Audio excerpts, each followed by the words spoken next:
Hey, what's up? We have a viewer. Awesome. So, what I'm going to be doing tonight is we're going to go over some, start off with like a police type video, just to kind of more viewers will come in, and then I want to go into this case that happened a few years ago, named Sarah Boone.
Coming at him with a bat and a sword. Like a giant sword? Like a samurai sword.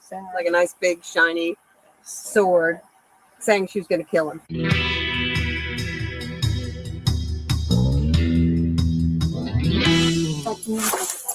Yeah, see. Hi. Hi. What's going on? Nothing. Nothing? I'm fine. Are you sure? Yeah, I'm fine. I'm fine. What was going on the phone? I got into an argument. That's all. I'm fine. You don't seem fine right now. I'm You're like freaking out. Are I'm you fine. Yeah. Okay. just an argument? Yeah. Okay. Why did they hang up the phone on the? Because I don't want you guys. phone? I just called the cops so that I could just get everything calmed down. And Who is it that's inside? I just got mad. That's all. And we got in an argument. Can I see your arm? Do you have any injuries? No. What's this on your arm? I like to cut myself. Is he okay? Yeah. Can we see him and make sure he's okay? Yeah. Well, as long as you both say you're okay and you don't need us, we'll be on our way. She's definitely a cutter.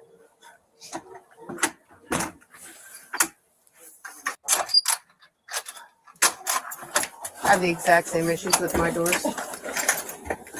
How many people we got in? Me first. You didn't hit me. You didn't hit. Yes, you did hit me, bro. Yes, you did hit me, bro. This way we can. What would you like to do about this? He's been arrested once with domestic violence, dude. So I don't even give a. You've been arrested once for domestic violence. There's drugs in the house too. The drugs is meth in the house too. So what happened? No, because he hit me first. He hit me first. Yeah, I did. I threatened him. I threatened to kill him because I did threaten him. I did threaten to kill him. I did. And then he hit you first? He hit me first last night. He hit me first last night. He hit me again today. Okay, you gotta talk normal. Calm down.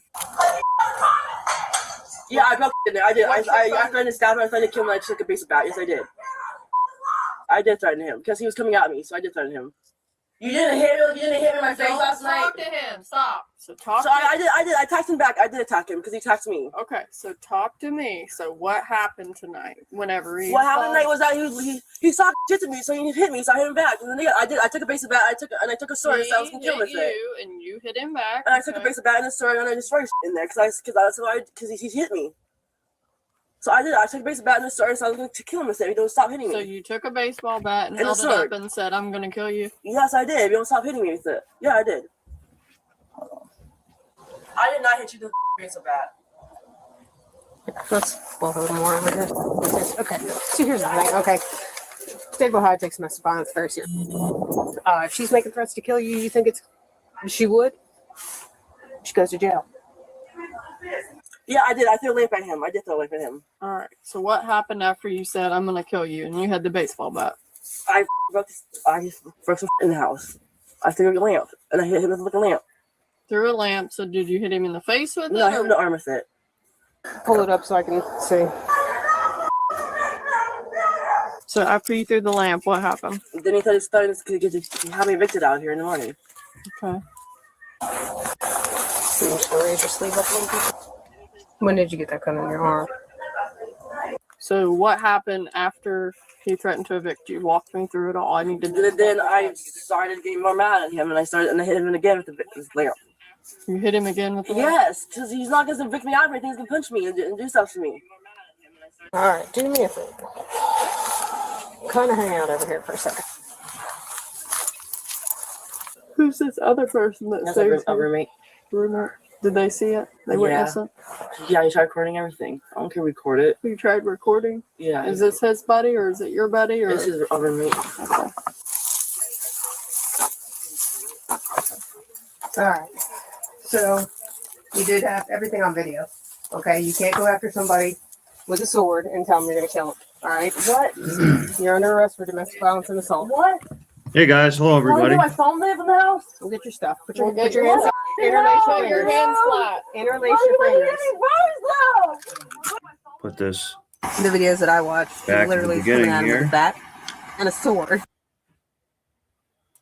Let some people file in. Thanks for coming. Appreciate it.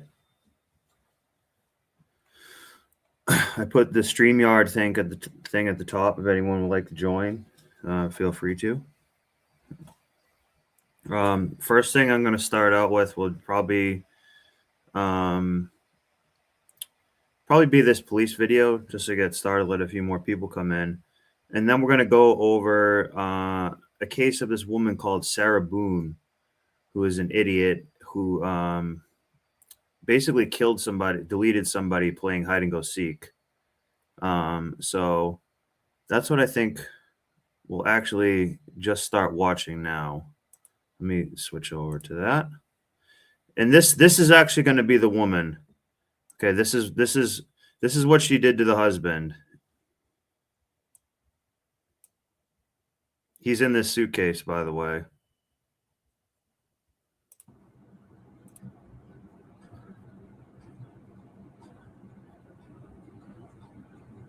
For everything you've done to me. For everything you've done to me. Fuck you. Sarah. Fuck you. Sarah. Stupid. Sarah. That's my name. Don't wear it up. Sarah. I can't fucking breathe, babe. Seriously. Yeah, that's when you do when you choke me. Sarah. Sarah. So this idiot woman is putting this on the Snapchat. And then Sarah, ask I can't yourself, breathe, babe. how did they get That's in this on you. predicament? It's Sarah, they're I can't playing breathe. hide and go seek as That's on you. adults. Idiots. Sarah.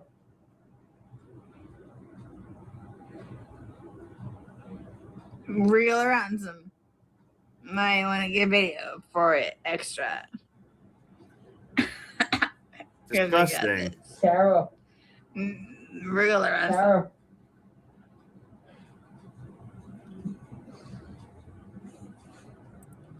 Sarah, I can't breathe, babe. Oh. That's what I feel like when you chewing on me. Sarah. You just hear how drunk she is, enjoying this, thinking it's funny. And she lured this guy into there. Looks like she had a lot of emotional baggage. Oh! Fuck you. Fucking breathe, Tara. Yeah. You should probably shut the fuck up. Tara. Shh.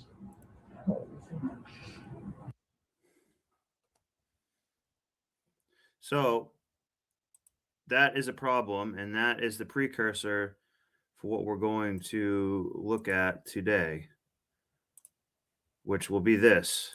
And this is when this woman, you know, obviously tries to end up lying about this. She's a single mom. It's just a beautiful story for this beautiful 304 day. Today is 304, and it's wet out.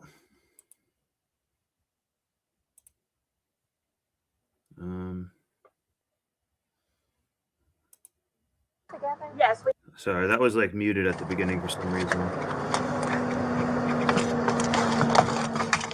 It's not a high-speed chase or anything. They just go to the person's house.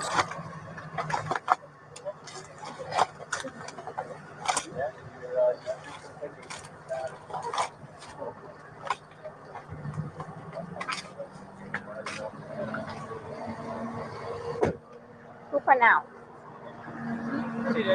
Yeah, they're just doing nothing. Did you call it?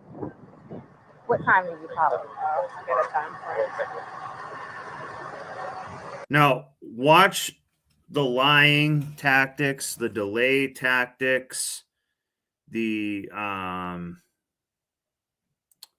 you know, just the denial of the situation. You know what I mean? And the precursor to this too, they're each idiots. They said they're playing hide and go seek, and they're like in their 40s, probably late 40s. It's ridiculous. And now you take it a step further, like they're in a small townhome condo. Like, how many places are you even going to hide?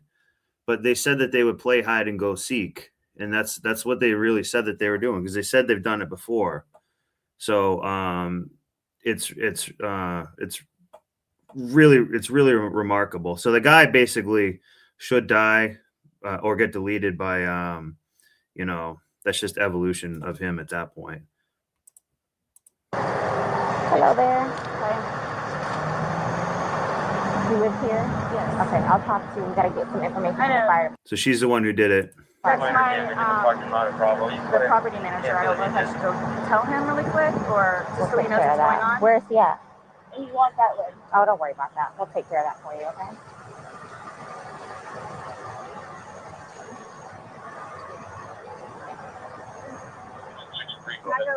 I had a cigarette lube. I'll get it for you, okay? Wait 1 second, okay?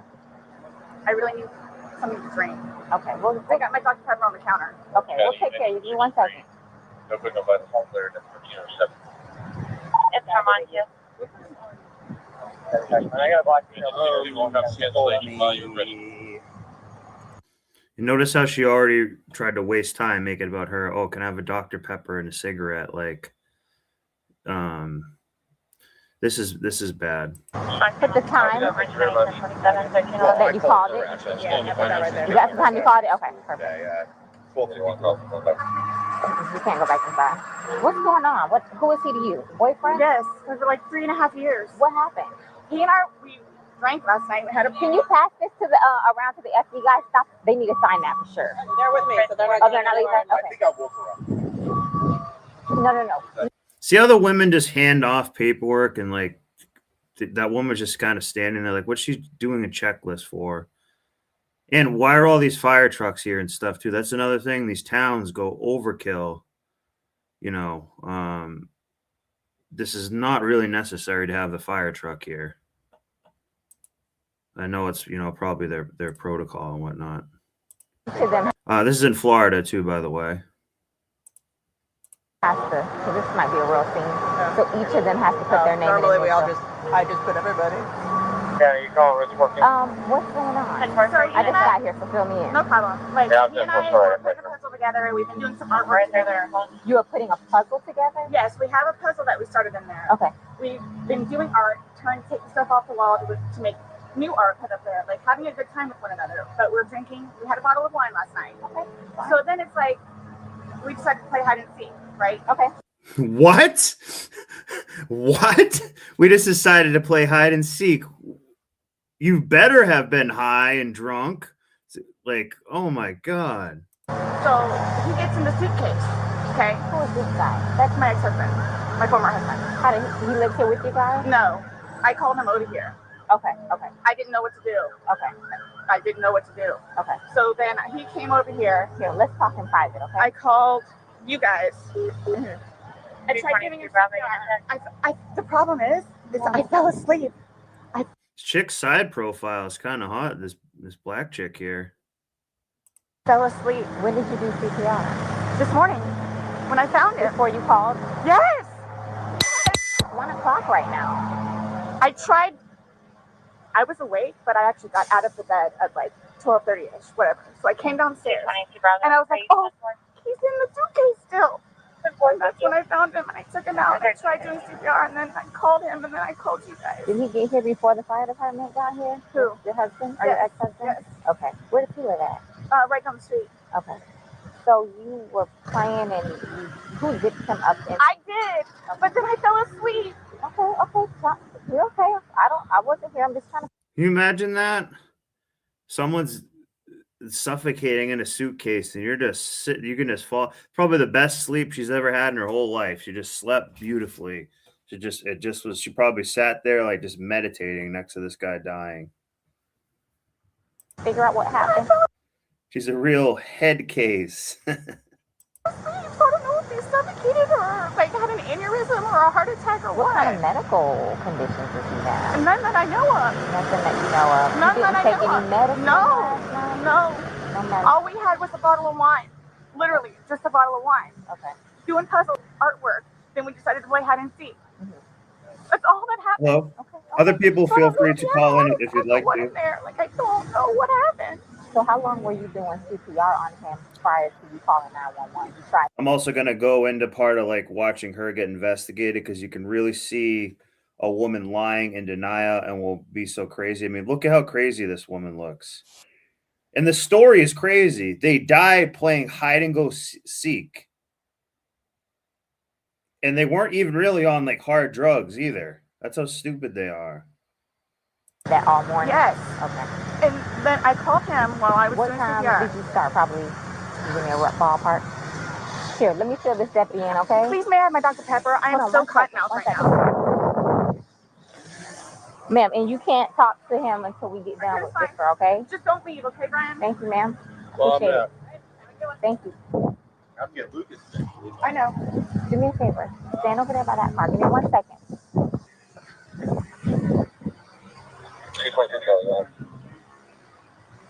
Just give us a second, okay? Somebody else on that call operation. It's on the counter. I can't move anything from out of the house. Like, I'm Here, I want you to sit down because I don't want you passing out. This is probably a lot for you to deal I with, need right? Sit. May I have water? Just water. I can get you some water, okay? Just I want you not on your feet because I don't want you passing out on me. I need water. See, she's just begging, acting like a little kid. It's really crazy. So what you end up finding out too is that so he was hiding upstairs in that suitcase, and she found him. She also just rolled him right down the stairs and stuff like that. Pretty bad. Okay, I'll get some for you. 222 Charlie, but you on it.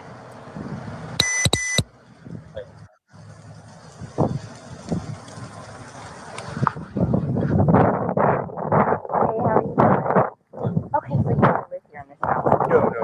I live down in Lake Winnebago. Lake Winnebago. Okay. Yeah. So kind of tell me how you came here today, or. Well, I've been calling. Come down here. We gotta talk. I've been calling since. Yo, what up, snowboarder? Just figured this shit out. Cool. Hey, chilling. Everything good, yeah? Okay. No. Ex-wife. We've been divorced about a year and a half. Yeah, I was trying to figure out why the logo wasn't going. Find out, 'cause this is supposed to be her day. So, Yeah, we're good now. Yeah, Okay. as soon as my camera not was very on. good about always doing it. She 10-4. They called back and said she was still there, or she came back. So I was calling to find out if she was going to be getting him or not today. From school. Yes. Okay. Yeah. So notice how they're not really, you know, no one really understands what's going on because it's like it's kind of like that crazy. So I started calling like 11:30, called every half hour or so, and then She was back inside the I lobby. finally got a hold of her I'll call at back to you. 12:49, which is when she told me what was going on and if I'd come over here. So I came over. She called at 12:45. Yeah. Okay. Or 12:49. 12:49. Got over here, told her she needed to call 911, get somebody over here, and then basically she said she needed to go outside, have a drink and a cigarette. I walked back out the house because I didn't really want to Who be called? there. Did you call or did she call? Well, I called. She called me And back thanks when for I was on being my here, way to make guys. sure I was Appreciate it. But I'll go through to make sure to I look called through her the Give me 1 second, initially. comments okay? too at the same time. But I called her initially. Do you have water in your car by any chance? I don't think so.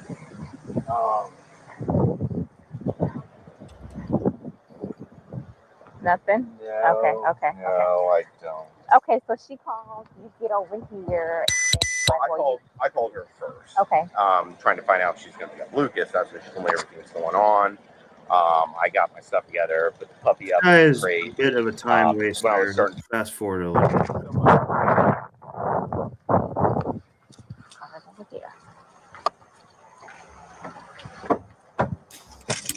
Martinez.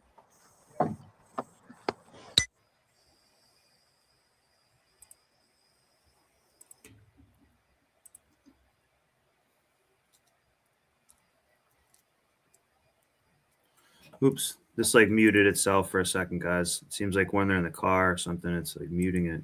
Had a second to kind of collect yourself. Tell it to me again. You guys were playing last night, drinking a bottle of wine, Putting puzzles together, doing artwork. doing puzzles, artwork. Okay. I had a bottle of wine and then decided to play. Artwork, please.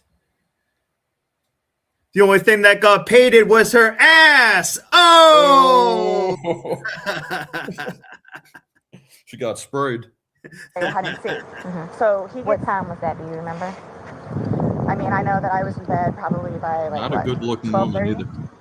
Okay. Well, I went upstairs. No, and this is more just a live police video. But I know some of the background of her. Single mom. And she's been unemployed for years. She's messing around with like a Spanish type thug guy. That's who actually died in the suitcase, which is even like more pathetic.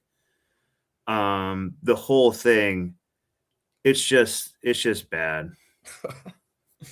At least, and I fell asleep, forgetting that he was So in you the guys were suitcase. playing the hide and go seek. Yes.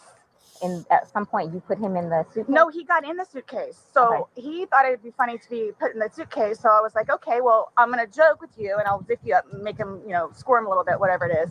But then I fell asleep. Can you imagine that? Then I fell asleep as he was in there. It's not good at all. I fell Very asleep. negligent. Where was the suitcase? Right where it is. Right there. But each of them are idiots. Like that, this is totally that guy's fault. If you let someone zip you into a suitcase, you're pretty much cooked. Yeah, that's You're on boxed in. Down there? Yes. You dipped him in there. Yes. You thought it would be funny, a little It joke. was. We both were laughing about it. Okay. And then I fell asleep Where did you fall asleep at? upstairs. In your bed. Not after she made this video. Again, guys, now that we can listen to her lie, let me go back and I'll go back and play the video of her, that guy in the case after this. Bedroom. Yes. Okay. Totally forgetting that he was in the suitcase still. Okay. And then you came back downstairs. This morning or this afternoon, yes, when I got ballpark, up. what time? 12:30-ish. I was awake, but I totally forgot that he was in the suitcase.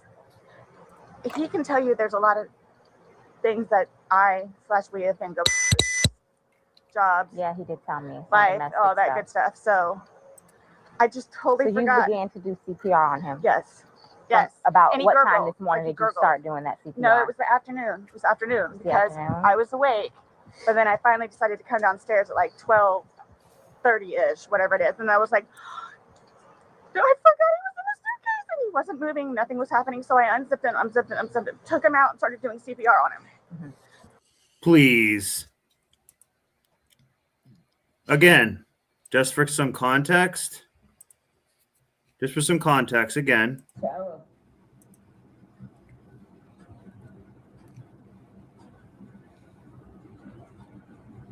For everything you've done to me. For everything you've done to me. Fuck you. Okay. So you getting it yet? He was on his way up Good. here. I called you when he got here. Once you got here, you called us. Yes. Okay. And air was coming out, and he was gurgling, but I could just tell by looking. And again, too, this woman got kind of possessed by that alcohol. She had a little too much wine, and ended up and so did the guy, and someone got deleted. The guy kind of deleted himself, and then she finished it off, but like kind of tortured him first. It's terrible. Yeah. How could you be so dumb? Are you doing that on your own? Yes. Okay. And then the person that was on the phone with me also, I counted with him doing. And he's got no medical. Well, he doesn't take any I medical. don't know. I don't know. Yo, what up? I know. Hey, what's going on, man? Whatever. Day two. How's everything, brother? I think, like I said, All right. I don't know if alcohol had something to do with it, but we had a bottle of wine. Okay. All right. Here. So what this case is again, this woman was playing hide and seek with the idiot husband and put him in the suitcase and put him down the stairs, basically. And we're just watching the process of how she's lying about it and whatnot. I want you to sit back down because I don't want Can you. I have one more sip of water, please? Yes. Go. That Versatile 29 Residential Audible 13023 Island Bay Drive. I'll do what I can to get you a cup because I don't want you to have to keep doing that. Maintenance should have the proper cancel notifications for the front door. Straight to that Versatile 29. Looks like she was drinking out of the hose. Oh, I see what you did there. And she was taking big gulps of that. Team motor unit on the channel. The cups are like right there. 044 motor Sit right here. Don't talk to the ex-husband right Oh, now. I won't. Okay? I won't. Can I have a cigarette, please? Ma'am, I can't take anything out of the house. It's on the back porch. Nope. All of it. It's secure. Okay. I'll try my best to get you what you need. Okay. Maybe one of these deputies has a pack from someone. Sit down and I'll try and get you what you need. Okay. Just cut, please. Okay. I don't want you on your feet. You want cameras? Yeah. Where's the place to talk about? Want to talk over here?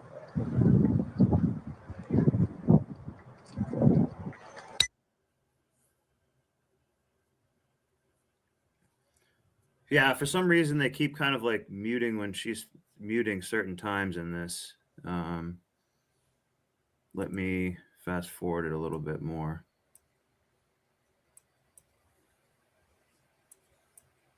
No, he's Okay. at school. He's in school. How old is he? This will be a fun one. He's 9. He's third I grade. can't even start with how you would explain something like this.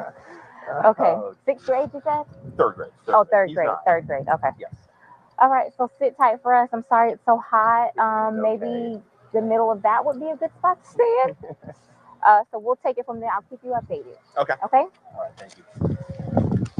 Fast forward a little bit more, and then I'm going to show you part of the interview. For some reason, they're like censoring a lot of this.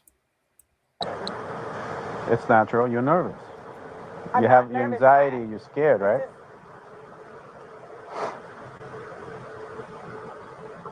I don't know how to explain it to you.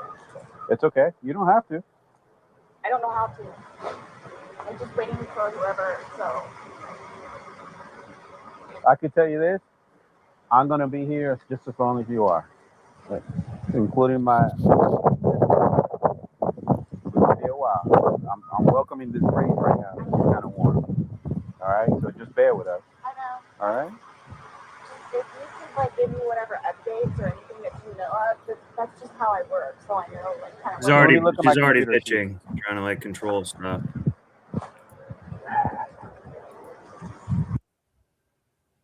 You can walk there. Does he have any history? All right, we're going to go to the interrogation aspect. But just to remind you along the way. Sarah. Stupid. Sarah. That's my name. Don't wear it up. Oh God. Sarah. I can't fucking breathe, babe. Seriously. Yeah, that's when you do when you choke me. Sarah.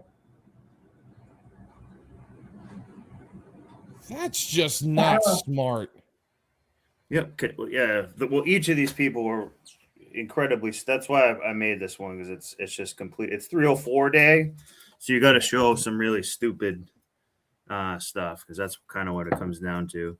But yeah, she was able, to do this. I think she threw him downstairs too. So that's what she, did. And now we'll go to this actual video, which would be the interview of her. 911, what is the location of your emergency? 4748 France Court. Is this a police or medical? My boyfriend is dead. Okay, send the line for the fire department. Do not hang up. Sorry, Rich, just tell me exactly what happened there. My boyfriend and I were playing last night, and I put him in his case and we were playing. Like kind of hide and seek kind of thing. So Playing. You got played, I guess. How do you play hide and seek when you're helping the guy hide? Yeah. Because you're playing hide and seek. Oh! I see what you did there. You're doing a little bit of the old geek and seek. Oh! Oh man. They did just like Tylenol and seek. This, I don't know what this is Tylenol brain. There's no reason and they're like 47. Dead in the suitcase, so I don't know what happened. Okay, is he hanging from somewhere or what, man? But it is kind of a revenge thing, because the guy was kind of like beating her. But, she kept going back. No, I pulled him out of the suitcase. He was in a suitcase? Yes, and I fell asleep. Right. So remember, this all lies. Keep breathing. No. I need you to get him on the floor, flat on his back for me, okay? I did. I tried giving him CPR. Yeah, okay, listen to me. Lay him flat on his okay, ma'am, listen to me. I want you to lay him flat on his back for me on the floor. I did. Okay, fair use. Okay, man, that's fine. We're still going to do compression to him, okay? Place the heel of your hand on his breastbone, right in the center of the chest. Yes. Put your other hand on top of that hand. If I look at him, you can tell. Okay. Please. Okay, you're girdled. Okay, listen to me. Place the heel of your hand right between his chest, right between his breastbones. Put your other hand on top of that hand. Yes. We want to pump his Because chest remember, hard and she fast, knows twice that per second. he's 1, cooked. 2, 3, 4. 1, 2, 3, 4. Open out. Oh, right there. This is 42-year-old Sarah Boone, who you just heard on the 911 call a few seconds ago. Her boyfriend was 42-year-old George Torres Jr., who she locked inside a suitcase the night before, ultimately leading to him dying of suffocation. Sarah's explanation is that it was a totally unintentional and unforeseen accident, but what she's completely unaware of at this particular moment is the fact she recorded 2 videos on her phone last night, the first of which was taken at 11:12 p.m. and shows her laughing at George while he's zipped up in the suitcase. But George isn't laughing. He's asking to be let out and repeatedly stating that he can't breathe. The second video was recorded 11 minutes later, showing the same thing, except the suitcase was flipped over and in a different area of the apartment. Sarah is both unmistakably and heavily intoxicated in these videos, which may explain the fact she didn't delete them. It would be safe to assume that she has no idea the videos exist. And yes, you will see the moment she becomes aware of their existence. But we first have to acknowledge how this episode was even possible, and that would be the Law and Crime Network. They sent us the uncompressed. Has anyone threatened you or promised you anything to get you to talk to me? This is what I need. And do you understand what I just read you? Yes. Perfect. Okay. Sarah has no idea what just happened. This morning we went to his autopsy, and we were informed of some injuries that he has. No, this guy on the right is cool. This is Florida. This guy's basically like the guy straight out of that show Bloodline. Kind of like a somewhat 30 detective, like just like alcoholic detective guy down there, but old school and has some good values. You'll see that he ends up like at the end, he's just like dunking on her. By the doctor. So he had some injuries to his left shoulder. And you'll also notice a couple Karening techniques that she's trying to use as well. He had cut near his like lip. We could see his mouth was a little. I haven't laid a hand on him. Okay. Forensics have since proven that George sustained his injuries the night he died, and he didn't have them before entering the apartment. We'll just say her defenses didn't suit her case very well. Also, too, he fell off my son's bike. Okay. So I don't know. And he's notorious for running into the wall or the hall tree. So why? Okay. The investigator details further injuries, including a contusion on his neck. And they're all recent. Like they occurred recently. It wasn't something that occurred post or that occurred a week ago, or 2 days ago, 3 days ago. They definitely occurred, the night leading up to when he was. In all honesty, we have not gotten into it. I have no idea what it is. no idea what it is. We had a good time sitting on the back porch, having wine and smoking a couple of cigarettes, and then decided to go inside and literally paint, do puzzles, and play, and listen to music. That's why. She had all night to set this up, which is the issue. For all we know, she could have designed this entire scene. You mean like a child? Pretty much. Yeah, overgrown children.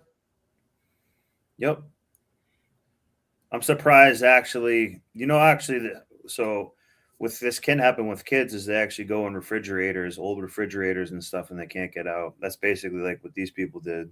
Of events from scratch. There is a 12-hour gap between the timestamp on her videos to the moment police showed up on her doorstep, which is plenty of time to assemble what looks like a very pleasant scene of events that in no way precipitated a drunken act of revenge that ultimately led to murder. Nobody got out of sorts. This is what's mind-blowing to me. Like, I have no clue. Nobody laid a hand on anybody. He also had, like on the left side of his forehead, he had basically bruising, and on like his head and skull. I have no idea. As if something hit him. I consider not force touched him. trauma. I have not touched him. I have not touched him. I have no idea. We had a good day. It was a good day. We've had good days lately. It's been good. Like, I don't even know where this is coming from. The interrogator now brings up Sarah's last call to police, reporting domestic violence. He said a month ago he hit you with a curtain rod. Yeah, with a curtain rod. That's why I can't believe you guys didn't take that either. She just referred to the fact that George didn't face charges for the alleged assault. Like, we've been good. I don't know if, like, since the last time he got out of jail, like, we've been good and he's been having his classes. What do you mean by good? What's your definition of good? Definition, officer? I don't know. You said you guys have been good. What's your definition? I've been good. I don't think you all understand. He comes at me all the time. He comes at me.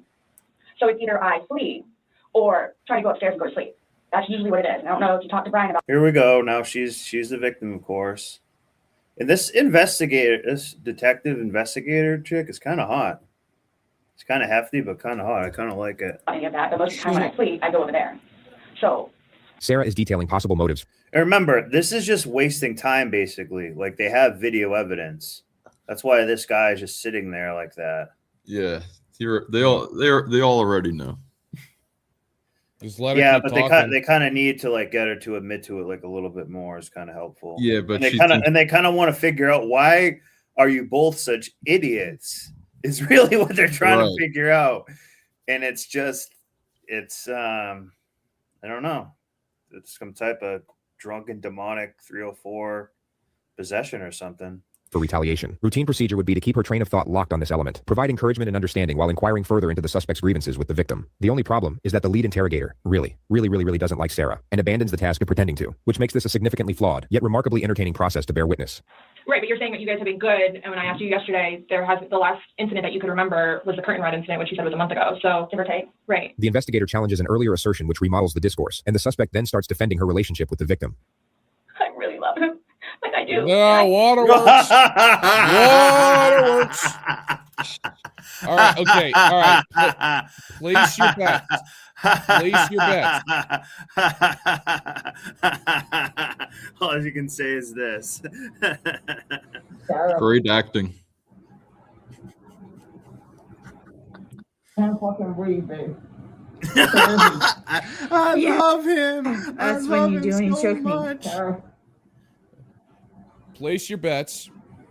How long is it going to take for her to turn off the crocodile tears once they find out once they call her out for lying? I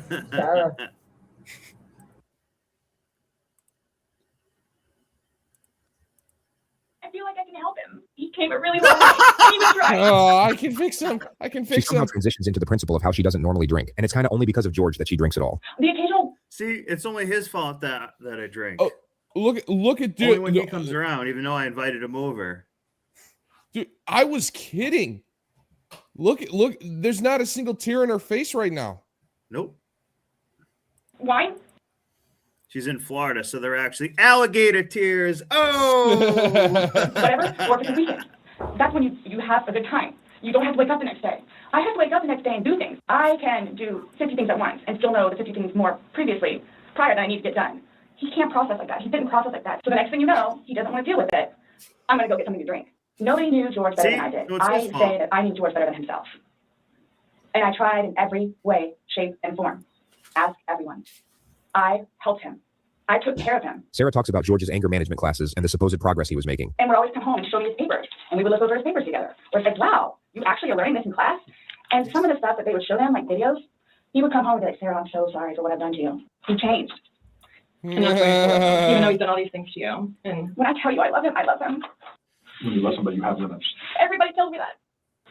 At some point, somebody gets enough. In the next moment, the detective will say, then they have to do something to defend themselves. Sarah's temperament will completely switch at the completion of this sentence. Then they have to do something to defend themselves. I would just flee. And I don't know if you would like to see it on my phone, or I think it's actually. So also, she should have been using a lawyer a lot more to defend herself and create a gap between all this. Like, she came in voluntarily.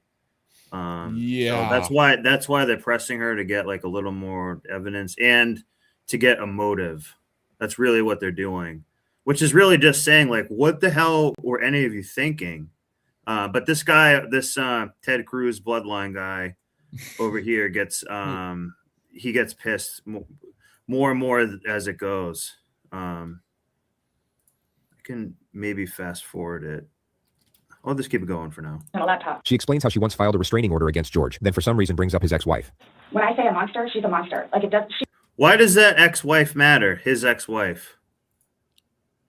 The interrogator lets her vent about the ex-wife for 2 minutes. She will now bring the focus back to the investigation. Since talking yesterday, do you remember any like timelines better? Like what time you guys were playing? What time he was zipped up in the luggage? What time you went upstairs? We started because we cleaned the house a little bit, did some laundry. She recalls the game starting at around 4 p.m. and her going to sleep at around midnight. So I have 4 and I have midnight. So there's a big gap. So I'm just curious, like, if you recall when you went upstairs to hide in the shower, or like when we started to play hide and seek. Yeah. Well, we went inside probably about, if I had to guess, we weren't out there too long. Worked on the puzzle again, finished it. Started to paint. Well, started listening to music for a little bit. Started to paint. Can we turn the music off? No problem. Started at the top, paint, whatever. Yeah, by paint she means finger paint. Oh. I don't want to paint anymore. Let's just, come on. Okay, you want to hide and seek? What he does is, okay, tag your it. Which looks like, okay, we know. Okay, take off. That's not how you And this girl took it in the back door, so they painted a little brown too. play hide and seek. That's what he did. Have you guys ever played you said you played hide and seek like probably 3 times in your relationship. When you have played, have you ever zipped him up in a suitcase prior? No. Okay. The suitcase You played hide and go seek, like this. Just playing hide and go seek is crazy. originally is in our closet, buried all the way to the back. If you, I know the CSI people saw our closet. Our closet needs to be cleaned out really bad. My son's clothes need to be cleaned out really bad because they don't fit him anymore, and I'm tired of looking at them. So he took it upon himself. Again, single mom. This was not a husband and wife dispute. She was divorced, collecting child support from the dad, of course, and on state housing, government housing. Including that suitcase, to take it downstairs so we can get all of our clothes, our donations and everything, and just leave the whole thing by the clothing and shoe thing at my son's school.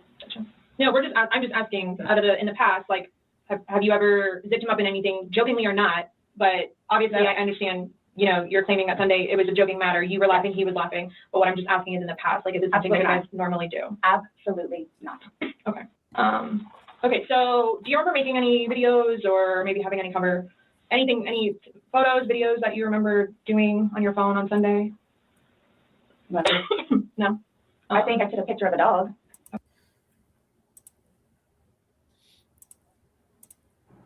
Yeah. Sarah, I can't breathe, babe.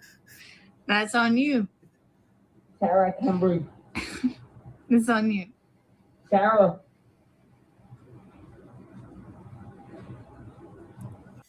And I don't know if you guys have heard this now, though, but MIT made a new study when they're saying I can't breathe for how long until they die. That's considered Floyd's Law. Oh. Shit. Oh. No, you didn't. Man. That's dark. Reel around some.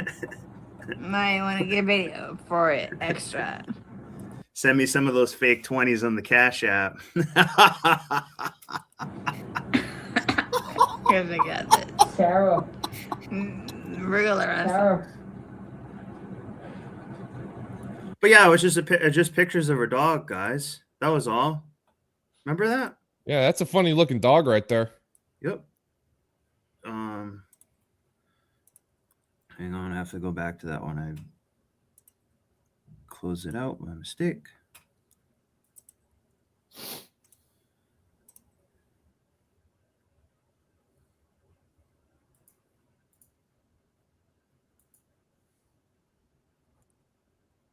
is virtually unprecedented. Sorry about that. I feel like this picture belongs on a wall somewhere. Mm-hmm. You see it? Can you move it around? Go ahead.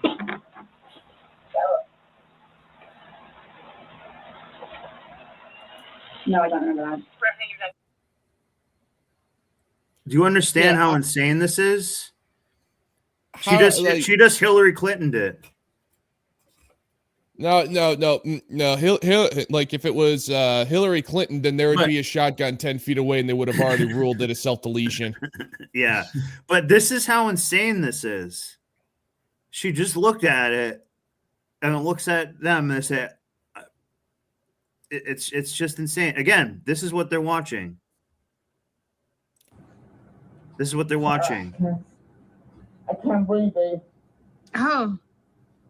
That's what I feel like when you chewing on me. Sarah. Fuck you. Oh man. Good God. And she threw him down the stairs like that. Too, like rolled him down. Jeez. Oh, it was just they were just playing. They were just playing. Yeah. So I mean, guys, this is like the evil of being too much in denial or something. I don't even know like what this is called. It's so insane. And by the way, denial. the guy who went in the suitcase is also an idiot and deserves like he also, you know, it's so insane. It's really insane. And she is evil. She could have really let him out. You know what I mean? She could have done that. No, she was laughing about it. Yeah. She was laughing. She thought, you know, like she thought she could just put that guy into a box. And just after she let him in her box. For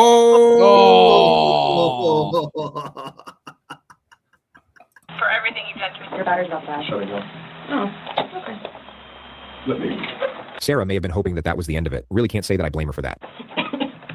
So she thought that might just go away and the day's over. Like, oh, okay, we'll come back tomorrow. Laptop battery. Oh, you know, these things happen. I don't know how much I can take. I don't know how much I can take. But that's when it's going a little slower than I thought. But this guy at the end just basically he literally speaks to her like the father she never had. Do I have to watch this? Because you see how upset this guy is? Because he already knows, like, this is, you know, I don't really know what, I think they're just doing this to try to find some type of motive or something, or maybe to get her to incriminate herself more, perhaps. I'm not exactly sure. I continuously throw up. I don't sleep. I don't want to see it. That's okay. You can either explain it or we take it for what it is. Yeah. We're just trying to give you the opportunity to tell us what's going on. That's it. It's that long? 2 minutes. For everything you've done to me. For everything you've done to me. Fuck you.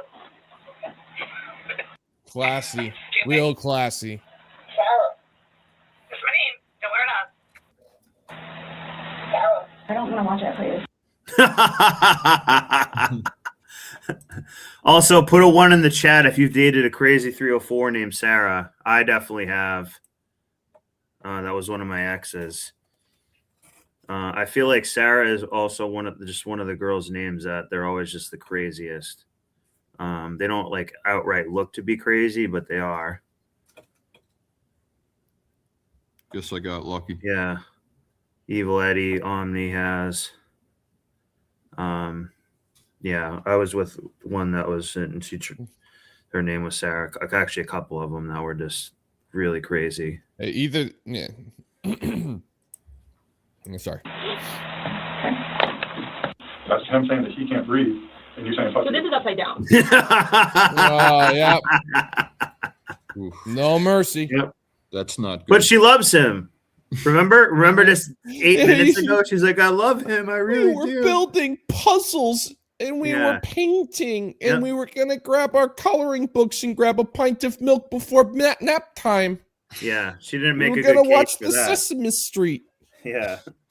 The interrogators should not be cutting each other off, but their missteps can be forgiven on this occasion due to the power of the evidence, which the lead detective will now focus on. Guys, this is killing me right now. So this image is upside down. Ironic. And then this small video that occurred 11 minutes later, it's flipped over the other way, closer to your dining room table. Okay. Now he's obviously still in there.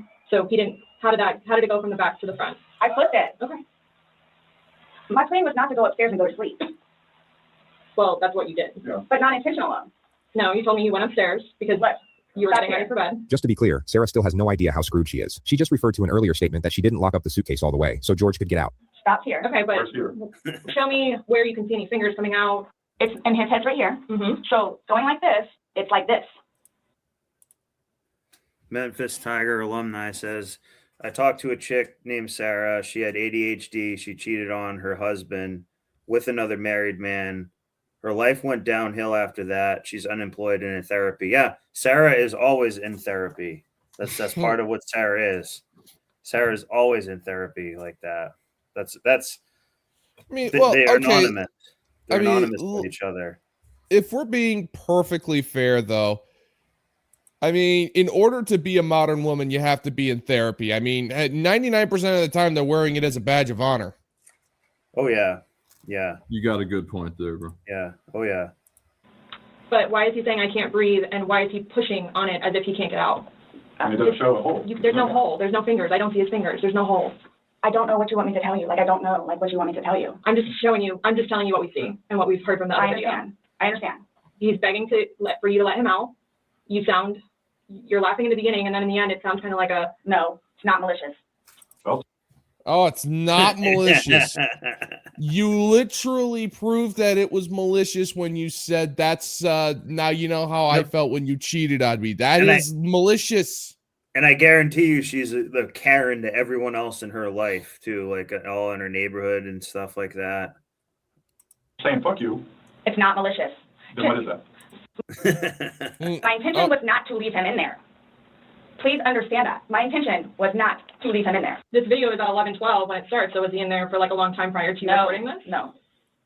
I think we've all gathered by now that Sarah might be twisting the truth in her favor a little bit. She seems to have forgotten that 2 minutes ago she claimed to have no recollection of this incident, so her impeccable memory all of a sudden seems rather selective. But I didn't This guy's over here just like trying to like keep think himself that he calm. was, like, panicky. Like, I didn't. What do you think he's typing in there right now? He's like, this stupid bit is like crazy. Let's get get your your dankest cell ready. You're gonna have a guest soon. Yeah. So pushing up. Tell her to pack her suitcase. Oh, she's going to jail. On a suitcase saying, Sarah, Sarah, Sarah, I can't breathe. And you're the only one laughing. Okay. And you're the only one saying derogatory comments. Like you're mad. No. See how it's like she can't take any responsibility at all? Zero accountability. It's like not in her universe. It like won't like it doesn't register. What's going on, man? It doesn't register into her brain. Nope. Zero accountability. She's waving her hands around, doing this prayer thing. So look at this prayer thing. She's trying to. That's like body language is saying like, "Hey, forgive me." Oh yeah, prayer hands. Yeah, and if you actually look, like it's like there was a Karen moment in there. It was quick, but it's like she puts her hands together trying to prove her innocence, and when they cut her off, her face just immediately goes into frustrated Karen mode for just a second. You'll see. I think he kind of ends up grilling, trying to Karenize this guy too. Please don't.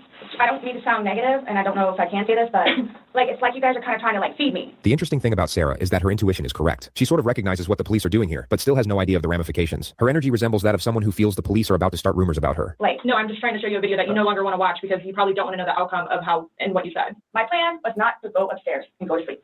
My plan was not to. He'll be up here any minute. But you willingly went upstairs and went to sleep. No one forced you to go upstairs and. My plan was also to leave him in the suitcase.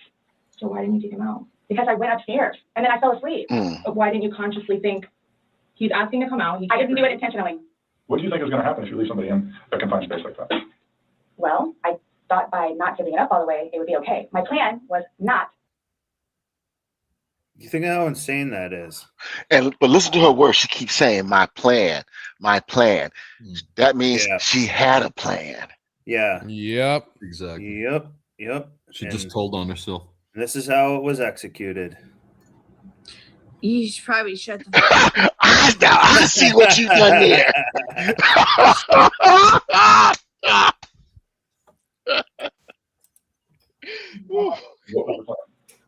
Waiting for him to come upstairs. I thought it was like, I thought he was okay. Like I didn't. He's telling you he's not. He's telling you, Sarah, I can't breathe. He's saying your name, and you're like, that's my name. Don't wear it out. With each other. This whole suitcase thing never happened before. Sarah tries to move on to another topic, but the interrogator doesn't allow it and brings her back to the specifics of the evidence. Again, his head is closer to us facing the video, so we should be able to see fingers, and we don't see anything. We see no movement of him trying to unzip it or physically unzipping it. All we see is pushing up, trying to push out of it. Oh, we're trying to raise the roof. I mean, put him in, so why didn't you take him out? Because I was upstairs and I fell asleep. No, before you like consciously had to walk upstairs. I mean, you obviously remember going to bed because you were able to give me a time frame on that. And if she did, I don't think she blacked out. I think she was well aware of what she was doing. She should have said she blacked out and had a lawyer there. And you specifically told me that you went upstairs. My intention. She, instead of wine, she needed a Weinstein that time. Oh, I see what you did. I'm sick about it. I've never done anything like this before in the past. I'm sick. The guy had too much wine too. He had white Zinfandel. Oh man, nice. The lead interrogator starts playing the video. Because he was a piece of shit too.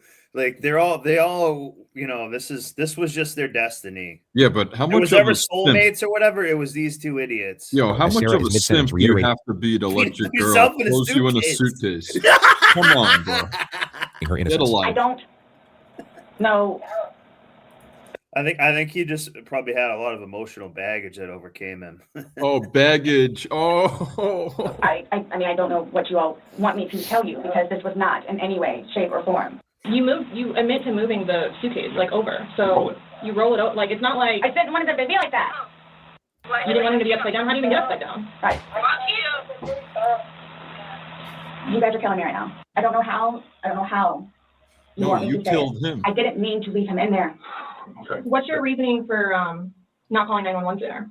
Because I didn't know what to do and how horrific it was. I called Ryan and like seriously? Yeah, no one believes her. That makes no sense at all.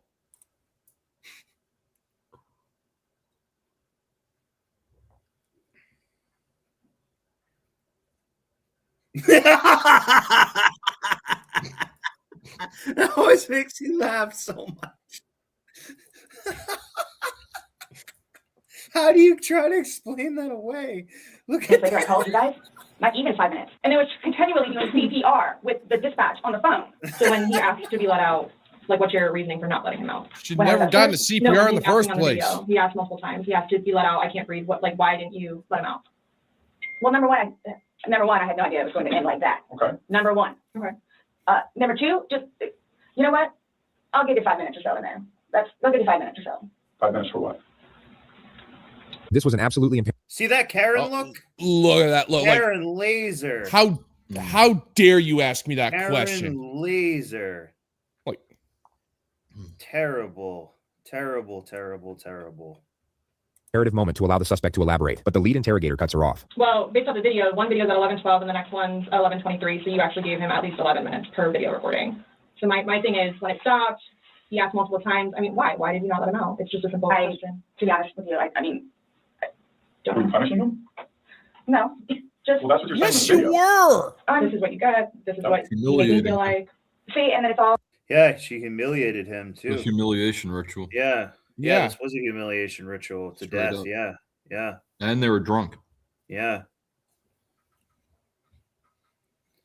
This guy was I don't know. I'm not going to make a really bad joke, and maybe I'll save it for later. All backfired on me. I will never drink alcohol again. Okay. I don't care what it is in any Yeah, way, you're never shape, or gonna have form. the chance. But let's get back to this. When he's begging for his life, telling you he can't breathe, let me out, and you say, fuck you, why don't you just let him out?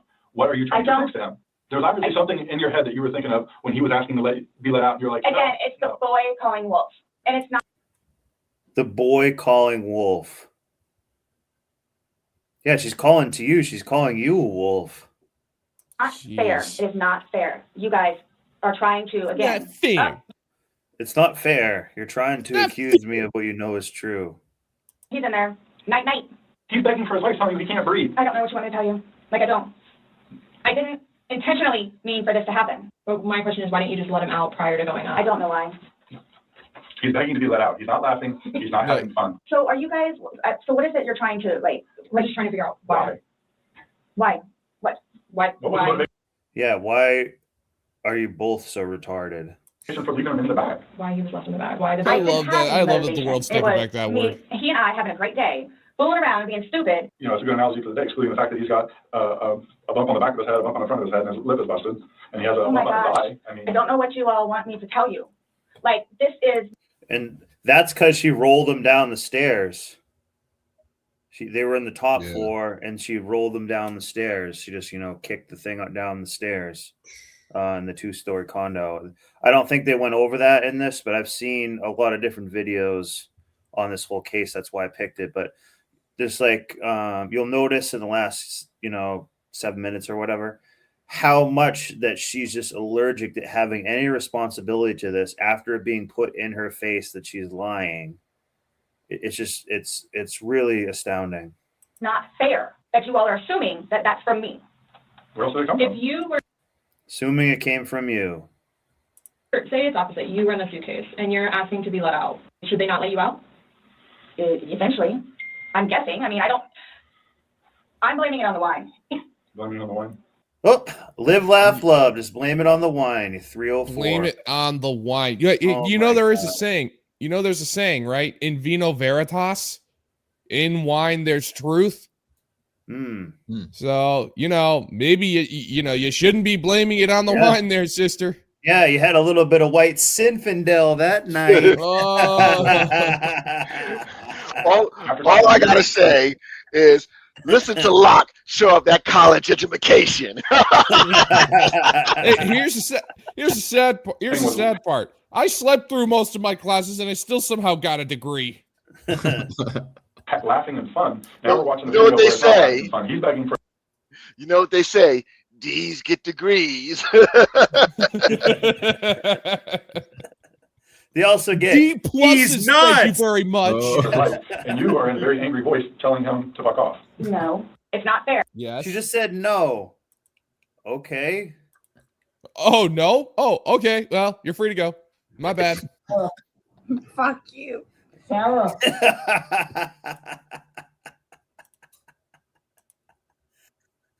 God. Wow. What an amazing world we live in. Oh, hang on a second. I didn't share the screen the right way.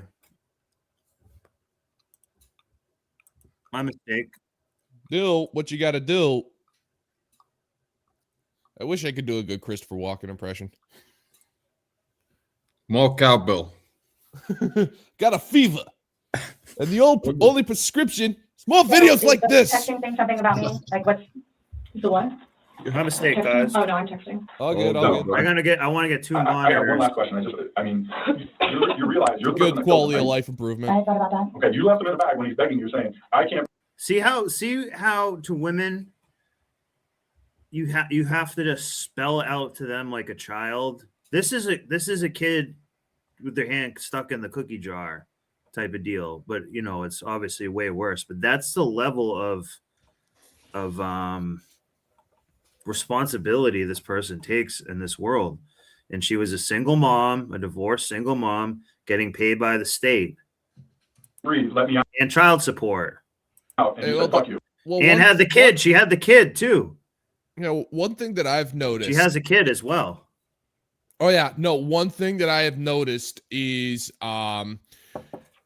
there are multiple generations of overgrown children out there, and it's kind of scary. Like they claim to be they're adults by age only. Yeah, they are not adults. They are overgrown children, and it's kind of scary. Tylenol brain and Disney brain is what those are. Oh God, not intentionally. You mean like all women? That's why she lived in Florida. Maybe. Went up to bed. You all? Please sit down. Listen to me. I did not intentionally kill him. I got you on video screaming fuck. It's like a double negative. Double negative. Yep. Yeah. Is that admissible in court? That's going to be used against her. This is what it feels like when you're choking. Sounds like they'll make a suitcase out of it. I mean, there's still feeling towards it. You wouldn't say it if you didn't feel it. And then you flip the bag around several times. I didn't do that intentionally. The irony is Actually, flip the bag. I didn't do that of her life. intentionally. She's going to spend the rest of her life in a box. Well, we actually will do a little follow up on her because it is astounding. I think she kept trying to go through other lawyers didn't like her and stuff. The neighbors heard her. It's just an astounding case that even that the guy went in there. Just the guy. Remember, guys, do not zip yourself into a suitcase. No, why would I do that? Well, you told us you did it. When he was upside down. Right. Unless you're crossing like a border. That's it. Well, you had to put it upside down. You can't get in a suitcase upside down because it had to been on his back with the lid open for him to get in there for you to zip it up. Then it shows it on the other side with him in it, so you had to flip it to there. Then there's another video where it's on his back again, so you had to flip it. I'm leaving it like this, please. I'm leaving it like this. I did not intentionally do this. You left him in there. What does that even mean? So you just accidentally locked him up in a suitcase? Yeah. Like you tripped and he fell? It's just this is what I'm trying to show you, how much time was wasted. It's just showing the links that they go to, the mental gymnastics. That's all I'm trying to This is not, it's not cool. Like, this is not cool. It's not cool. You intentionally left him in there and left the room. You went upstairs to a different room. I would do anything for him. Well, you gave up checking up on him. So. Oh, gosh. Anybody looking at it, I don't think anybody looking at the video go, Jordan's having fun right now. Did he say except let him out the suitcase? Did he just say that? Yeah. Yeah, it sounds like it. Yeah, no, this guy's cool. This cop here is cool. That's why I wanted to play this. This cop is yeah, he's not messing really around. Cool. Yeah. He's I don't think it's that. What I think it is he's not letting anything escape. But sometimes you get sick of someone insulting your intelligence. Mm-hmm. Oh yeah, big time. Mm-hmm. Mm-hmm. The discourse repeats itself a few more times, and then Sarah brings out her list of questions. So, am I getting my phone back?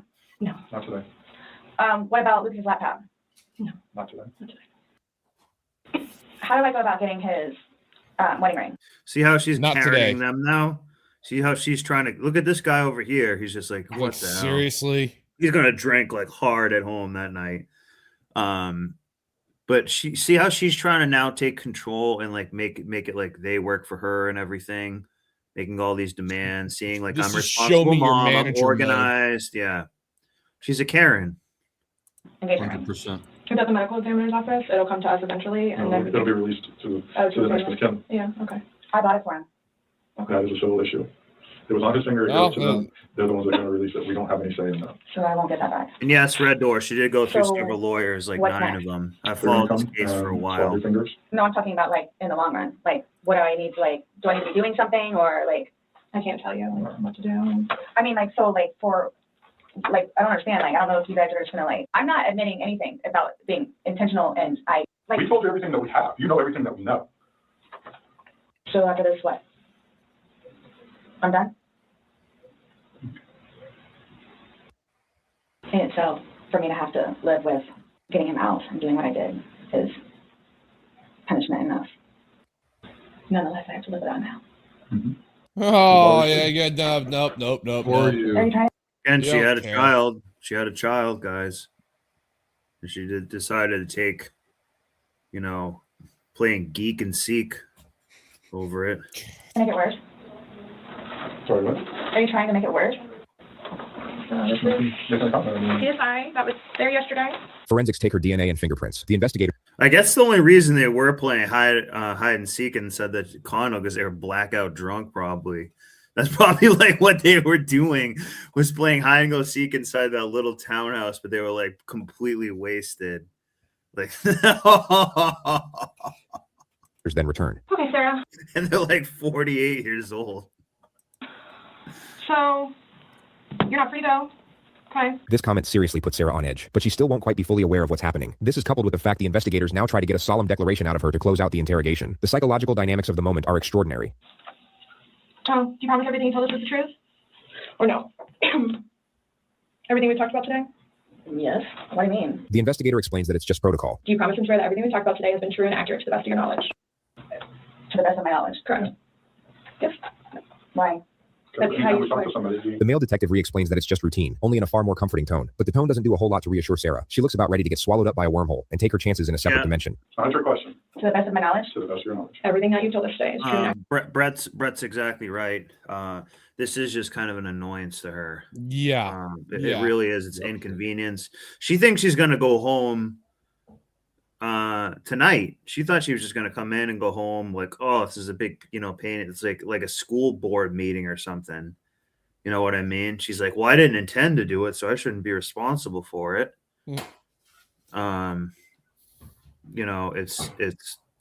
It's just like a inconvenience to her. To the best of your Great knowledge. point. Yes, but it was not intentional. Okay. All right, do me a favor, stand up. I need you to turn around, face the wall. Put your hands behind your back. Do you have anything in your pockets that I should know about? No. Why is this happening? Because George is dead. Not intentionally. So this was a trick. You were ready, right? Hey, nope, sorry. Should have gotten a lawyer. So what am I supposed to do now? Go to jail. I have a suspicion this was going to happen. And I need water like really bad, please. You don't need water. Isn't there something called like depraved indifference or something? Because I think that's what this would fall. Like, was it depraved indifference? I've never heard the term, so I'm not quite sure. Not it is. sure, I but think she wouldn't surprise me Karenized. if that's the thing. She gives him the Karen Cyclop eyes. I think another time right here too. Yeah. Look at that. Look at that. Oh, shit, that's scary. And he's looking down like you are a complete It's idiot. It's like, lady, I'm a detective. Backhand Sorry, her sorry. across the face is, what he wants. Lady, I'm a detective. You're not the most messed up thing I've seen since breakfast. Yeah. Yeah. Hey, because he's working another case. Oh. No, he's a detective in Florida. This is probably one of his tamer cases. Yeah, no, it is. It's just so strange. And the guy kind of almost like halfway self-deleted himself too, putting yourself in a position like that, never really put yourself in the box. You all check me down here. An officer comes to take Sarah to the jail, but Sarah has questions first. Those holding cells, am I going to be talking about those? I don't know. Last time I had a panic attack. Let them know that. Oh, too bad. Oh, Should've really? thought of that You before mean like locking the dude up in a freaking suitcase. Yeah, you mean like this guy? This poor simp.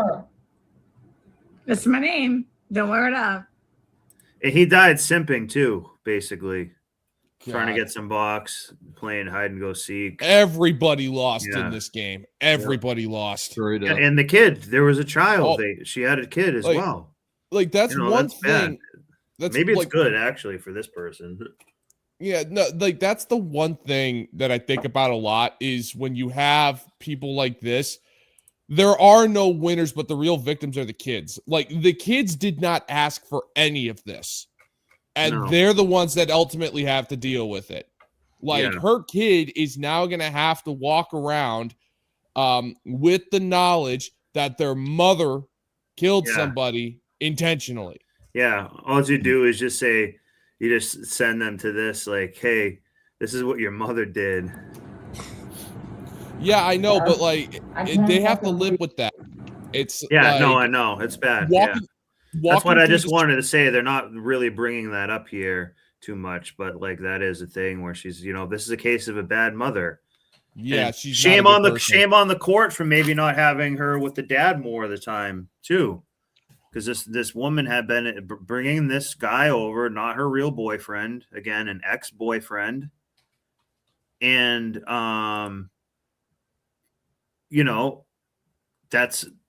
that's what she was doing. Around bad people, getting drunk, doing all this stupid stuff. And I don't know, the dad probably could have been too, but maybe that could have been a factor. Well, Locke, are you trying to say she's not going to be home for Christmas? No, but she might be jail cell hoe for Christmas. Yeah. Because she doesn't know how to wrap gifts either. So what am I going to do first? What made you all decide to do this? made us decide to do this. Georgia said. See how she just doesn't understand the concept of any morality, any sense of guilt, any sense of remorse, any sense of anything. You guys, I knew this was gonna happen. Sarah was taken to the Orange County Jail at 5:44 p.m. She was charged with second-degree murder and held without bond, which keep in mind was in late February of 2020, just before the entire planet went into lockdown due to a pandemic. So Sarah must have had a real fun time getting acclimated to the new environment. She's been in the county jail since, with a trial date set for April 10th of this year. She's currently working with her 7th attorney. 6 have already filed motions to get the fuck out of there, and all of them cited the same reason, which was irreconcilable differences. Oh man, when you can. Oh man. Yeah. I don't know whose channel that is. I think it was what, Long Crime? Yeah, I think it was Long Crime. Yes. Now we'll go over to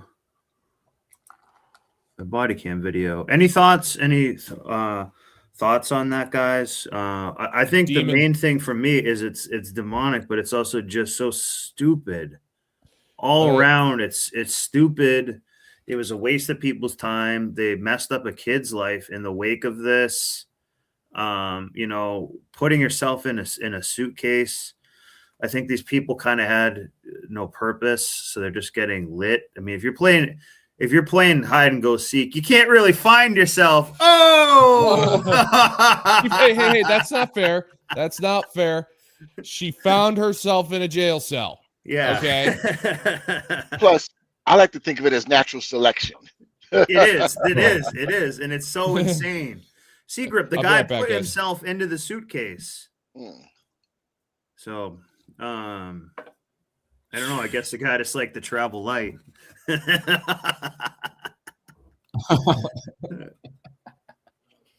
Okay, now we'll go to this police cam video, which I have not seen. Stop sharing this one.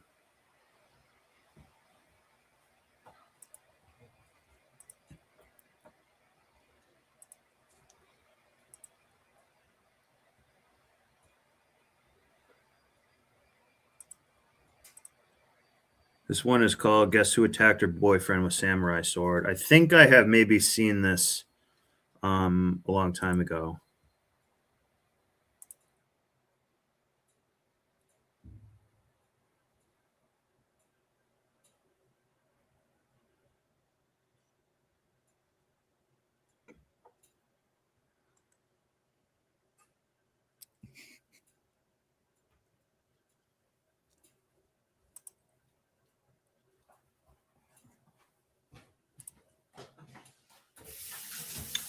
No, she's gonna have Adderall brain, for sure.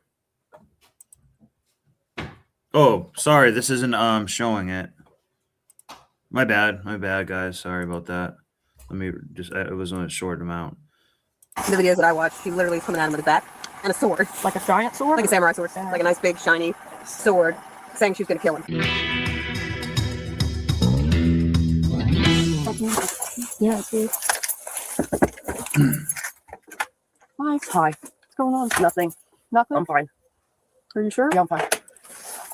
I'm fine. What was going on the phone? I got into an argument. That's all. So this is what I'm saying. This girl is all Adderalled up, Asian. She's just let herself go already. This is bad.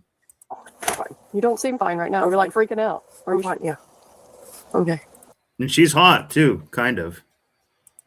Just an argument? Yeah. Okay. Why did they hang up the phone on them? And again, guys, thanks for being here.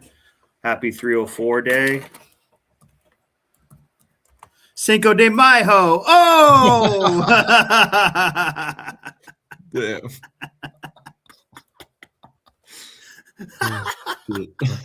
That was brilliant. Hey, that's why you eat a taco. Oh! Oh, shit. Because I don't want you guys. I just call the cops so that I can just get everything calmed down. Who is it that's inside?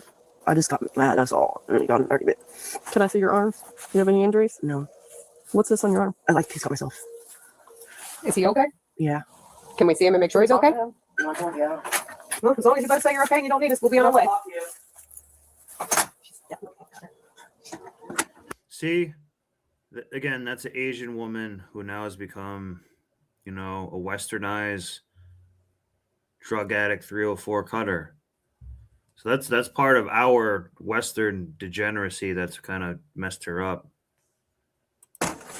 So sad. I have the exact same issues with my doors. How many people we got in? Me first. You didn't hit me. You didn't hit. Yes, you did hit me, bro. Yes, you did hit me, bro. This way we can. What would you like? Look at that. Look at that. How fast she came out and threw him under the bus.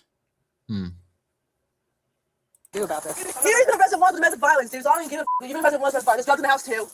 The drugs is nothing in the house. Look at that. Completely would rat on him. Wow. How's that for loyalty?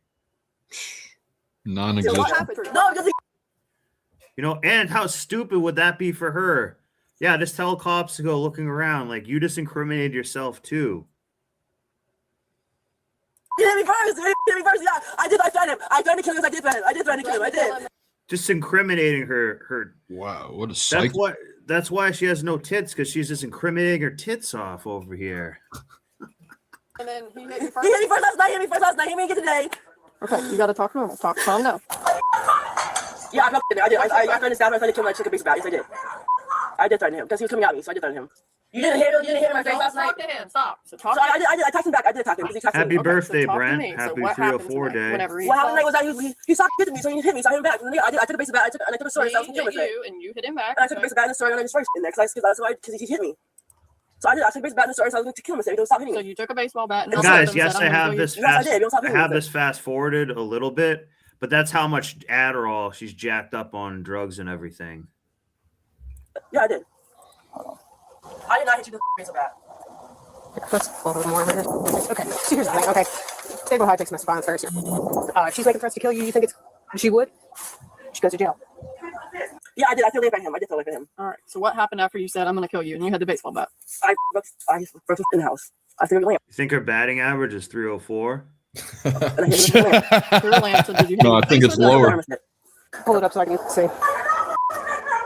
So after you threw the lamp, what happened? Then he said he's going to have me evicted out here in the morning. Okay. When did you get that cut on your arm? So what happened after he threatened to evict you? Walk me through it all. I need to. Then I started being more mad at him, and I started to hit him again with the lamp. You hit him again with the lamp? Yes, because he's not going to evict me out. Listen to what you just said. I decided to get more mad at him. I'm pretty sure that's what you just said. I decided to get more mad at him. Incriminating herself. I'm a little bit lit, but I'm gonna go back and see if that's what she said. Started being more mad at him, and I started to hit. I started getting more mad at him. Oh my god, so that's evil. That's what evil does. Decides to get mad at someone else. So the guy, it's just insane. I've never heard anyone say that in my life. I decided to get more mad at them. Well, I mean, that's actually like, that's a classic sign of an abuser right there when they say, stuff like that. You make me mad. It's like, you keep making me mad. Like that's deeply concerning when you hear stuff like that. Yeah, it's crazy. You hit him again with the Yes, because he's not going to evict me out. He's going to punch me and do stuff to me. All right, do me a favor. Kind of hang out over here for a second. Who's this other person that Another says roommate. Did they see it? They witnessed it? Yeah, he tried recording everything. I'm going to record it. You tried recording? Yeah. Is this his buddy or is it your buddy? Or This is a roommate. All right, so you did have everything on video. Okay, you can't go after somebody with a sword and tell them you're gonna kill them. All right, what? You're under arrest for domestic violence and assault. What? Can I get my phone back in the house? Go get your stuff. Put your hands up. See, they want their phone instantly. Your hands flat. Interlace your fingers. My baby birds, let us get out! Oh my god! We have a bird! She's using the F word as a comma. Oh my god, no, please! Let us get out of these birds, though! Oh my god, I'm gonna hate you, Will! I hate you! Oh, yeah. Yep, but don't forget, she's the victim. Always. And there's drugs in the house, guys. So guess what? Now these two female cops get to go just rummage through all your shit.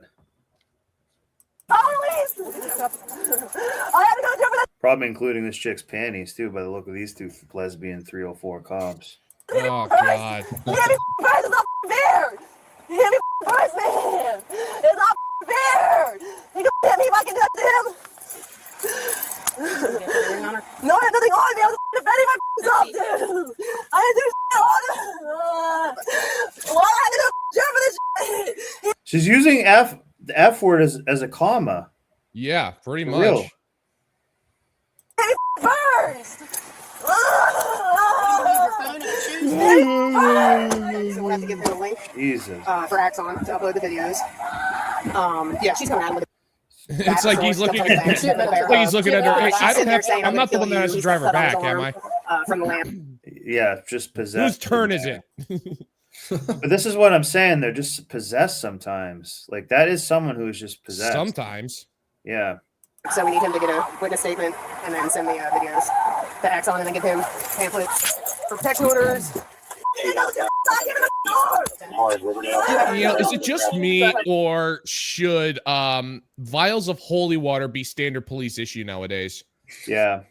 Yeah. Like I have like with the way some of these women act, like when they get arrested, it's like I feel like the cops should be going on the radio. It's like, yeah, we've got a 1042 here. We're gonna need an exorcist. Over. Yeah. No, the whole back seat is just filled with like garlic, silver, holy water, and like just all this stuff in there. You know, it's like dispatchers going, can you confirm, is she puking up green slime yet? Bring him exorcist. So I got these. He hit me though. Well, that's why the word whore is an exorcist. We're going back on the property. You're really good.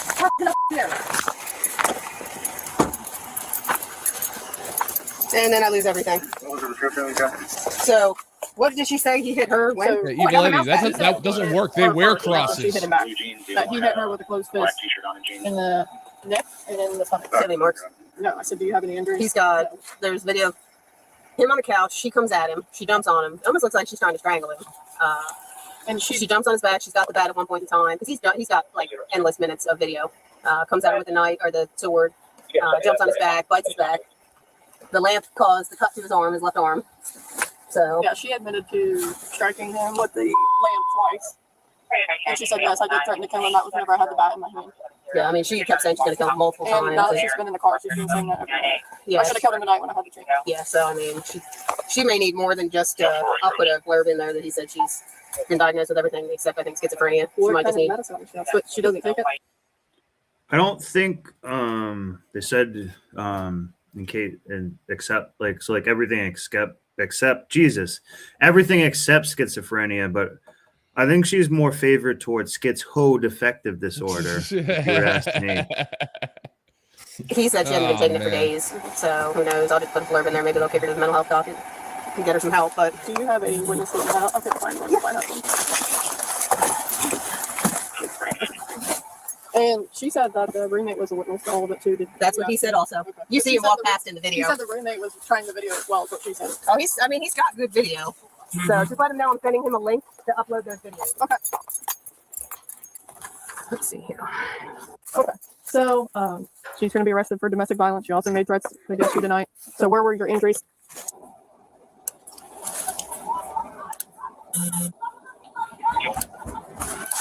You can hear her from all the way over there. Yeah. I can't breathe in the dumbass phone. Could it be all that yelling you're doing? Of course, she has to play the "I can't breathe" card. Yep. I can't come my hands. You can hit me first, attack me, but I can't attack him back. Yeah, I should have came at him like that, but you hit me first. So I can fit fingers in here. I can fit That's two tight as fingers. hell. That's not tight if I. And see how like masculine she acts. Like he hit me, so I hit him back and shit and stuff. Like these are So not like stunning, women. so brave. This is not like a woman, really. It's kind of just like just a mess. I can put my hands in Yeah, there. she's a disaster. So all we have to do is be able to get a pinky in there. I can get a couple fingers in each one. Oh, that's not her first time saying that. Oh God, it's we were all thinking it. Oh my god, it's just retarded. I got this. In this 304, you can probably stick your hand in there and flip a coin. It's so banged out. God. So bad, I pissed myself. Can you sorry for the pee, please? I got pissed so bad. I got pissed really bad. Can you go? I got pissed. Can you go? I'm here. Can you go pissed? I don't mind seeing that. I'm just saying. Oh. Let's go. I got pissed. I'm not pissed myself. Nice. Okay, I'm walking. Can we go now? No, stay right here. We're waiting on her. Oh, I got pissed myself. I got pissed like a racehorse. I ate the cigarette.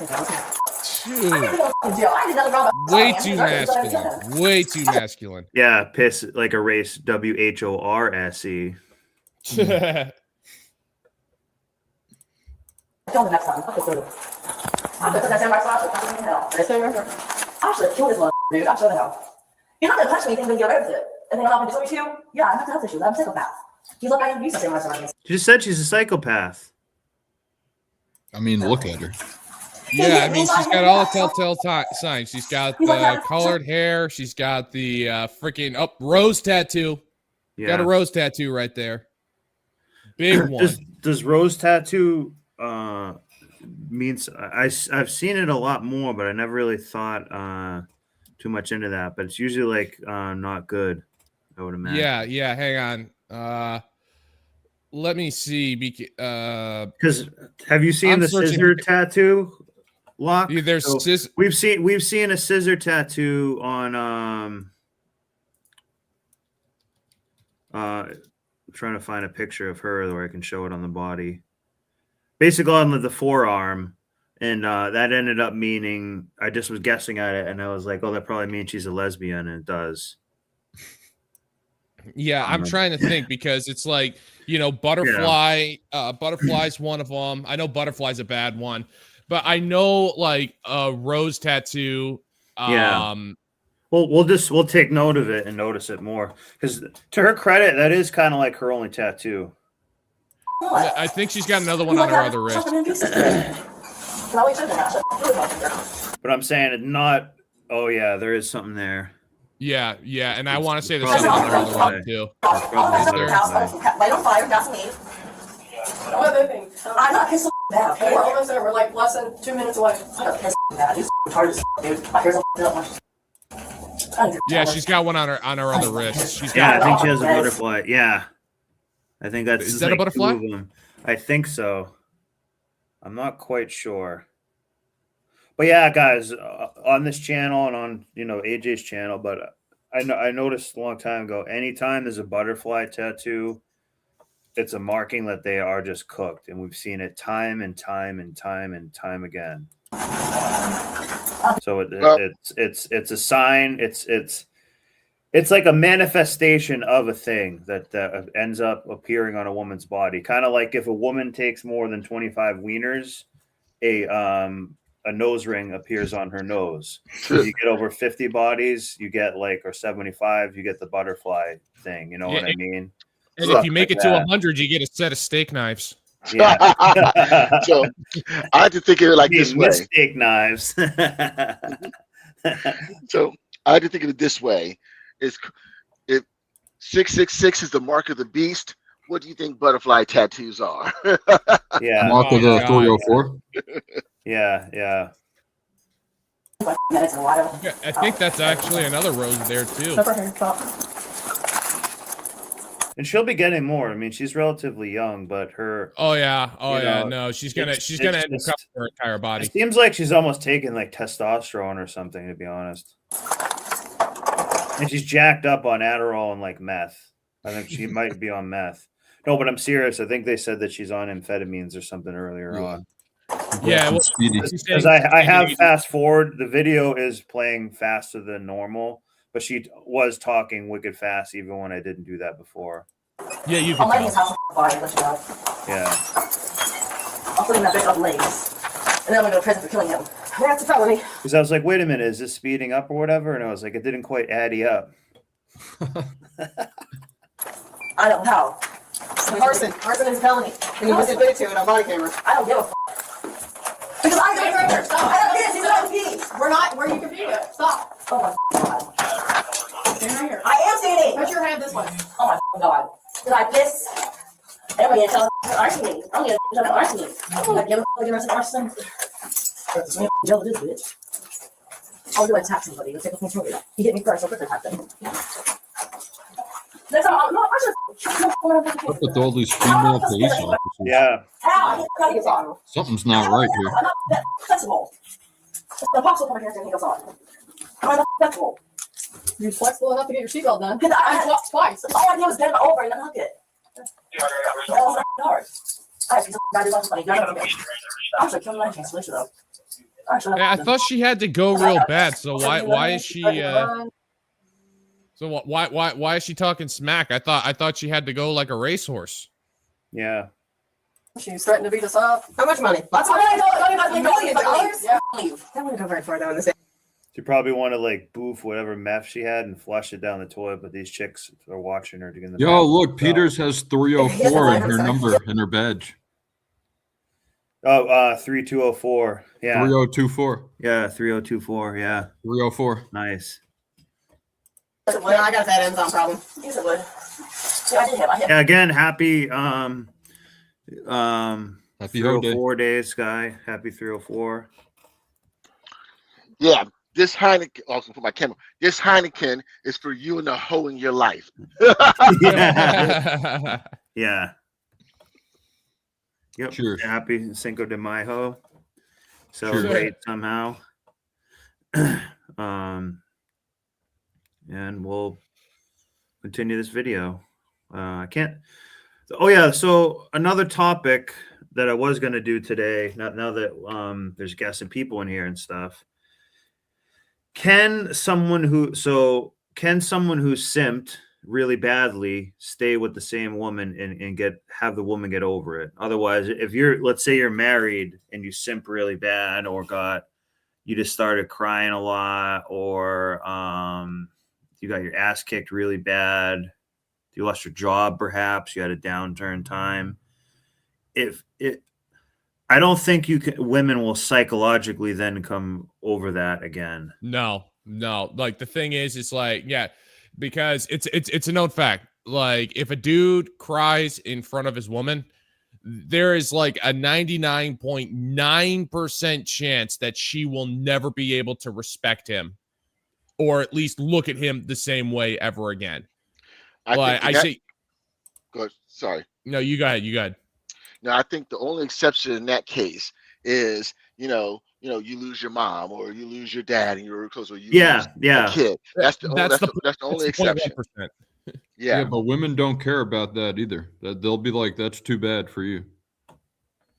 I don't know. So I mean, yeah, there's definitely women like that out there. I mean, I'm of the I'm of the school that it's kind of foolish to say all or nothing.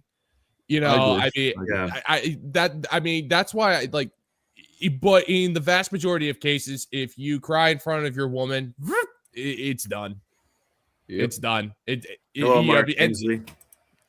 like, yeah, because it's like, I mean, for decades, I mean, this has been going on since like the 50s or 60s, where, women are saying, we want men to be a little bit more sensitive. We want men to open up more. We want men who aren't afraid to cry.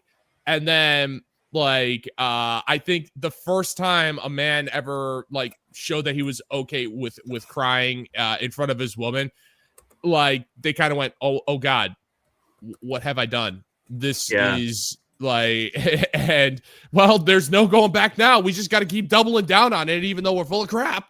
Yeah, she just starts calling them like simple stiltskins or something like that. Yeah. No, I mean, there are exceptions. There are absolutely exceptions, but yeah, the second you show a huge sign of emasculation in front of your woman, like I think it's kind of not really. Yeah, I think that pretty much answers it. So this is a new long crime video. Let's check this one out. Maybe a topic will come up organically. We can touch on a bit more. Law enforcement that she didn't want the jury to hear, and the punishment she could face. Welcome to Crime Fix. I'm Anjanette Levy.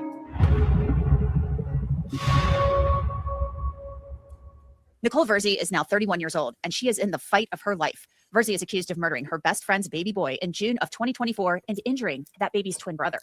And if Verzi is convicted of murdering baby Leon Katz and hurting his brother, she could be sentenced to death. Recently, Nicole Verzi asked a judge to suppress statements that she made. What's wrong with that? SSRIs. Yeah, but She's saying got the like, wide eye. yeah, That's but they're saying too, like, oh, she could be sentenced to death. Like, well, she deleted someone and really injured someone else, or a newborn baby. So you know what I mean? Like, it takes, you know what I mean? It takes Just a special brand of soulless to want to do that to a baby. Yeah, demon. To detectives, in which prosecutors say she admitted to hurting Leon. And according to prosecutors, Verzi said she had a long-time compulsion, a need, a desire to harm children that went back to her own childhood. It's unbelievable. Criminologist Dr. Debbie Goodman will join me very shortly to discuss this claim. Nothing. But first, That makes I want it to recap worse. this incredibly disturbing case, since it's been a while since we've discussed it. In June of 2024, Nicole Verzi, a PhD student in psychology, traveled from... Look at that. PhD student in psychology. Yeah, no, it's kind of a joke in the school of psychology. Like, the vast majority of your psych majors go into psychology to try to understand why they're so screwed up, and then they end up leaving more screwed up than they were when they walked in. Yeah. San Diego to Pittsburgh to visit her best friend who'd recently given birth to twins. A probable cause affidavit lays out what police claim happened back in June of 2024. That affidavit says that Verzi called 911 on June 15th before midnight and said Leon suffered a bump to the head after falling from a bassinet. The document said the baby was non-responsive. Leon was rushed to the hospital, and the affidavit said his parents had left Leon in Nicole Verzi's care after taking his twin brother to the hospital for an injury to his genitals, which Verzi had brought to their attention. Because she did it. Wow. Police said Leon suffered a severe skull fracture and Yep.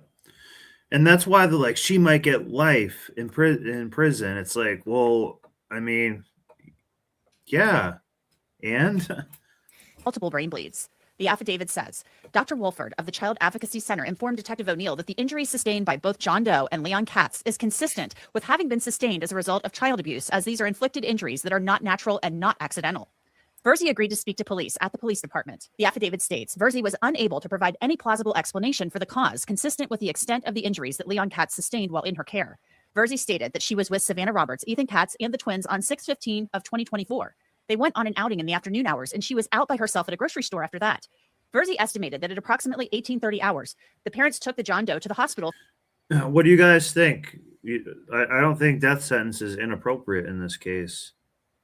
I mean, she deleted a baby and injured one's genitals. Like, that's pretty much a wrap here. Like, I don't know what else it could be. That's freaking evil. Yeah.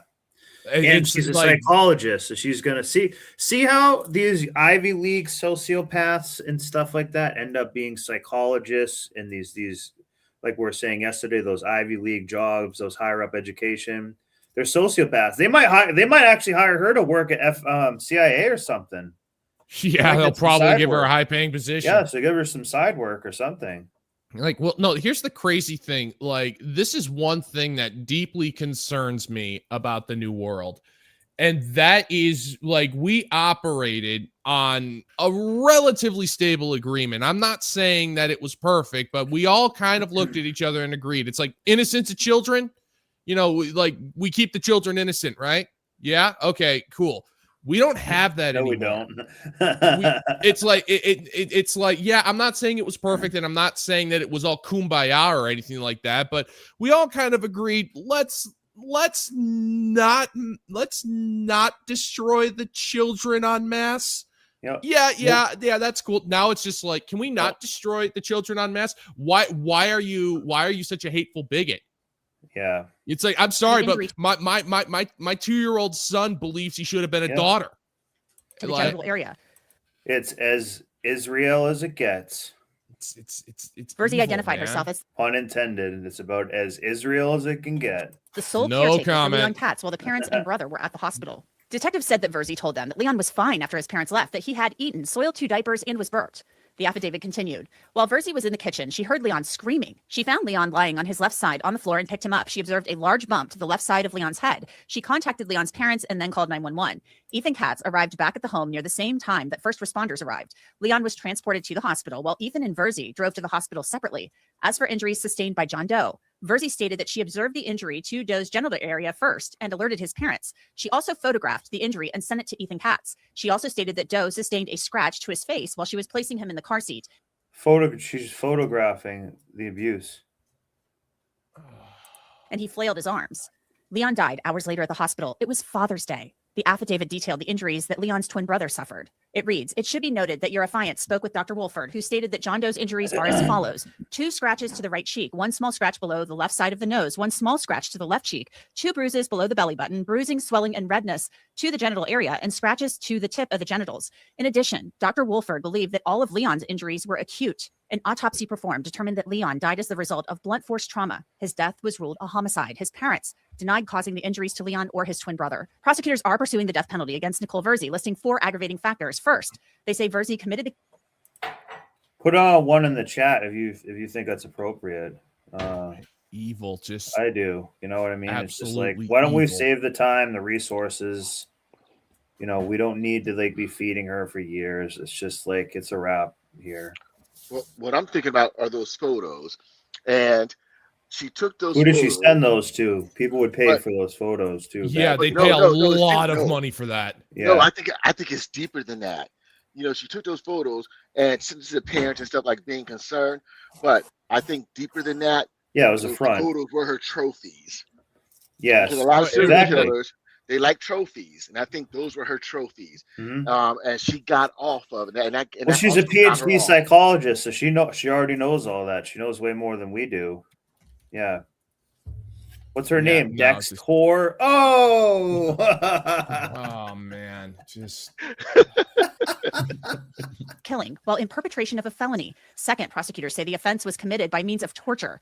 Third, prosecutors say they'll introduce evidence that Verzi has a significant Maybe they can hire over at Planned Parenthood. Oh. history of felony convictions involving the use or threat of violence to the person. And the fourth and final aggravating factor cited by prosecutors, the victim was younger than age 12. Now, these are all things that prosecutors would present in the sentencing phase of a trial if Verzi was found guilty. Recently, a judge ruled that statements Nicole Verzi made to law enforcement the day that baby Leon died would not be suppressed. Verzi claimed she was She's a pretty girl. Why did she need to do this? coerced and had been at the police department for 13 hours. Those statements include Verzi telling detectives that she dropped the baby hard on the floor a couple of times before he died. The Pittsburgh Oh Tribune my Review's God. website reported that Verzi told detectives, "Something just came over me I couldn't control. I'm telling you this because I can't keep lying about it." The site said that Verzi also told detectives, "I don't want to hurt anyone anymore. I know the best thing is for me to go away, or maybe worse." And Verzi, according to detectives, admitted to having a desire to harm children. From a very, very young age, I don't know what it is, but I always had this urge, almost like a compulsion I can't control, to hurt kids. In That makes 2024, no I spoke with Nicole sense. Verzi's attorney, David Schrager, about how he planned to defend her. She is handling it as well as to be expected. I think Hey, I guess her parents always told her to follow her passion. Oh. that she's maintained a good mindset and has remained positive. She manifested it. She understands that the process is a lengthy one and that she will have her day in court. She will get to tell her side of the story. She will get to share her truth, but that takes. You hear this? She'll get to share her truth after a kid is dead and another one is like completely cooked psychologically. Oh They're God. physically probably pretty messed up too. Some time, and that's difficult. And this slimeball lawyer, because that woman probably had some money actually. She probably had decent pay, so she can pay a little bit, 40 grand or something for a lawyer for a little bit of time. And here's what I don't get. Here's what I don't get. So you say you have this compulsion, this inability to be able to control yourself, and it comes to harming children. And you believe that you should be locked up and put away from society, from the protection of others. Why are you pleading not guilty? Did she plead not guilty? We'll see. I don't actually know. Because the thing is, it's like, oh, we can hear her truth in her day in court. Okay, well, shouldn't your truth be that you're pleading guilty because you did something awful? Yeah, but also just by definition, like your truth is not the truth, like either too. Like it's a woman thing to say. Like she told him to say that. The lawyer's probably like, I'm like, this is gonna be bad to deal with. It's hard to. The lawyer that she got has the wrong type of nose. This is not a long enough nose. This guy is like, he's not Actually, what? Sorry to cut it short. I got to get going, man. But I wanted to sit in, man. Yeah, I'm glad. Congratulations on show number 2. You guys have fun, all right? Thank you. You have a great night as well. Yep. Later. Later. Yep. And you know, other people are welcome to come up too. This is for anyone. Let me repost the invite guest thing here. Someone was on this last night that I on the panel that I didn't even acknowledge. I kind of feel bad about that. I just kind of was a little overwhelmed. I think iStar 676 or something like that. Do you guys remember him? Scars. E-Stars. Scar 76. Scar 76. Yeah. So pretty sure that's what it was. Yeah. Feel free to come back on again, man. I figured you would kind of speak when you were ready. And you're also welcome to come on. You don't have to say anything if you don't want to, but thanks for, being here to be a part of the show. Appreciate it. And plus, it was your first show. It was your first show. Yeah, I was and I forgot to look at some of the comments sometimes and things like that. So, and I got with only one monitor. So, don't worry, it'll come. That guy was cool. Yeah, but that guy was cool. I just want to acknowledge him for, checking it out. To get to be able to the point where most of the people are expecting, which is a trial. The trial happens at the end of a criminal case, and that can be measured in years potentially. So to discuss this incredibly disturbing case, I want to bring in Dr. Debbie Goodman. She is a criminologist. And Dr. Goodman, thank you so much for joining me. This Debbie John Goodman.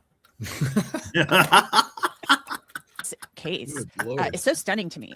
And, you don't want to ever judge a book by its cover, right? But we have a psychology PhD student in clinical. Well, what were we saying about the schools yesterday?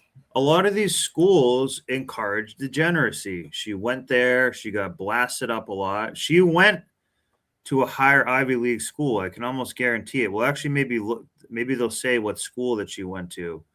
So it didn't necessarily have to be Yale or something, but she has that entitled upper class privileged position, got that job. And a lot of those people are sociopaths. The top 1% people that, how they're fine if you can't eat, that's her.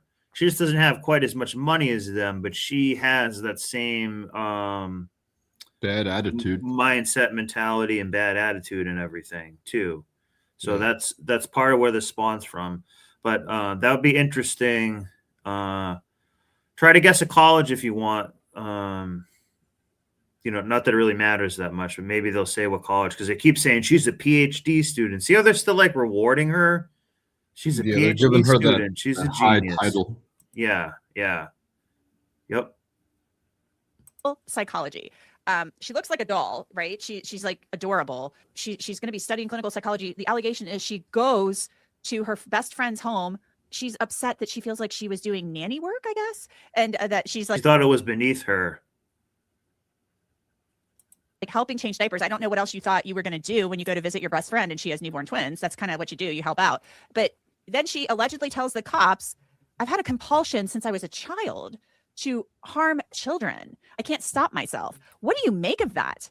Certainly. Well, good morning, Anjanette, and what a pleasure to join you on such a startling, shocking, sickening case. It's just beyond comprehension to think that someone who you just described, and I agree with you, we can't judge the book by the cover, but what we judge and what we evaluate is the mindset. So thus far in the fact pattern, I believe that this individual, right down the list of first-degree murder there was a level of planning, premeditation, willful with malice. So it's indicative, Anjanette, of some other high-profile cases that have been discussed on the network and in the media platforms of those who harm children. We could take a look at Susan Smith and the death of her 2 children, Michael and Alex. We look toward Andrea Yates and the 5 children, 4 sons, 1 daughter. Lori Vallow Daybell and the death of Tylee and JJ. So when it comes to any level of mental health question, and that is the question here, what level of mental health compromise, if any, did she actually have? But I think it's these other issues, Anjanette, that will supersede whatever her defense comes in saying. And I can assure you as a criminologist that any level and category of murder that we would discuss, whether it's a singular homicide, double, quadruple, serial murder, mass murder, workplace, school-based, family, there is a level of obsessive compulsivity to these individuals' behaviors. So although we anticipate at the October trial, of course, her defense will raise some type of issue along these lines or intermittent anger disorder. There will be a variety of things stated, but I think that the composition of this jury will likely be individuals who are mothers, who are fathers, brothers, sisters. They have siblings, and it will be absolutely unconscionable to them that this individual could do what she did, killing little 6-week-old Leon and harming, the twin brother Ari, it's just beyond comprehension. But where could she have developed, if this is true? And I'm saying if it's true, because maybe after she's sitting in this interrogation room for hours and hours at the police department, maybe the wheels are turning. She's talked to her parents, according to all of the reporting on this case. Her parents came in and they're like, honey, we're going to get through this. We love you. She got a defense attorney. And then apparently she gets a defense attorney. She talks to a defense attorney. And then the cops are like saying, she says, no, I can't do this anymore. I'm going to tell you what happened. And she, after invoking her right to remain silent, then withdraws that and says, I'm going to tell you what happened. And she admits to shaking Leon and dropping him onto the floor until she hears a crack. And then she's like, I don't know what it is. Ever since I was a kid, I've had this compulsion. I can't stop myself. I want to hurt other kids. And she went to school for psychology. You know what I mean? So she shouldn't put her, you know what I mean? She should have known not to put herself in that situation and all that. Disgusting. And then she literally talks about how she's hurt other children. According to, the reporting from triblive.com, she goes through these other instances where she's hurt kids, like since she was a kid. So, wow. Like, do you believe possibly? And do you think that woman is giving any good life advice to anybody her entire career? Never. Nope. That is actually, and she probably gets high accolades too. Like, she's, by the way, she probably barely works, gets paid really well, has had a lot handed to her. She probably had a really good life, probably a really easy life, actually. Yeah, I mean, she looks pretty good. Yeah. True that she's had this like deep-seated compulsion since she was a kid to do this, or is she smart enough to lay the groundwork for some type of psychological defense while she's sitting there in the interview room? I don't believe her, Anjanette. I simply don't believe her? do not. I really don't. For me to believe this is valid and viable and accurate, I need some actual documentation, proof, something from a psychologist, a psychiatrist. And here's why I don't believe her. Because if her best friend, Savannah, is asking her to babysit her children, doesn't a best friend know our deepest, darkest thoughts and issues and conduct? So why would a mom of twin boys allow somebody that she knew potentially had this disorder even near her children? Well, Mark, man, welcome. With them? What I really think, Anjanette, if we go down the list of evil, Yo. for me, it's an acronym that would represent, I think Nicole was envious, the E for envious, V, the behavior is so vile, I, she had the intent to harm, and L, she has repeatedly lied. So once people start lying, I actually believe in criminology that's their defense mechanism. You see, they know what they did was wrong, but they start out with the lie. And then isn't it curious to us how midway she decides, oh, investigators, detectives, let me actually now tell you the truth. That's the part I believe, what she actually did to harm little Leon and Ari. So she tried to create a way to get out of it, snake out of it afterward, play the victim, kind of. Wait, hold on. Snowboard, is that the reason why you wouldn't let me show your sister around Dallas? That you could sense something, something was wrong? Would be wrong. Yeah.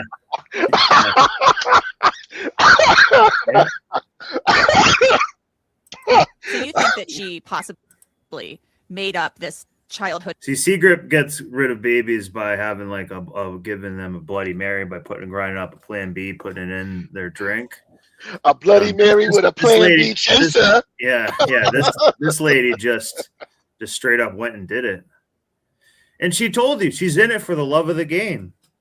This is what she likes. This is her passion, apparently. History of wanting to harm children. You think evil. Yeah. Do you think death penalty would be appropriate? Because that's what they're saying. Like they might get the death penalty. Millstone till the bottom of the ocean, man. Yeah.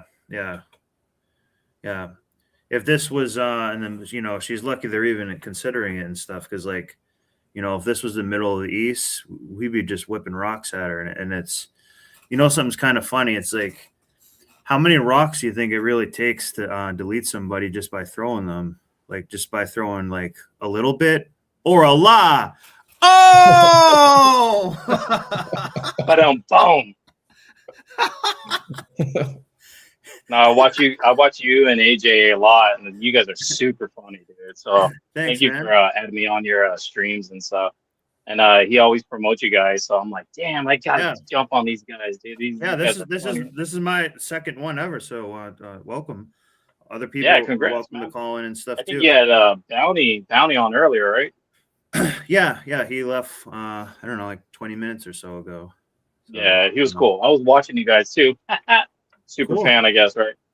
Awesome. Thank you. Well, welcome here. Yeah, no worries, man. Made that up to possibly give herself some mitigation, seeing that she was going to be probably charged with killing Leon. And yes, this is a heavy topic. I know it's not the most fun, but I think so, Anjanette. Whatever. In criminology, we have two areas. Hold on, that are very important, Snowboard. whether it's this Don't crime or any- discount this.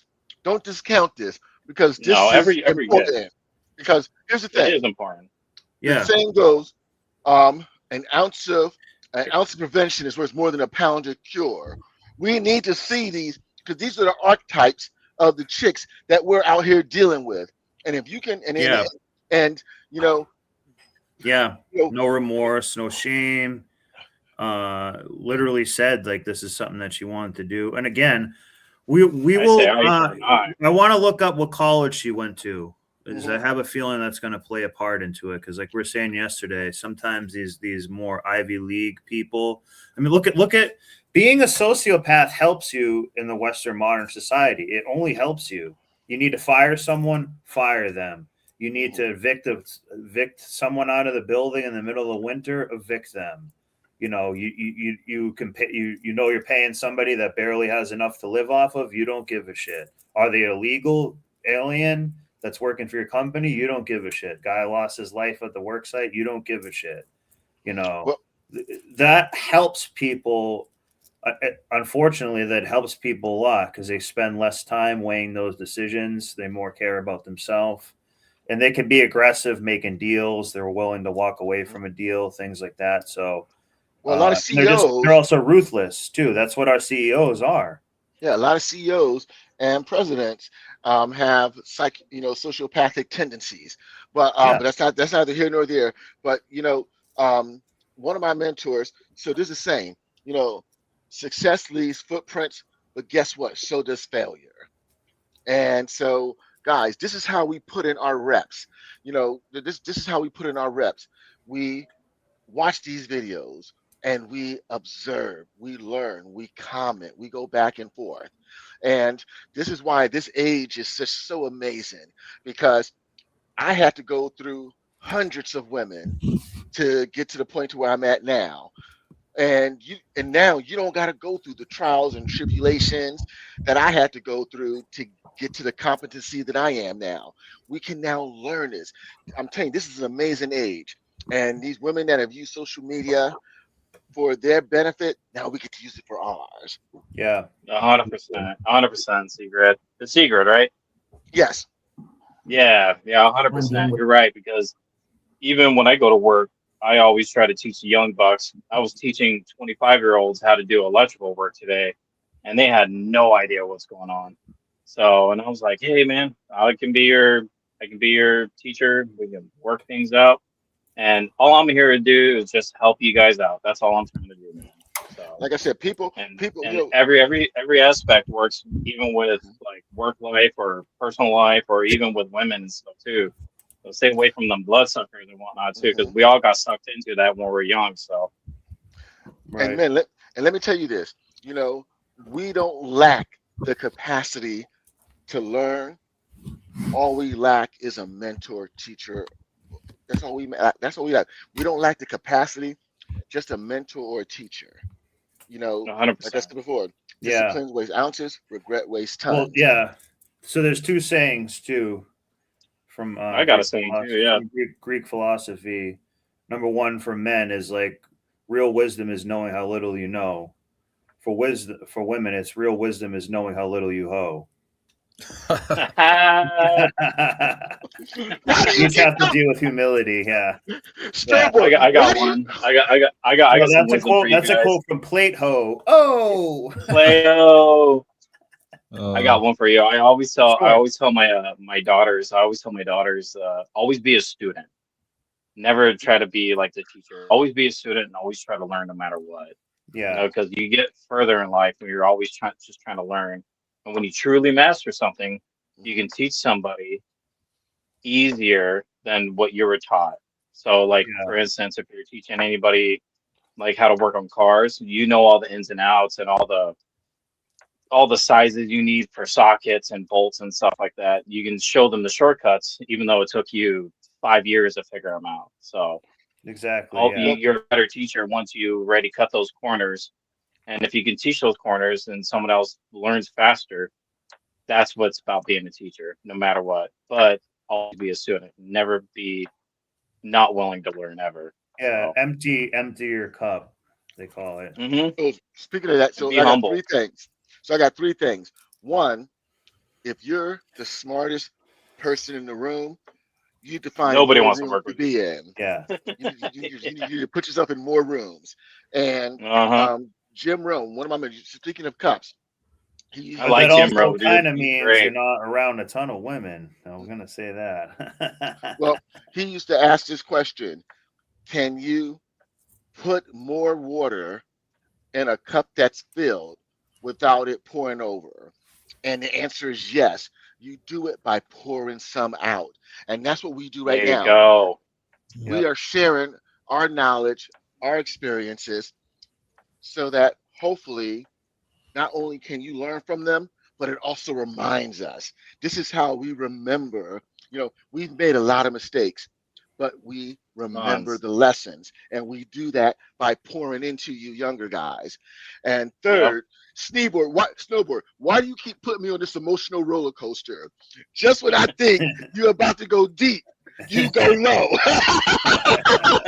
And I'm like, and if you can see the look on my face, like just when you were talking about Greek philosophy, I'm like I'm leaning into my computer screen, and then bam, a zinger. You gotta stop putting me on these emotional roller coasters.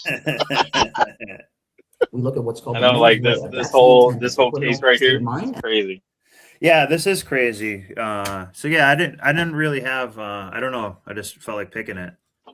And then It's the all second good. side of the It's all coin good. is the actus reus. That's the action itself. So wherever this gray area, let's call it, would fall in obsessive compulsive conduct, the desire to harm children, again, I don't see it at all as negating the fact pattern of the severity, the acute harm that she caused in the death of Leon and in the aggravated assault of Ari.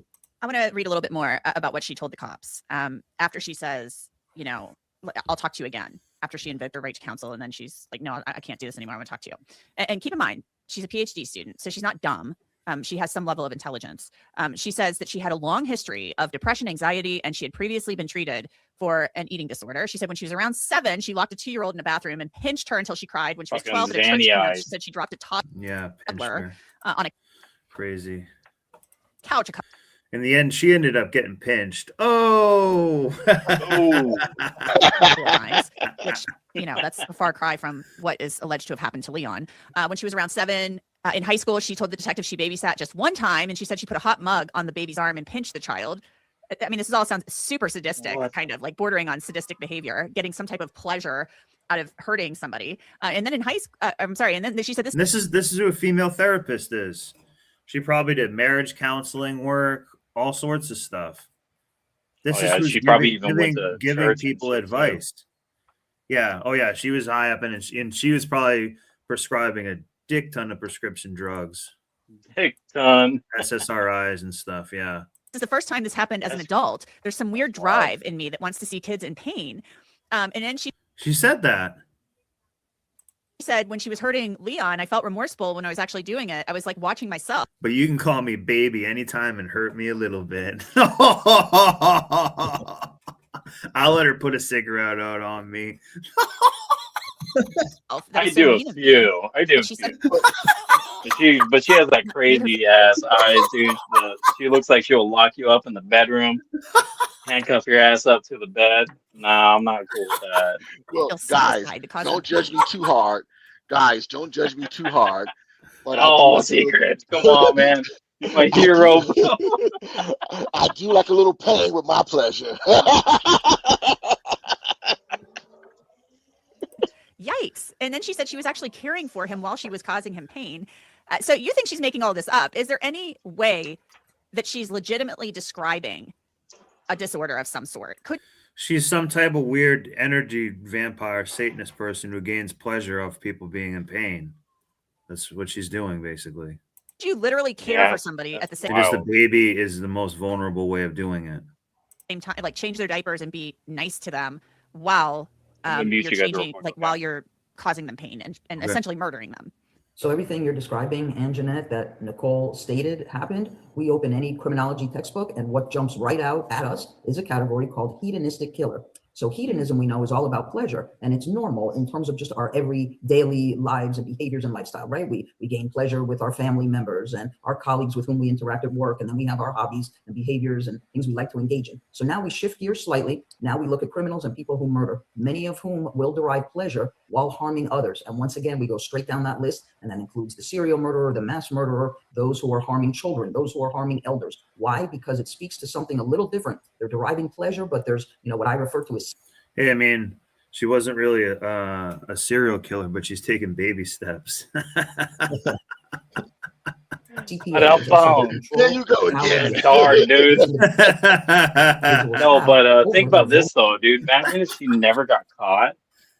Imagine if she never got caught and she's like fucking 60. She'd probably go open a daycare. You imagine how many lives she would have ruined. Oh yeah. God, this woman. Yep. Vulnerable victims. So the hedonistic killer is actually very common at all ages. And if you're hedonistic in one way, you're probably hedonistic in others too. This is probably. Oh, dude, she probably started with like chihuahuas or something. Yeah, you're probably right. Crazy. You're actually probably exactly right. All serial killers probably start harming off animals. That's usually how this stuff starts. Yeah, the Jeffrey Dahmer I eyes. didn't even think Shit. of that. Look at that. Yeah. Groups of criminals. I think that's who and what this individual is. She also sounded like she was mad. And this kind of makes me wonder, like, is she kind of like a spoiled princess? Like, is she a spoiled brat? Because she's saying she was being put to nanny work and she didn't like that. I mean, you're visiting your best. Yeah, that's what I was saying earlier. That seemed to be her attitude. Friend who just had twins. I mean, that's again, we're gonna see what college that she went to, because I think that's an important part of this. She's your best friend. What are you guys betting? Having twins, having a like more of an Ivy League college. Yeah, Stanford. Yeah. I think it's Yale. one of those. Yeah, or Stanford. Exactly, one of those. Baby is a big deal. So maybe you are going to like travel there and help out. Like if your sister has a baby, you go and travel and you help out because it's like a very traumatic thing to the body to have babies. So like maybe she's just upset and felt like she shouldn't be having to take care of a baby. I mean, could that be just like really the root cause of this? Well, I definitely think it's a part of rather than apart from the dynamic here. But let's also just talk about forensic psychology for a moment, Anjanette. And what do we know? We know that when crimes are based on the same gender, meaning if it's a male criminal and a male victim, female criminal, female victim, there are also other emotional elements here as to why people pick, if you will, select who they want in terms of victimology. And so I think it's quite likely, and I'm sure it'll come out at trial, there must be some level of jealousy, I believe, that Nicole has towards Savannah. Maybe Savannah was very, successful in her personal life and lifestyle, being married, having twins. At the moment, yes, as you mentioned at the intro, Nicole was more on the cerebral side, perhaps intellectual, going through a PhD program, but from afar may have truly been envious of the best friend. And so if we really believe this platform of her desire to harm children, I must believe that Savannah would have known this, being her very best friend. That's why I just don't think it exists. I think it's fabricated. I think it becomes a convenient. Columbia is a good guess as well. Something in terms maybe of how NYU. to possibly mitigate, because we know the state is seeking the death penalty on this. They definitely are. And there is nobody more defenseless in this world than a baby. Just awful. This is an awful case, a horrific case. And, the state, I just don't see a deal here. I don't see them doing a deal unless the parents sign off on it, and they just don't want to have like years and years of appeals. That's the only way I see this possibly happening, because Nicole Verzi, according to the article, she apparently said to the cops, I know I need to go away and possibly worse or possibly more. So it's almost like a recognition, some self-awareness that she's got some bad stuff going on. Dr. Debbie Goodman, thank you so much for your time and your expertise. I appreciate it. My pleasure. Thank you so much, Anjanette. Nicole Verzi has pleaded not guilty to charges of criminal homicide and abuse charges that she faces. Her trial is scheduled to begin in October of 2026. And that's it for this episode of Crime Fix. I'm Anjanette Levy. Thanks so much for joining me. Remember. Okay. This one looks pretty good. This next one, and I will. I want to see. While this one's playing, an attempt to look up what college she went to. So he did pass away? Yeah, he's been deceased for a while. Sorry, gonna speed it up. Some of these introductions have been like pretty dope for some reason. Oh, it's I 1.5. know they're like Sweet. dubstep almost or something. Yeah, I don't know why they just been doing that. It's like, yeah, this Yeah. murder is sick. Let's go. Like babies. Baby. In May of 2024, a couple driving around a remote area southwest of Albuquerque, New Mexico, stumbled upon a grim scene: the lifeless body of 16-year-old Jesus Quintana Cota. And you guys said you're just driving by and you saw it? Is it common or not? Yeah. It is? That's why we're ranked #1 in crime in America. His body was riddled with gunshot wounds and abandoned in the dirt. It's going to be an obvious 10-7. This is beyond me. It was a scene that would unravel a tale of teenage vendettas and cold-blooded revenge. I wonder if it's a GSW through his eye. At first, there were few answers. No witnesses, no immediate explanation for how Jesus ended up dead in such an isolated place. This here, that's just the exit hole. What? Like that's from the exit hole. Like Yeah. Well, the blood coming from the ears too. Yeah. You think it was done out here? Or you think they dropped it here? I think it was done out here. Because the way the blood is. No. Could have been standing up when it happened. The fact that he's laying down and it's all going downward into the dirt. There's a shell there. Oh. No, why no shoe though? That's was a struggle. How old do you think he is? Definitely not 21. I see that. He just looks very like undeveloped still. You know? Yeah. If he got shot, unless his eye is the exit hole. But if it's that, it would be a lot bigger. You would think. Yeah. Guys, you should ask if anybody's called in about their kid missing. I don't know where you guys are from, but this whole area, like the southwest area, is kind of my area, dude. Like the Phoenix and Albuquerque area. So, and these cartel style kind of murders and stuff too are fucking normal, dude. It's crazy. Wow, yeah, I'm from Northeast. I'm from New Hampshire, so we don't, we're just the supreme white state. I don't know what else to say. We don't have this nonsense. Well, he is definitely deceased. There's no need for them to be like, let me check his pulse. Like, they're just going to contaminate the scene more. Obviously, we contaminated it right by walking up there, but who cares? There's his eye, obviously. I brought my hair, I skipped it. 1 month earlier, Jesus had allegedly fired shots at Daniel Garcia's car. Though no one was hurt, the altercation ignited a fuse of revenge. So shout out to Sergeant Pepper Spray channel. Daniel and his associate Dominic Marquez enlisted a friend to lure Jesus out under the promise of going on a date. This friend was Mariana Gomez Salinas. Mariana claims the boys threatened to kill her if she didn't help them. So posing as a romantic interest, Mariana messaged Jesus on that chick was going to San Diego University, UCSD. I just looked that up. Criminal psychology is what she was going for. Dude, are you looking up like a bunch of crazy like psycho women that are like tied into like serial killing shit, or what's going on? This one, I don't know. I just kind of hey, look, stop that it stopped at 304. Happy 304 day again. Happy 304. Happy 304 day, yeah. Oh shit. That's not intentional. I don't know. I don't know why I really picked this video. It just was kind of coming up. Do you think she's a big booty Latino, maybe? It's not looking like. I don't know. We'll see. social media. After setting up the date, Mariana picked I up might look Jesus in for a her different car, but it was an topic, ambush. After jumping Jesus, the teens alleged they picked up an unidentified older man. They all drove to the desert, where the teens say it was the older man who fired the fatal shots. 1 month later, Mariana, Daniel, and Dominic were arrested. Hands up! Please, all of you! Walk here. Go ahead and step toward me. I got my hair. I got it. That's up down.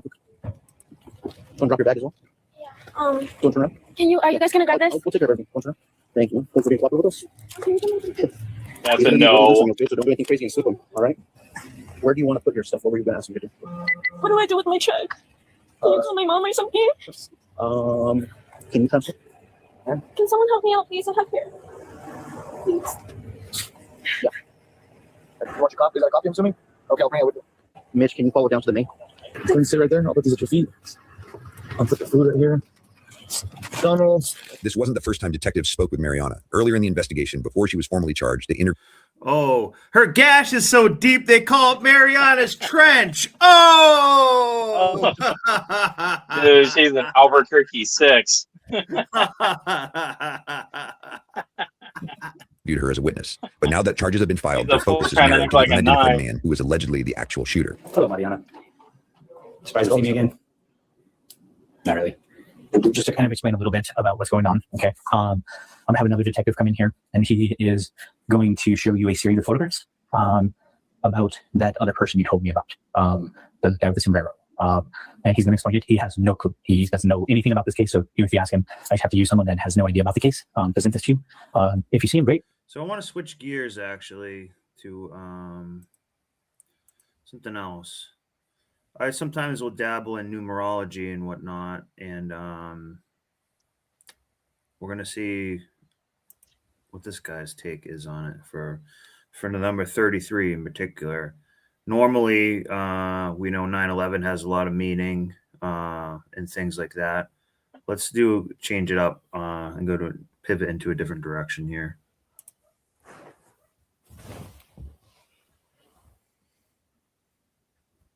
This might be sped up a little bit, but then slow down.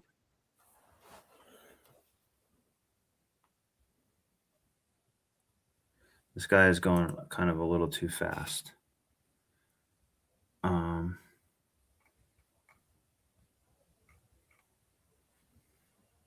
We can still play it.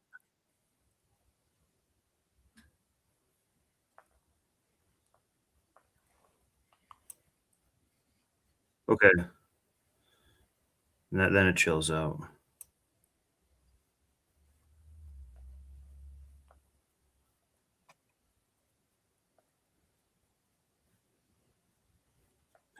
And I might see, I don't know how much heavy I want to get into this topic. I have a big interest and fascination with 9/11. I go pretty autistically crazy into it. And I'm not quite sure if that's what I want to cover on this channel. But it is very interesting. This is a guy who we should check out a little bit of what he's saying.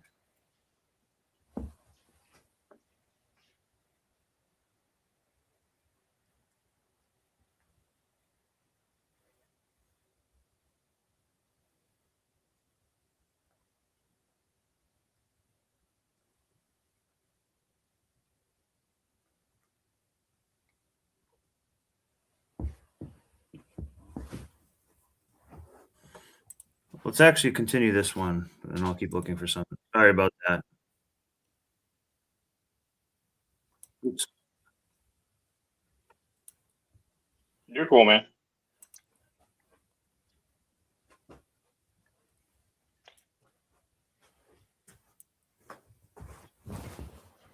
To choose some other people. Have you guys ever been to Albuquerque before? This other person is. You guys got to You can't anyway.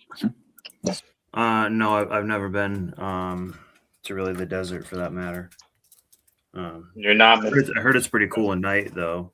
Besides that, It is pretty cool. Besides that, it's it is what it is. Yeah. Put what state you're from in the chat if you want. I'm from New Hampshire. You said New Mexico or Arizona? I'm from Phoenix, Arizona. Phoenix, okay. So you know about Not much the better than desert and people Albuquerque. getting. So you know about the desert and people getting left out there. Oh yeah, buddy. Yep. I've been here my whole life, dude. All 37 years, man. Wow. Cool. Yeah, I hear that it's hot out there, but it's a dry heat, which I don't understand that either. Yeah. It's low humidity until the monsoons roll in around August. So when the August hits and stuff, it gets humid. Panic spreads to a quiet suburb when a neighbor is found goes bleeding back out and in front of forth. his home. So I ran with him. He was already. We'll try this other one. Yeah, maybe I Hey, will I cover creepy stuff. I gotta cut up some ribs for the kids for dinner. But keep going. I'll keep listening. Okay, yeah, thank you. Have a good night. Nice meeting you. Panic spreads to a quiet suburb when a neighbor is found bleeding out in front of his home. So I ran with him. He was already on the phone with 911, and that's when we saw him laying here. But the search for the suspect points to someone the victim trusted most. Who stabbed you? Who stabbed you, man? Girlfriend. Huh? Girlfriend? This is Inside the Crime presented by Law and Crime. I'm Elizabeth Milner. The victim was stabbed more than a dozen times with more than one weapon. If it wasn't for his neighbor stepping in, this could have ended in a murder case. It's July 3rd, 2024. We're in Clinton Township, Michigan, which is located about 22 miles northeast of Detroit. It's just after 5 p.m. when officers respond to reports of a man bleeding out in his driveway. What's going on? My husband heard him screaming help. Okay. I mean, he just doesn't want to talk. He just wants to get to the hospital. Tech 2 dispatch. We're in the driveway of the address. Send medical 300. Where's he hurt? He's hurt in his shoulder and on his legs. Huh? They got him wrapped in a towel. Is anyone else in the house? He's alert. No. The door's wide open. Who's he live here with? He lives by himself. That I know. He lives here? Yes. Who stabbed you? Who stabbed you, man? Girlfriend. A girlfriend? What's her name? I don't want to talk right now, please. Just give us her first name. Jennifer. Suspect is going to be a Jennifer. It's his girlfriend. The victim lives here. I don't know if there's a Jennifer registered, but that's going to be your suspect. That's all he's telling us for now. No.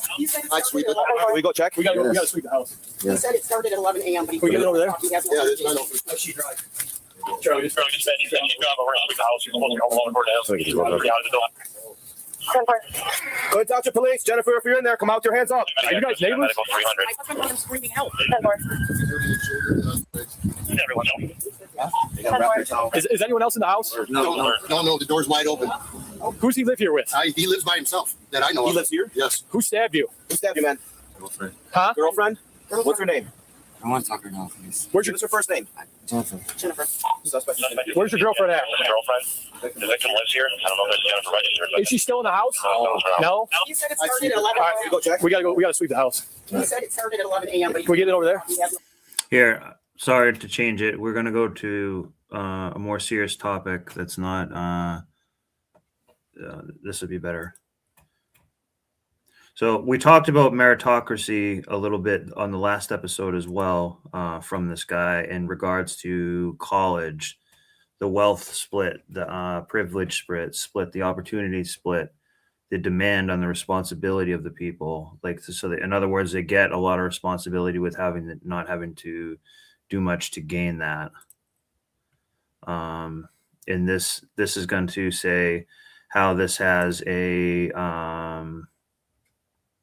more negative impact and how this affects society. So let's check. Meritocracy means that people should succeed based on their talent, their ability, and their hard work. And in theory, it sounds like a good idea. And in fact, the school system is built around the idea of a meritocracy. The good students go to the best universities, and then after they graduate, they will get the very best job. Perfect. Yeah, that's the what idea. I was looking for. Yeah. But what I will show you today is that there are actually lots of problems with the meritocracy. And what I'll also show you is that, in fact, this idea is actually destroying American society. Okay? So put a 1 in the chat if you think there's a meritocracy. We got wealth divides, wealth gaps, things that are out of balance right now. Maybe an example of one. We can talk about it too. First thing I'm going to do is I'm going to explain to you why America has the world's most complicated admission system. Okay, so in China, when you apply to university, admissions system, like to get into school. You take the Gaokao, you take an examination, and then based on your test score, you get into university. And this is a system that most countries use. Only in America, it's a system that's complicated. Your transcript matters, but so does your standardized test scores, the SAT, the TOEFL. So does your extracurriculars. So does teacher recommendation letters. And so does essays, in which you have to say to America, I'm a really good person. Why does it matter if you're a good person? Okay, so it's the world's most complicated admission system. So what I'll do first is explain to you why we have this system. Okay, so we start off in England in the 1600s. And at this time in history in England, there's a major class. And what he's going to do is basically break down the filtering system of what qualifies you to be a have and a have not, to be in the upper echelons and whatnot like that. So he's just, he's going to go back in time to do it, but that's sort of what he's going to be talking about, which just affects a lot of people. Between religious belief and the king. Okay, the king is head of the Anglican Church, which is the official church of England. And there's no difference between the Anglican Church and the Catholic Church. The only difference is in the Catholic Church, the head is the Pope. In the Anglican Church, the head is the King of England. That's the only difference. In terms of rituals, in terms of belief, it's the same. Now, there are people called Protestants who believe there should be no Pope, there should be no king. No, this guy is not on Adderall. He does speak quickly, but I think I need to have this playback speed up a little higher. Someone told me I needed to do that. So I'm going to slow it down a little bit. So, yeah, I can see how that can be a little annoying. Let me slow it down a little bit more. I don't know about all copyright stuff and everything, so I was just doing that to be a little extra. But let's give it a shot. You should, as an individual, be able to access God directly. Any questions too, people can ask as well. Let me rewind it a little bit. Who believe there should be no pope, there should be no king. You should, as an individual, be able to access God directly. And you do that by reading the Bible. So at this time in history, there's a major conflict between the Protestants, the Puritans, or the dissenters, and the king. And it leads to wars, basically. And so the solution is the king says to the dissenters, hey, there's this new place called America. It's far away. Go there, guys, and leave me alone. Okay, so the dissenters go as pilgrims to America to build their own theocracy, what they believe to be the New Jerusalem, or paradise on earth, heaven on earth. Now, one core belief of the Protestants is you must read the Bible in order to understand the mind of God. Therefore, education, literacy, learning, it is the divine imperative. And that's why they established Harvard, okay? Harvard was a school designed to train people into the religion, called ministers, in order to study the Bible, in order to spread the truth of the Bible. Now, Harvard then would encourage development of other universities, Yale, Princeton, okay? And collectively, they would be known as the Ivy League. Okay? So this is how the Ivy League started, because America was notice how it's church-based. Founded as a religious colony, and everyone needed to read the Bible, so they needed places to study the Bible, and so they founded Harvard, and then Yale, and then Princeton. Okay? But over time, as America became more wealthy, it became also less religious. And so the Ivy League became social clubs. And what I mean by that is, these were just places where social media clubs, in a sense. Also notice social media, Facebook started in high schools, Facebook. The rich of America went. It's like history repeating itself. To become friends. Okay? It was to build. That's how Rome falls, huh? Remember, we discussed the idea of cohesion, where if you commit transgression, you become more cohesive. So these guys did not study. They drank, they dressed up like girls, they had wild parties, they played football, they took risks. You heard that before? Let them have bread and syrup. They're talking over 100 years ago. Well, if you think about the Roman Empire, they also went through the same thing too. Yeah, but that's what I'm saying. That's part of the deprogramming and the programming. They need to get you lit. They need you to start being a degenerate. They need you to start sleeping with a bunch of hoes and like compromising you and making you do fraternity stuff. You know, it's also, you know, an indoctrination as well. And they went on to become the leaders of America. As America became much more diverse. It's like I was saying, that's when girls go to school the first year, they become whores because their orientation has told them to be. First, much bigger and much more wealthy, it recognized that it needed to educate. That's why they make horrible decisions. Oh, yes, they do. Population. And it started state schools. Okay, state schools. You know how many I tagged? What we call A&M. Now, you may have heard the term Texas A&M. Okay, it means Texas Agricultural and Mechanical. The reason why was these schools were built to train farmers, engineers, and soldiers. Okay, tradespeople, in order to help grow the American economy.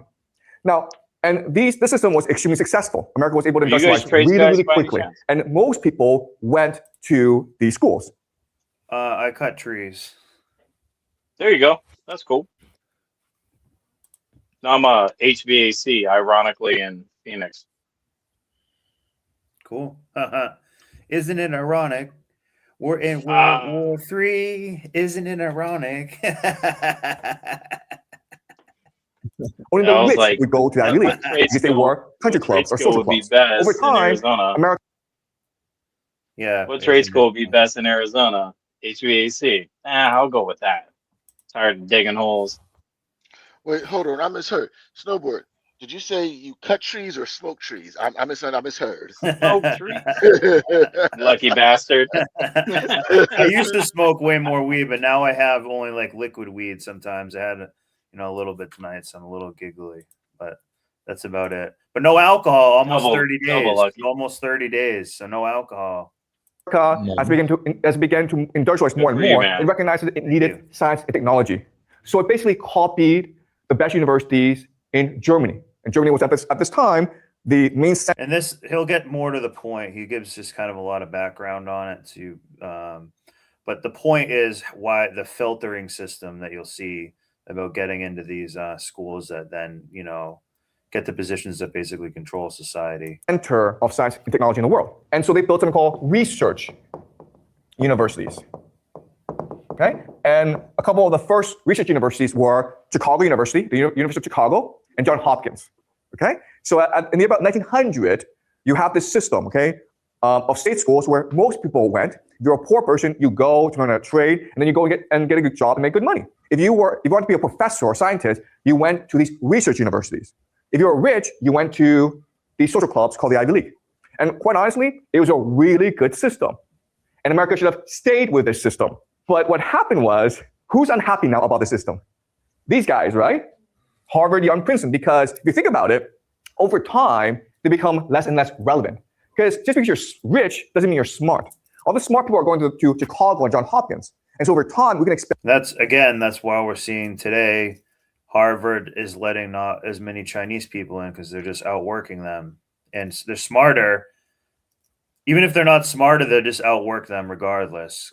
They want to maintain the easy entitlement to the job access, the pipelines, without the direct Chinese competition. Chicago and Johns Hopkins to overtake the Ivy League. Okay, and that's why Harvard decided to institute scholarship programs. So it wanted more smart people into its. And maybe sociopaths too. We want to welcome more smart people into its campus. Okay, and this creates something called the SAT. Okay, this is the origin of the SAT. The SAT was founded as a scholarship program to identify. So, in a way, in a way, we can relate this to the credit system. It's made by sounds like social credit, who are just making. Like I said, this is where we're finally getting into the meat and potatoes of it. This is what the filtering system is that controls a lot for a lot of people. The best and brightest students from all over America so that they can come to Harvard and have Harvard be the best university in the world. Now who's angry about the system? Harvard's not happy that the best students are going to Chicago and Johns Hopkins. So they quit the SAT. And now the best students are coming to Harvard. Now who's unhappy? The rich kids, right? Okay, the alumni, the legacies. Because before, their kids could just go to Harvard and have a great time. Now it's hard for them to get in, they have to take a test, and also they're in class with smarter people. Okay? So now Harvard has a problem. On one hand, it wants the best students in America, but on the other hand, it still wants to maintain good relations with its alumni. So that's why it created a new system. Okay? In this new system, grades are not the only factor. Test scores are not the only factor. Now it's focused on holistic. Okay, the new word is holistic. Specifically, they put the hoe in it. You got to do something gay probably to get in there or something. That's probably like half of it. Character. Just being smart is not good enough. You have to be a good person. You have to be a strong and brave. These are usually the worst people who get in these jobs too. And virtuous person. Okay, so they have a new concept called character. But this word was created to basically keep Jews out. Okay, because Jews are really smart, but Jews like to read books, so they're not good at sports. And so, that's not good. We need people who are manly, who are strong, who are brave. We need white people, okay? So they developed this holistic system. And that's why we have the system that we have today, where it's not just test scores, it's essays, it's transcript, it's teacher recommendations, because they want to identify the Jews and keep them out, okay? Today, we have the system to identify both the Jews and the Asians to keep them out, yes? They would even identify for your household. They will ask for your profile. Exactly. So all the information that they're looking at today is to identify your ethnicity. Yeah, they want to keep. They basically want to keep Asians out of Harvard. Okay, it's that simple. All right, but I'll explain more as we go along. Okay. Sure. All right. So the purpose of all these changes. It's not that they're necessarily smarter, but they just do outwork people. Plain and simple. Like even constantly.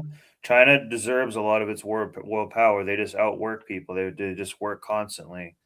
Like I mean, we are the one see that gave 20 them the power to give them our manufacturing, and we want all the cheap dollar store garbage instead of making a nice product here that lasts you, 10 years. We get stuff that lasts us like 2 months. It's partly our fault. So China's just saying, hey, give us work, we'll do it. Is to ensure that like I said the last example though. They reap what their kids sow. Oh. Harvard remains A good example, dude, is the LCD signs from Tony. Remember when he started doing like the Donald Trump impressions and shit? That dude did both sides, marketing and hard work, product, and sold. Like he capitalized. He became super viral because of that, and that was a perfect Chinese thing too. And that was just from hard work alone, honestly. It's not because he was talented. He was like, "Hey, I'm witty and smart, and I can make really good jokes and act like Donald Trump and speak Spanish." And I was like, "Holy shit, this guy! I love that guy. That guy is super funny." Yep. We'll just go into your local town. It'll be a blizzard or it'll be Christmas morning or it'll be like anytime. There'll always be a Chinese restaurant open. If you will go in there, they will keep it open as long as you want. It's crazy. They don't even advertise. Always will do it. They don't need to because they don't even advertise. Want it, yeah. And they'll work like 24/7. Yeah. 100%. So that's what I'm saying. So some of that is like, culture. But what we're talking about here is certain white people, white families trying to do gatekeeping. So this is just some gay way to gatekeep Asians so they do less work, really, is all it is. Power in America. Does that make sense? Harvard's not interested in academics, it's interested in power. Therefore, it must ensure that the people who come to Harvard are the ones who are most... Remember, they have more money than some countries, guys. Likely to succeed. True. And that's why it doesn't want all Asians. It wants a mix of students, okay? But I'll explain this later on. Okay. Now, in this new system, there are two key concepts. I believe they have $40 billion. I think this guy literally first key concept is the idea of secrecy. The Middle East wars, actually. Perhaps, yeah, he does. He does before he even started, honestly. Predictions. Yeah. Okay. Secrecy just means like I'll never tell you why I let you in or why I didn't let you in. I don't have to. Okay. The other is the idea of discretion. Discretion means that I can choose to let in for no reason. Again, he's using Harvard as an example, but this formula then was extorted to, Yale, blah, blah, blah. You go down the line with them. Okay, so in China, if you get a really high score on the Gaokao, Beida or Tsinghua has to let you in. Not in America. You could be the best student in the world. They don't care. If they don't like you, they'll just say, we don't want you. See that? That's the opposite. So it's oddly enough, in this case, the communism actually gave you more freedom in this case. They have their own. That's how messed up we are right now. Yeah, it should be the best reasons to let you in, and they'll. Yep. Yeah. Never tell you. All right. And the system was created to ensure that Harvard is able to recruit the best students in the world. But what's important for us to remember is, from Harvard's perspective, best just means the most likely to succeed, not necessarily the best academically oriented student, not the smartest student, okay? So let's run a thought experiment, okay? Let's just say that you are a Harvard admissions officer, and you're presented with 4 students, okay? You're Harvard, the best university in the world, and you can only let in 1 student, okay? You tell me who you let in, and I'll tell you if you're a good admissions officer or not, okay? Okay, the first is the best math genius from China, okay? Everyone's like, no. All right. Second is the best basketball player in the world, okay? Basketball player in America, okay? Okay. The third is the best student in the world. And the fourth is 3 generations of Harvard, okay? So your father, your grandfather, your great-grandfather went to Harvard. Who do you let in? Who do you think you is guys know the win system. Exactly, okay? You don't even think about it. Like, I let in number 4, okay? Because you know that in the world, he is the most likely to succeed. You're not interested in educating smart people. All you want to do is graduate rich people. Okay? They need to perpetuate the same. Yeah, system. that's not even a surprise, dude. Protect the inner circle. Protect, they want to protect that lifestyle. So let's just say this guy doesn't exist. Then who do you let in? Exactly. Yep. This guy. Okay. Definitely not this guy. Okay. Definitely not the math teacher from China, because you know that he's probably just as a math teacher, right? Math professor. We don't want that. Okay. We don't want. They basically did have a really genius math professor. And remember how I said on the previous episode, these top Ivy League schools, that's who CIA and they like hiring from FBI, things like that, particularly CIA and think groups. Why? Also because they actually have access to more funding and whatnot. But also the we're gonna call him the Unibonger. That guy was a teacher at Harvard, the youngest teacher ever at Harvard. And they involved him in those MK Ultra things and made him crazy. And that's kind of why he ended up later in life doing the things that he did, because of the psychological like trauma and kind of like the PTSD of it, actually. I don't know if PTSD is really quite the right word, but so just another fun fact. So Harvard has, that's kind of where the demons are, the defense contractors, things like that. Professors, we don't want lawyers, we don't want doctors. We want people who will be head of a company. We want people who will become a famous rock star. We want people who will become president of the United States. That's what we want, okay? And so either one of these two is fine. No, okay? But we want these guys to apply because that helps us look better, right? We want people to apply so we can reject them so that our metrics look better, okay? Okay? Does that make sense? Okay? That's how the system works. All right. So let me explain why they do this, okay? Why is the system set like this? The best analogy for Harvard, Yale, and sorry, go ahead. Like does all the admission officers in American college are doing this intentionally? Okay, that's a really good question. Okay, so if you're the Ivy League, so these are the Ivy League schools. Notice how that's a small hat writing right there on this one. Oh yeah. Yep. These are probably littered with a lot of symbolism and stuff like that. Not even I don't know how to read that.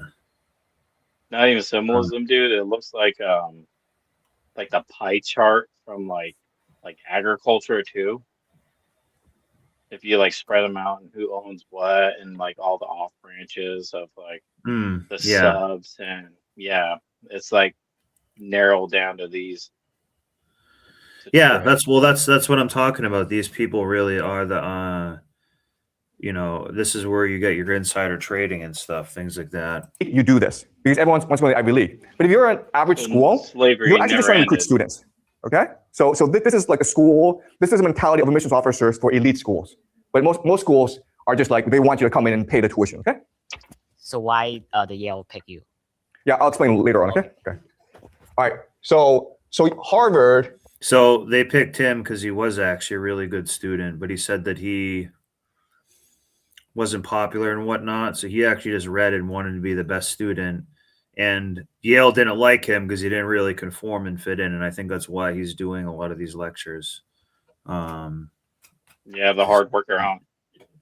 Yeah. So I don't know if he goes into that in this video or not. He sounds like the student. He sounds like he's like the student and constantly trying to like want to learn what the system is. So he exposes to everybody. Yeah, he said he just would just go read a ton of books. So, and by the way, guys, I'm not saying like, believe everything this guy says per se and stuff. It's just interesting how the previous episode we're talking about,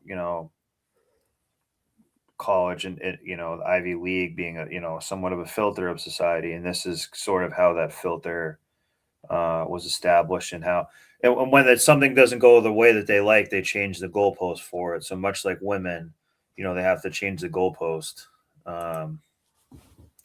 when something doesn't really quite go their way or something like that. Always. Venture capital firm. Okay? You're an investment firm. So let's pretend you're a venture capitalist, and I give you two options. Okay? And you tell me which option you pick. Option one is I want to open a restaurant, and I need $1 million from you. Okay? But guess what, guys? My uncle works for the government. So I can guarantee that he and his friends will come to my restaurant every single day. And so there's no risk. There's absolutely no risk involved. I guarantee we'll make at least $500,000 a year. No risk, easy money, okay? Number two is I want to start a website that's AI and Bitcoin and all that's, okay? Problem is, I don't even know how to write code. I have no experience doing a website, and my idea isn't really fleshed out. But if it works, we can make $1 billion, guys, okay? So option one is low risk, really good plan, solid returns, $500,000 a year, okay? Option two is concept, vague idea. I have absolutely no experience doing any of this, but we could possibly make $1 billion, okay? Which option do you take? Okay? You always take this, guys, okay? Right? Because you don't need $500,000. That's boring. You want $1 billion. And that's the mentality of Harvard. You understand? They want to take a risk on you. They don't want students who are solid and who become a professor. That's boring, okay? They want crazy people who will change the world because that makes Harvard look good. Okay, another way of saying this is they rather have a class. What does he mean by crazy people that want to change the world? That's where you get the sociopaths. That's what they're hinting at. Where 10 people succeed. I literally had one, Ted K, the Unibonger, and they've had other people. That crazy ass therapist. Yeah, exactly. Exactly. 999 fail rather than 1,000 people succeed slightly. Does that make sense? Okay. Why? Because we only remember the 10 people who succeed. We forget everyone else. Okay. That's the Harvard mentality. And also I want you guys to take a note. So a lot of these buildings are old buildings too.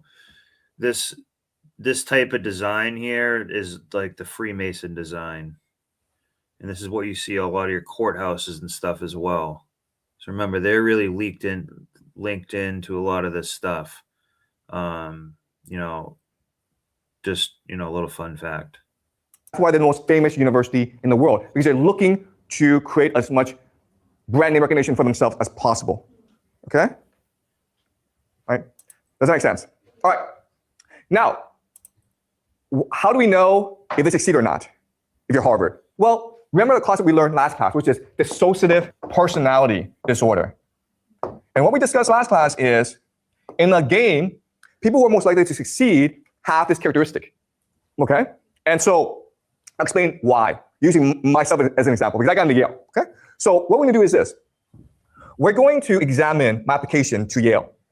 And then we're going to look at how the admission officers would perceive application and how they would judge my potential. Okay? So 3 things. The first is what my application actually says.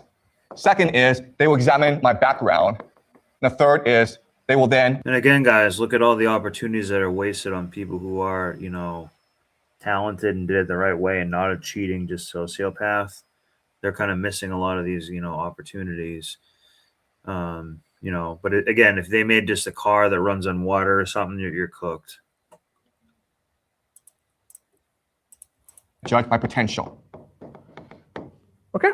All right. So my application. All right. So I went to a public high school. It was good, but it's not a private high school. You get a better education in a private high school. Plus, it's in Canada, okay, which is like, everyone's kind of stupid in Canada, okay? So, and I was like top 10 of 200 kids. So it's good, but it's not number 1. It's not number 2. It's just top 10, okay? I was number 10. My SAT was 1,400 out of 1,600. And it's like decent, but people are trying to get 1,550, 1,500 easily, okay? So not that great. I was on a soccer team. I was not athletic. The soccer team just needed players, so I signed up, okay? I was also editor of the school newspaper. Okay? And I was captain of a quiz team called Reach for the Top. So that's a Canadian thing. But I was captain of it. I organized it, okay? So these 3 activities, they're fine, but it doesn't really demonstrate leadership potential, right? You're not like head of student government, or you're not head of Model United Nations, all right? On my essay, I wrote about Richard Feynman, who is a physicist. It was a really boring essay. It was, I mean, like anyone could have written it. I mean, like ChatGPT could have written it, okay? It was just a bad essay. My teachers, I mean, they liked me, but they really didn't like me because I seemed aggressive to them. You know, I wanted grades too much. So the word they use is ambitious. They thought I was ambitious. Ambitious is a dirty word in Canada. It means you don't play by the rules. It means you're too aggressive. It means you're too pushy, okay? All right, so this is my application to Yale. As you can see, it is a decent, but not a stellar application. So how did I get in? Well, because there was some information that they could also derive from application that made them interested in me, okay? The first is that I was poor. So I couldn't afford the application fee. I had to apply for a waiver for my application, for my application, okay? So I was poor because I was an immigrant. So I was born in China in 1976, and my family went over when I was in 1983 when I was like 6, okay? So I was a poor immigrant in Canada. I transferred high school. So I was in a poor high school, then I went to a rich high school, okay? So basically I switched neighborhoods. My family lived in a poor neighborhood, and then I applied to go to a rich high school in a different neighborhood. So I had to take the subway there every day, and I spent like half an hour on the subway. And guess what, guys? Canadians don't like that, okay? Canadians want you to stay where you are, and that's it. So when I told my high school principal that I was going to transfer high schools, he got very upset. And he said that I'm going to write a discipline letter, okay? A discipline letter. And it's a very serious thing. And I'm going to put it in your folder so that when you apply to university, they will know that you were suspended from the school.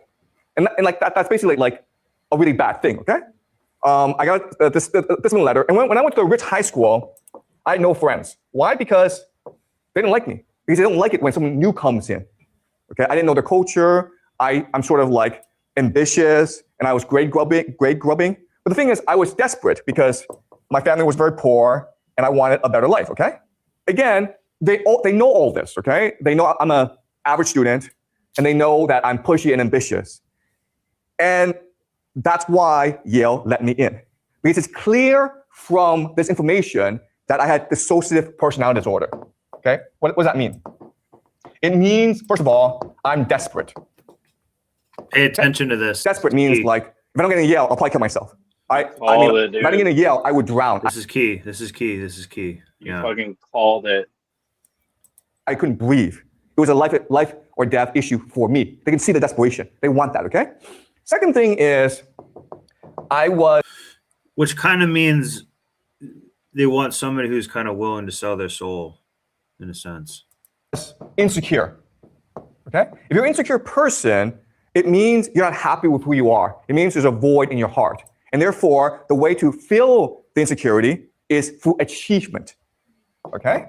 So if I made $1 million, I wouldn't be happy. I would need to go make $2 million. If I made $10 million, I would see people around me who had $100 million. And I would be like, I need to go make $1 billion, okay? So an insecure person sees the world as a competition. You're always achieving, okay? And that's how you succeed, okay? And the third thing is I was not a moral person, okay? I was ready to break the rules in order to succeed, transgressive, okay? So I was not supposed to leave my poor high school and go to a rich high school. That's breaking the rules in Canada. It's not illegal, but you're supposed to do that. And I didn't care. The principal said I couldn't do that. I said to him, screw off. I'm still gonna do it.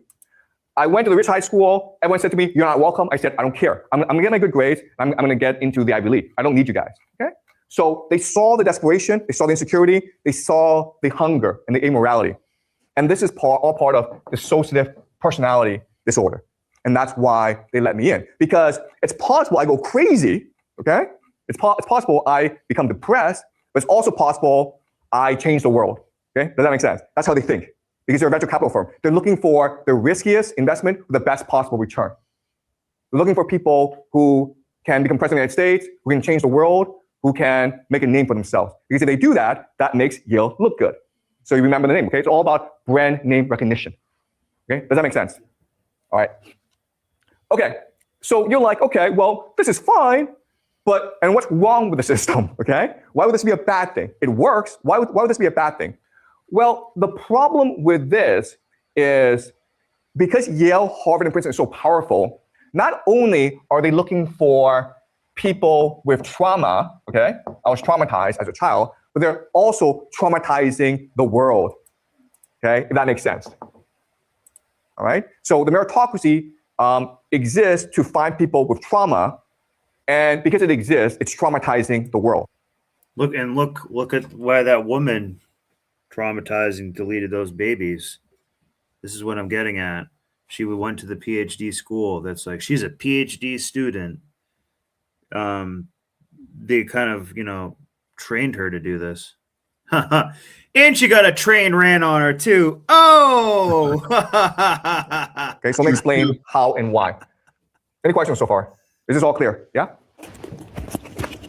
So let's say if like the Harvard and Princeton, these college students, then why they're still like so famous? Because the system is just unreasonable for and unequal for the students who have who have a good grades. Okay, all right, that's a really good question. Okay, so why are Harvard students, Yale students, Princeton students so famous? Okay, the reason why is when you do investment, you don't do all risky investment. Okay, you always have diversity in your portfolio.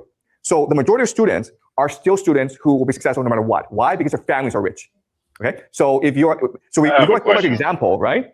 Those four, you let in So who are these students asking him these questions in college?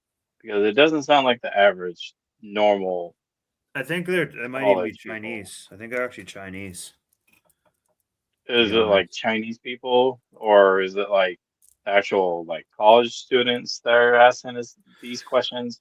But it doesn't sound like the normal questions from like the ones that can't fucking name continents kind of fucking students. You know what I mean? Yeah, no. They were like, oh yeah, I'm just privileged class. Yeah, no, but that's the majority be though. Interested in this. Yeah, they're probably China. That's the majority. Is the sad I'm thinking they're from China, to be honest with you. I'm thinking so too, because they also have accents when they ask these questions, so I have to really listen and read. Yeah, I think they're from China, perhaps. Child who comes from 3 generations. So sometimes it's a lot of backstory, but like now you understand how this system will work. Of Harvard graduates, and that's the majority of people who get into Harvard. And then you let in the athlete. Okay, so the athlete, the legacy, these are the people who are the majority. Those are the safe investments. And then you have like 1% of positions for people like me, who like you don't really know, but there's potential there, so let's take a risk. Okay? And quite honestly, it's a crapshoot because it's all very discretionary. So they're basically, it's all intuition, okay? They don't have a formula for this. They just think, this guy is interesting, let's just let him in, okay? And it's possible, on an essay, you just wrote something really interesting, and they laugh. And it's like, okay, let's take a chance on this guy. They have that 1% of positions available for risk, okay? Does that make sense? Okay, so I'm not the average Yale student. I'm a marginalized Yale student. Okay, so this system, the meritocracy, the way it's set up, it creates trauma. Okay, so let me explain why. So let's look at university, Yale. Then we'll look at high school. Okay, then we'll look at parenting. You think, oh, you get into Yale, you can just coast, you're happy, life is simple. Okay, the fact of the matter is that when you get into Yale, Yale is actually the Hunger Games. Have you read the book, The Hunger Games? It is a relentless competition. Because once you're in Yale, you're still competing. But now you're competing against the most competitive people in the world, okay? So maybe at the school, you can be the best student. Your parents love you. You have lots of good friends. You have a student government. You feel really good about yourself. You go to Yale, and then you recognize that you're a nobody. Your parents are far away. And you're now in competition with the best students from all around the world who all want to kill you because it's a zero-sum game, okay? Only the strong survive. And so everywhere you go, it's a competition. In the classroom, it's a seminar style. So you're with 20 other students, and the professor's asking you questions, and you're all competing to impress the professor, okay? Outside the classroom, you're competing to get into clubs and something called secret societies, okay? But you're also competing for graduate school, for law school, for medical school, for scholarships like the Rhodes Scholarship, okay? So Yale, it sounds nice. Once you get in there, from the first day, it's Bill Clinton got one of the Rhodes Scholarships, FYI. an endless pursuit But it was more of a Hogue scholarship. Oh! of achievement. It's just competition after competition after competition. Wherever you go, you're being judged by someone, okay? You're being judged by the professor or your classmates, and everyone's looking to do like basically Yeah, I think he also went to like Oxford as well. kill each other because it's a winner take all system. Crazy Okay? and weird. So Yeah. Oxford is kind of like the Harvard of like London area. This is very traumatic, and it makes you so insecure that you go through life thinking like life is just like that. Everyone's an enemy. I have to achieve and achieve in order to feel good about myself. I cannot stop working hard, otherwise I will be killed by other people. Okay? So people guys from Yale have a deep sense of insecurity, even those who come from the wealthiest families. Okay? They're always looking to achieve. And that's what Yale wants. That's what Harvard wants, because these are the people who will be most successful in life. Okay? They're not happy with $1 million. They want $1 billion. Once they have $1 billion, they want $10 billion. Okay? It never. See, so they're sociopath. Never stops. Never satisfied. Stops. Okay. So to get into Yale, you have to go for high school. And high school has to train you for Yale. So it's also a competition, also a Hunger Games. To train for high school, your parents have to have a... Yes. Hey, Snowboard. These are the same people that call us useless eaters. Even though we're like the... even though we're the... we have more responsibilities than essential. They do. We're the essential to society. Remember when COVID happened? And they were like, only essentials. I don't know about you guys, but I was still fucking sent out there, even though I'm not knowing I'm going to die. So these were those guys.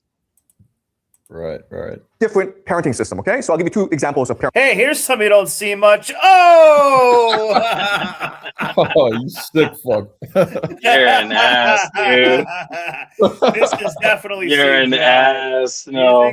Put a 1 in the chat if you think this is a CGI. Don't be an ass, man. There are good. There are good fathers. Yeah, I know. This one is just enigma. Oh. Okay. The first system, which is the healthy system, you say to your child, I love you unconditionally. No matter what you do, I will support you. I will always be here for you. Happy 304 days. 304 day, guys. It's also like a full blood moon, so we might be dead soon. Who knows? And if you say that to your child every day, your child will be happy, fulfilled. And yeah, if you're at home, go. I'm on the East Coast, but go look outside. It should be a really dark red moon. But the person will probably end up as a teacher. Okay.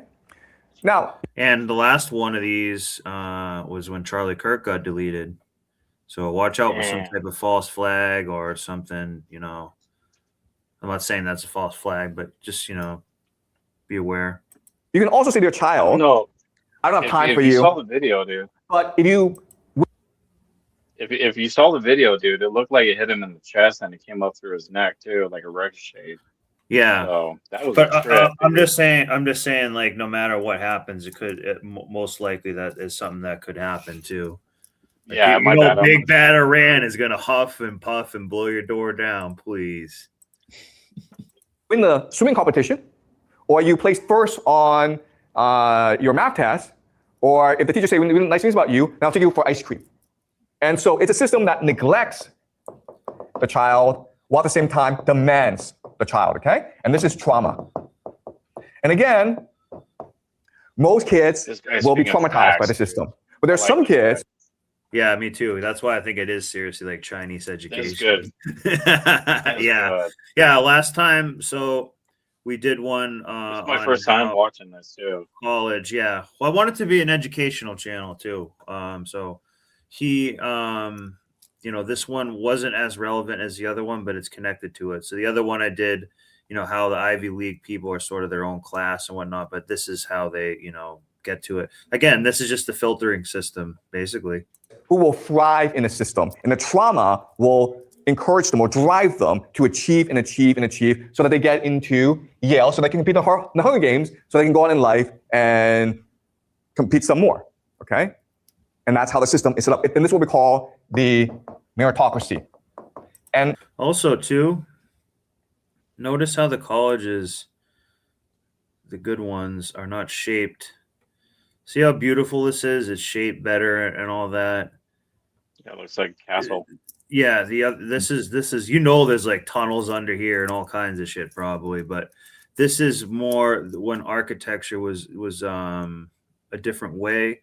When you're in this environment, it changes your mind and imagination much more than if you're just at some box piece of shit strip mall one too. That's Well, why my all son- these elite colleges are always like that. They're never just a box one. This has a lot to do with kind of like right brain learning and stuff. That's why they have these. That's why another reason they call it Ivy League too, is because like they're all old institutional buildings with ivy on the side. They they just prune it off now and then. Yeah, it sounds kind of crazy too. Is that it looks like old Tartaria infrastructure that's been taken over. Yeah. And they're just like trying to mop up and like collect whatever, from the leftovers and stuff too. And then they call that like myth and mysterious and stuff too. Yeah. Exactly. Yale so they can compete in the Hunger Games so they can go on in life and compete some more. Okay? And that's how the system is set up. And this is what we call the meritocracy. And as I'll explain to you later on, it is destroying America and the world. All right? So that's how the system is set up. And guess what, guys? Is it different in China? Not really, okay? All right? So the concept of meritocracy has conquered the world. It started in America. It actually started at Harvard, but now it's conquered the entire world. And that's why the world is... Because that's the filtering system that they can use to help maintain their power. It's so messed up. So that's a relevant fact. So now I want to go to more of a Muslim dude's perspective that I really like. I don't know if I've fully seen this video, but he has some good takes, which might piss actually some people off. But he's good at diagnosing some problems, we'll say. It's like anything I'm putting on the show, I'm not saying you guys need to believe it or it's necessarily like my point of view and stuff, but I want it to be, intellectually stimulating. So let's hear. And this one is called Diddy and the American Dream. And because, we've had a lot of, molester type people in the media lately. A social critique, the Diddy case is quite rich. There's a lot to talk about. For me, the most interesting thing is what is demonstrated on multiple levels about the Western psyche. I mean, whether it's Weinstein or Epstein or Diddy or say R. Kelly or Dominique Strauss-Kahn, who everyone forgets about, the predation and the degeneracy of the super rich is always met with disingenuous shock and disgust, while simultaneously, without fail, we're also always told that he is. Let me slow it down a little bit. I do kind of like how he's talking quicker. Everyone knew what these people were doing for years. And in fact, I think that most people do understand that this is how the super rich behave. So the shock is not genuine. But if we're being honest, the disgust isn't genuine either. Because in fact, being rich enough to behave this way is precisely why many people want to be rich. The predation and the degeneracy are not peculiarities of the wealthy. The thing that makes them different is that they have the resources that enable them to do it. But for a very large percentage of people in the West, the only thing that's preventing them from behaving the same way is their comparative poverty, not their comparative piety. The rich are not necessarily any worse than the rest of the people morally. Their wealth, I don't know about that, dude. Constraints that restrict other people from being just as bad. I mean, if you look at popular entertainment, the sort of lifestyles that are promoted in popular entertainment. I wasn't really paying attention. What did he say? Honestly, he was saying like a bunch of degeneracy and like if you're rich enough to act like a degenerate, no fucking way, dude. Like the way he's talking, dude, it's like he was justifying some of it. Maybe he has more to say. Maybe I'm speaking out. Yeah, he has dude. more to say. But I think he has more to say. But that is fucking crazy. Maybe you don't have like this guy's just strong... This guy is just diagnosing some stuff, using it, being okay. Harsh. Okay, my bad. Being harsh, Maybe being diagnosing it. Yeah, this guy is cool for a harsh diagnosis of some things that just take it with a grain of salt and hear it out a little bit too. Okay, By the you got us know. Yeah, this guy doesn't condone any of that stuff either. Of Weinstein and Diddy and R. Kelly and everyone else. That's the degenerate, debauched, hedonistic, My bad, dude. anti-human, immoral lifestyle that they themselves were living, and to which the consumers of that entertainment aspire. It's completely consistent with the mentality of colonizers and slave masters. The fantasy lifestyle for Westerners is brutal. It is to dominate, to humiliate, to exploit, abuse, subjugate, degrade. He's just talking about problems like kind of in the American psyche and the things that they program us with in a way. Objectify, dehumanize, tyrannize, and enslave. That's the Western fantasy. It always was, and it is now, and they act upon it any chance they get. I mean, they'll prosecute these types of people, these select cases, only to absolve themselves. You know, they need to burn someone at the stake just to convince themselves that they're better than them, that they're more righteous and more moral than them, but they're not. Most of them are not. I mean, look at any music video, almost any music video, and tell me how it's not promoting the exact same lifestyle that you claim to hate Epstein and Weinstein and Diddy for. Meanwhile, those videos have hundreds of millions of views and hundreds of millions of likes, and you memorize the words of those songs. You have a problem. You can't reform yourselves. You can't reform and rehabilitate your so-called civilization by just prosecuting token offenders. Finding these people guilty doesn't make you innocent. When you made them rich and you made them famous on the very basis of the degenerate messaging that they promoted and that you devoured. You've endorsed it all along, and you endorse it now. You aspired to it then, and you aspire to it now. I mean, you literally have someone like Andrew Tate, who directly built his wealth through and for this very lifestyle, and by selling it to others, selling to others how they could do the same thing and have that same lifestyle. Because this is the Western male fantasy. He's meaning like, you know. Yeah, he's right. Andrew Tate's trolling us in a way because he made all his money off doing cam girls and stuff like that. Yeah, I remember Girls Gone Wild. That's some bullshit. I fucking hated that shit. Things like too when I that. was younger. He's saying his point is basically saying he's like, well, I mean, look at what you guys like. You like, you know, Girls Gone Wild and all the stupid stuff. So like, once you get way more money, these people at the top do that. Like, especially music people, it's like they're willing to sell their soul, so they have to kind of like do, you know, they have more. to do the casting couch and all that. Yeah, you know, that's Weinstein. So yeah. Honestly, I think porn is fucking gay. Porn is gay. It is. If you watch a dude do a girl and you watch a dude do a girl, you know, like that's gay. By the way, you're being a fucking so gay. I mean, think about it. Everybody in this case, in the Sean Combs case, everybody wants to know about the celebrities who were at those parties. No one wants to know about the nameless, faceless executives. Yeah. So in this case, I guess what he's also talking about too is there's the Ivy League, but there's also kind of in a way the own entertainment league, the Hollywood League, the music industry league as well.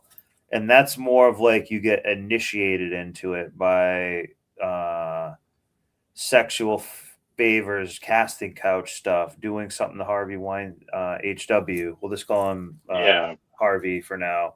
And by the way, Harvey made a good movie, and he wasn't doing that to underage girls that we know of. Yeah.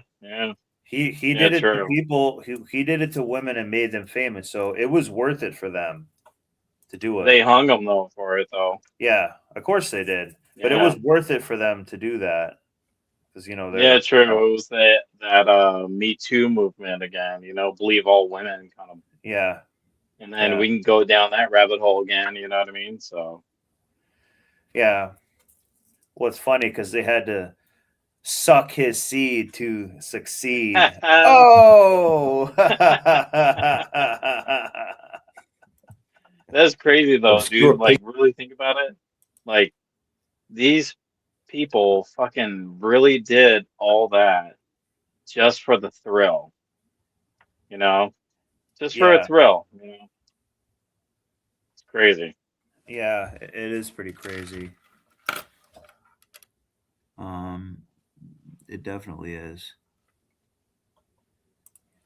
And so I want to change it up to. I mean, you got a good thing going right here with this guy, man. Honestly, this guy's speaking. You're digging this guy? Good. Yeah, okay. Dude, I was about to change that. This guy can scare some people. Dude, this guy says real shit. Yeah. Yeah. Again, I'm not saying right here, follow what he says. He's good at diagnosing it pissed me off right out the gate because he told me he was like, yeah, when people start getting money and stuff like that, and You know, like don't get me wrong, dude. Like I'm getting He's not money meaning myself like he's not in my meaning like personal life. 200. He's not meaning like 200 grand or like he's talking about like hundreds of millions of dollars. Yeah, and that's what kind of pissed me off because I was trying to like break it down in my own little simple peasant mind myself. So Yeah. and then he was going, and then you were like, oh, you got you know he has more to speak about. You know, like honestly, he has a lot to say. This guy has the key. So, Beautiful. Yeah. Put a 1 in the chat if you're kind of enjoying this, because this guy has said some particularly he's said a couple things about alcohol and a few things like that really made a difference to me. So this guy does say some facts for sure. yeah, what's his name? So I want to look him up myself. King. Just put in Middle Nation. Middle Nation. He has a weird name to pronounce, but yeah, Middle Nation, and then there'll be his name's like King something but just put Middle Nation. You'll find it. It's the old men for. In fact, I can maybe actually we'll start doing some more. I wanted to do some segments on this dude. Whom those parties were undoubtedly actually arranged in the first place. The celebrities were just the draw. They were the party favors provided for those anonymous owners and controllers of global financialized capital. But you want to know about AKA the Yale people and stuff. The celebrities. Because even in your proclaimed disgust, you're still fantasizing. So I find the selective disgust to be performative. And that's actually useful. That's a useful thing to know about the Western psyche and how they respond when the crimes of their society get highlighted. Because yes, in my view, these are crimes of Western society because the individual crimes of someone like Diddy are reflective of the values and the aspirations of Western society itself. So when these crimes get highlighted, in other words, when for whatever reason, for any particular individual, these crimes are suddenly and selectively subject to accountability, there's a choir of hypocritical condemnation and outrage. Now that matters to me, for instance, in the context of the Article 6 campaign to expel the United States from the United Nations, because just like Diddy or Weinstein or whoever, just like those criminals, and just like how everyone has known about their degeneracy for years, so too, everyone knows about America's crimes. And just like with Diddy or with Weinstein, everyone is complicitly silent until the moment of accountability comes. Then they all rush to a microphone to distance themselves and disown the criminal with self-absolving condemnation. So this is why you might see France and the UK not veto Article 6 at the Security Council, because once we bring all the US violations to light in an official venue, not just in an essay or a book or a lecture or what have you, but actually in an official legal venue, violation after violation, crime after crime, human rights abuse after human rights abuse, stretching back for 8 decades, and call it out for what it is, why France and the UK are likely to act just like every associate of Diddy or Weinstein or Epstein or any of these other degenerate predators and race each other to the podium to condemn and distance themselves and exonerate themselves and try to salvage their own reputations and polish their own image and assure the world of how good they are, how law-abiding they are, how principled they are by throwing America under the bus. I mean, do you think that any of the European colonial powers were actually happy to watch the US take over their empires? No. France and the UK are both seething with bitterness and resentment and envy. But they'll be just as happy to watch America fall as all those associates and co-conspirators of Diddy are happy to watch that belligerent criminal go to jail if they have been clever enough to protect themselves from being prosecuted themselves for their association with him. I think France and the UK are just the same. They're in the same position as those associates of Diddy. They won't veto Article 6 because it would too blatantly expose them as being part of the same criminal syndicate as America. It's like cutting a deal for immunity with prosecutors. This is why it's useful to understand the psyche, because frankly, it helps with analysis and strategizing, to understand the Western psyche, to know who you're dealing with and how they behave. I mean, there are actually so many facets to this story in terms of social critique. Like the fact that, okay, someone like Diddy, and actually most of the artists who were associated with him, were actually mediocre talents at best. See this? Yeah, that's true. See 100%. Yep. Mediocre at One or best. two Honestly. Yep. Exceptions. That's crazy. But You know what's funny? When I think about this, independently. when I think about this, Christian and Muslim aren't much different, dude. We're just brothers. We just see the clock different, bro. Exactly. We're Yeah. seeing it at 12 Yeah, o'clock, but this I'm seeing it guy at was- 6 o'clock and you're seeing it at 9. You know what I mean? But at the same time, this is bullshit. Yeah. You know, and then they make us fight each other. So that's Yeah. what's bullshit about the whole thing, too. Yeah. Social media today who are immeasurably more talented than these people are, than the people who the industry designates as being top-tier artists. Now, to me, that reflects the financialization of the economy, whereby billionaires are created not by producing, not by creating, not by manufacturing, not by actually making excellent products, but just not creating real value, but being part of the privileged system. By manipulation of financial markets, virtual money, virtual valuation of shares, stocks, what have you. Like I've said before, Elon Musk did not become as rich as he is now by selling Teslas. He got rich through financialization and share buybacks of Tesla to artificially inflate the share price, resulting in his net worth ballooning for no reason whatsoever connected to production or to sales. So in the financialized economy, profit and wealth are disconnected from actually creating or manufacturing products of value. It is unearned money. So it's the same with artists. It's the same. A singer or a rapper or what have you, it's like a Tesla. They're just a financial instrument. Their profile is the source of their profit. Their celebrity is the source of their profit. And it doesn't matter at all whether they have any talent or not. Just like it doesn't matter that there are so many electric cars on the market that are objectively superior to Tesla. Nor does it matter even that electric cars anyway are already absurdities to begin with. No one cares. You only have a company so that you can have shares in that company. Making things is tertiary to the purpose of a company, just like talent and producing quality songs or performances or what have you is tertiary to the purposes of an artist or a performer. Entertainment and art have been financialized. So in other words, the people who are making the most money and who are running those sectors don't care even slightly about quality or producing anything of real artistic value. See that? Why have all movies been garbage? The music, you know, this is how you get the spawn of Taylor Swift in this type of music. Yeah, and she was better country, honestly. All that, yeah. This is why you have so many celebrities that everyone wonders why on earth they are celebrities when they observably have no talent whatsoever. I mean, the most obvious example, of course, is the Kardashians, who don't even pretend to have a talent. But I mean, you can find countless others. Yeah, but we also, I mean, they're idols in our country. They're idolized, basically. You know, Taylor Swift and the Kardashians are like kind of like gods in a way. That's how much I know people. That's what he's saying, but he's like, well, what are they really? Yeah. Why are they? I don't know. One made a sex tape, and the other one is like makes like garbage music. You don't even know, can't even remember one of their songs. She's not talented. Yeah. She's a mediocre talent, guys. Yeah. At least we had that day back in the day where we had the one-hit wonders or some shit. You know what I mean? Yeah. Among those people who the entertainment industry tells us are the most talented people in their field, but who are painfully mediocre in reality. Well, okay, this is in and of itself corruption. These are people who have built wealth without building value. So it's both corruption and immaturity. It's deceitful and parasitic, and it divorces reward from merit, from work, from discipline, from worth.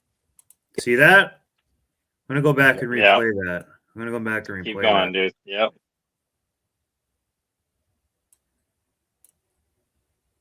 Among those people who the entertainment industry tells us are the most talented people in their field. This is banking industry too. But who are painfully mediocre in reality. Well, okay, this is in and of itself corruption. These are people who have built wealth without building value. Moral corruption.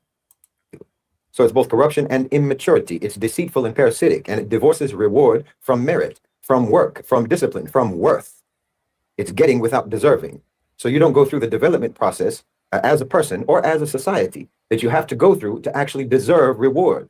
That's the maturation process that can actually make you appreciate the reward once you have earned it. It's the maturation process that gives you integrity, because unearned reward is just the other side of the coin of unaccountability.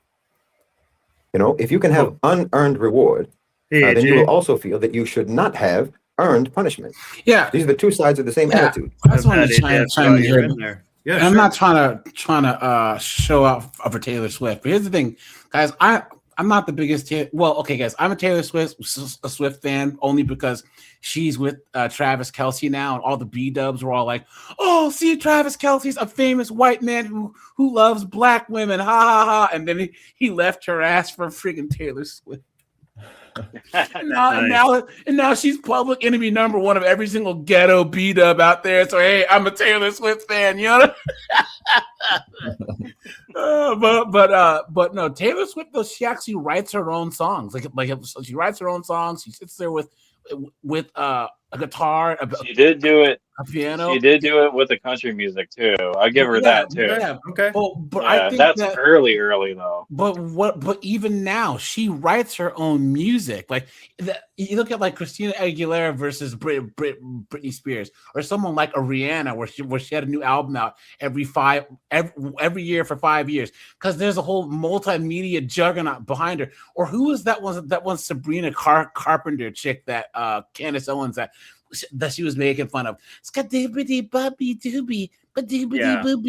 not talent. But Taylor Swift can actually make music. You know what I mean? Like, it's not for me. I'm not the target audience. But when you look at the Kardashians, right? You used to have to get some type of praise or exaltation, you had to do something. You had to be a hero. You had to be you had to sacrifice. You had to be very talented at something, right? Transformer either. Yeah. You know what I mean?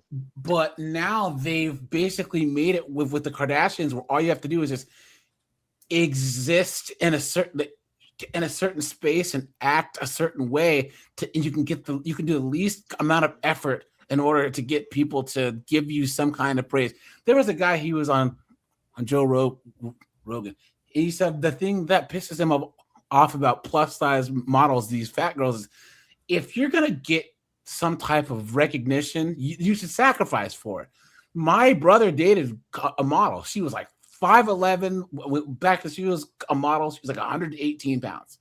So she would go to Paris, Milan. She would smoke cigarettes, drink coffee, and eat like a sandwich, like a actual like regular Wonder Bread sandwich a day. That's all she would eat. But she was a model. She was like paid to be a model. What are these fat girls sacrificing? Nothing. So what this guy's saying too is this new group of people, they want the payoff, but without doing the work. And what's happening is that the bar has become so low, right? That it's weird to see stuff that's talented. Like, did anyone watch the new Game of Thrones, the Night of the Seven Kingdoms yet? No. Guys, that's a great show. There's no woke, there's no LDHD TV. There's this knight. He's a white dude. He's out there in medieval Europe, and he's like a hedge knight who has like no holdings and no land, and he just wants to help the people. And he figures out like the lords and the knights are all pieces of trash, right? So, but he's the hero's journey. He knows he's not the smartest, you understand, but he's got a heart of gold. He's a knight. He's a man. So when you're watching this show, you're like, holy crap, this is good. Like, everything's so mediocre and trash that when you hear something that's written by people who are talented, or acted by someone who's talented, or sang by someone who's talented, it's actually shocking to you. You know what I'm saying? But this guy is correct that people say that. I honestly believe that America hates winners. America does. America likes the lovable loser, right? the Rocky Balboas, because lovable losers the dreamer. The dreamer tend to be the underdog, right? Yeah. But here's the thing. We went from the lovable loser to the nagging, whining, entitled moron. You know what I mean? The lovable loser is the one who keeps trying. He keeps losing over and over and over again, but he keeps trying. There's a kind of innocence where he's just like, you know what? I'm just going to keep getting up and trying again. You know what I'm saying? But now you can combine that with the hatred of anyone who works or who has goals, and you just have losers. That's all they are. These TikTok Tylenol brain morons that we always complain about, you know? So AJ, we're trying to raise new dreamers in this life now. Like, dream bigger. Don't fucking fall on like the thoughts. Don't fall on the thoughts who are trying to pull you back into the bullshit. Well, I think they're out there though. Gen Z young men are Yeah, going to that's be what the we're new trying to catalyst. inspire. Yeah. They're the ones. I don't know how old. I know snowboarder. You're a little bit younger than I am, but all of us guys that are in our 40s and late 30s, we're going to be the catalyst for these kids that are 20, 22, 23, 24. I think that 100%. they're going to be the most important generation they are because they're more conservative than Generation X and almost boomers were. They're not playing games. These young guys have had it. So 100%, dude. I met a few of them today, actually. I taught them how to run electrical wire to a main distribution panel, too. Well, you know what? I they were 100% locked in, dude. Mark, 100% locked in. Mark, you know what I got to say to that? Yes, sir. Cheers I got to one for you, my too. friend. I got one for you, too, dude. Yes, sir, dude. I got one for you, too, man. And it made me feel so good because they're 100% locked in. My nephew, and I felt like it was like a quiet ear I haven't satisfied in a long time. Yeah, my nephew, we're all black. He's almost 21, but all of his friends they voted for Trump. All of them. They probably said, "Oh yeah, well, we can vote for that broad. Screw that." Well, as a black man, he's like, "Screw you." He's like, "I would never want that, bro." And she's Indian, dude. Yeah.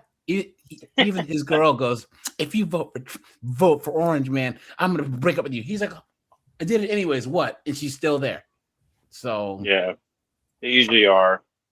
But at the end of the day, though, dude, like you said it earlier, and I've been listening to you guys for a bit, dude. Like I listen to you guys. I even listen to your off programs, your off videos. I guess I'm 37, dude, but I listen to your guys' videos outside of like what you guys record and stuff from live and stuff. Dude, super funny, man. But straight up, dude, I try to inspire the young people, and they're still out there. They'll still out there. There's still hope, And if us old guys can help them out, it's all that really matters, man. It really does. Cool. It really does. Because you gained your wealth and your fame and so on outside the traditional framework of merit, hard work, and talent. So you will also feel that you exist outside the framework of accountability in terms of your wrongdoing. You're someone for whom the rules do not apply, because if the rules applied, well, then you wouldn't even be rich and famous. Hey, sorry if I could interject, but this is why Kevin Samuels didn't add athletes and entertainers in the whole high value conversation, right? Because you have a talent or physical skill that most people can't have, which got you to like money really, really, really, really quick. So that's why you see people think like all rich is successful men. And I always argue from like the average man, obviously, but if Mark makes a roofing business when he's 21, and by the time he's 45, after all these years, it's making $7 million a year, he's going to move differently than some 22-year-old nug basketball player who just got $18 million. Yeah, 1,000%. You know what I mean? He'll have met more people. He has more value. He has more ties to the community, and you're not going to be a chump. So these people who use those types of men, these athletes and entertainers as the barometer, right? They kind of exist outside, like what this guy had said, like the normal, like normal reality, and that's why they actually do stupid stuff like Shannon Sharp, where he got took for all those millions by that 304, Yeah. So. Well, think about this though, dude. You wouldn't have been simp daddy though back then either. You would have never, been a yes man. We all. I don't know about you, but I got stuck in yes man one time, and it ended up in a divorce. So, and then within about a year or two, came back and felt better and made 6 figures afterwards, fucking unstoppable sense. So yeah, but that's all of us though, man. Yeah.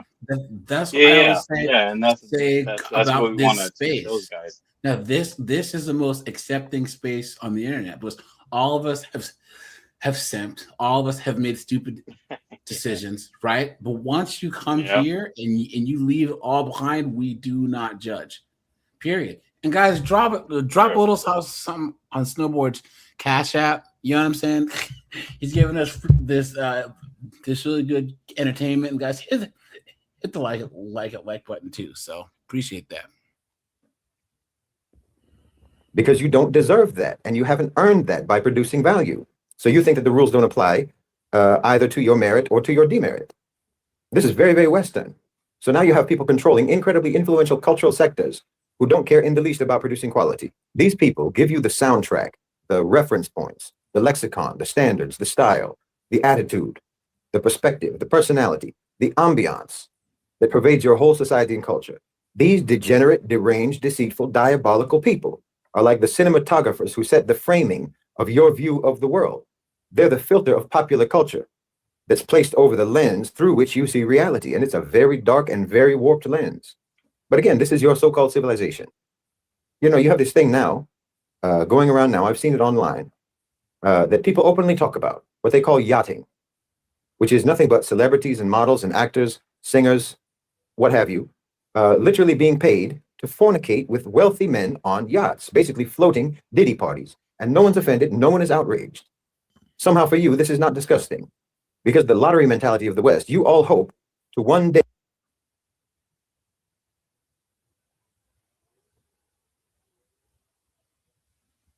be one of those rich men on one of those yachts. Because you just take it as a given that this is the sort of thing that the rich get up to. And the only reason you don't get up to the same kind of debauchery and the same kind of predation as the rich is just because your finances prevent you. Not your morality, your finances. I mean, do you see how this looks to a Muslim? I mean, we see your social media platforms, Instagram, X, what have you, Facebook. These are largely being used just as delivery platforms, directing people to OnlyFans accounts or bookings for prostitutes. Your whole popular culture hypersexualizes women, glorifies violence, condones prostitution, promiscuity, drug use, drinking, pimping, gangsterism,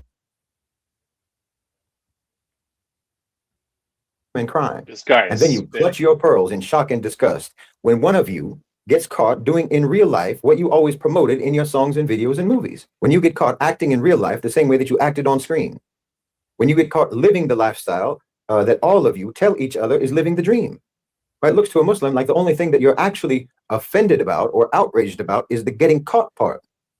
But then, like I said, you just use those opportunities as a chance to pretend to be disgusted by the behavior of people whom you made rich because they promoted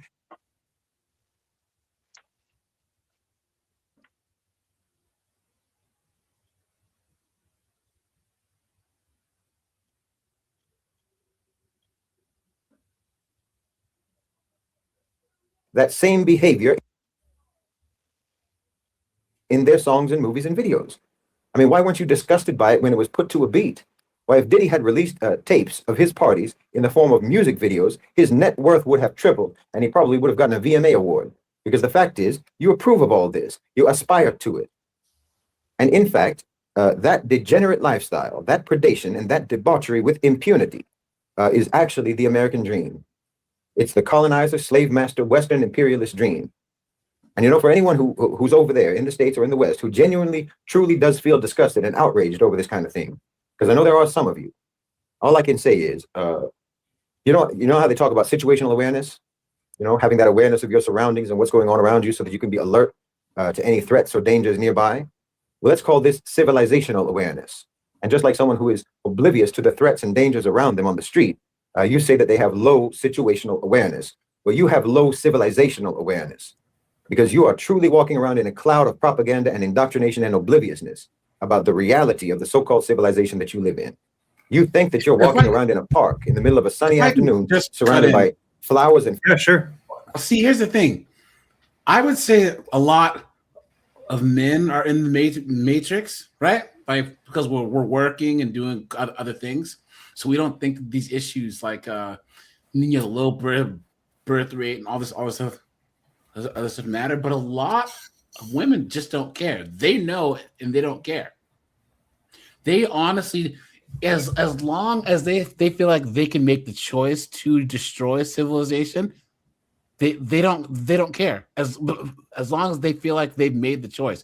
You guys, Snowboard, remember what I had told you about the Handmaid's Tale? that stupid book or that show had that a feminist dream, right? What, like, okay, there's a virus and it wipes out most of humanity's ability to procreate, meaning humanity is on the brink of extinction, except for like a small amount of chicks, right? Then this theocratic, authoritarian government takes over and enslaves them to keep the human race going. Why? Usually, these totalitarian governments only take over as a response to an emergency. What would get them to that point to where they had to do that? It's because the women took their own interests over that of keeping the entire human race going. Group, the village. It started on the level of the village. Yes, you know what I'm saying? Yeah, and then they were trying to do a rebellion to tear down this civilization that was the only thing keeping the human race going. Yeah. Their personal interests were more important than keeping the human race going. They And knew that- what was going down. Yeah, They and that just should didn't have been like it. their natural instinct, their Thank you. internal drive. Thank you. Yeah, Yep. like that women's intuition. Can maybe do that? Use your women's intuition for that instead of getting with nug. No, that doesn't exist. Yeah, I think that's just natural for women, to be honest with you. yeah. That's just natural. That's like human nature. That's why they eat the apple.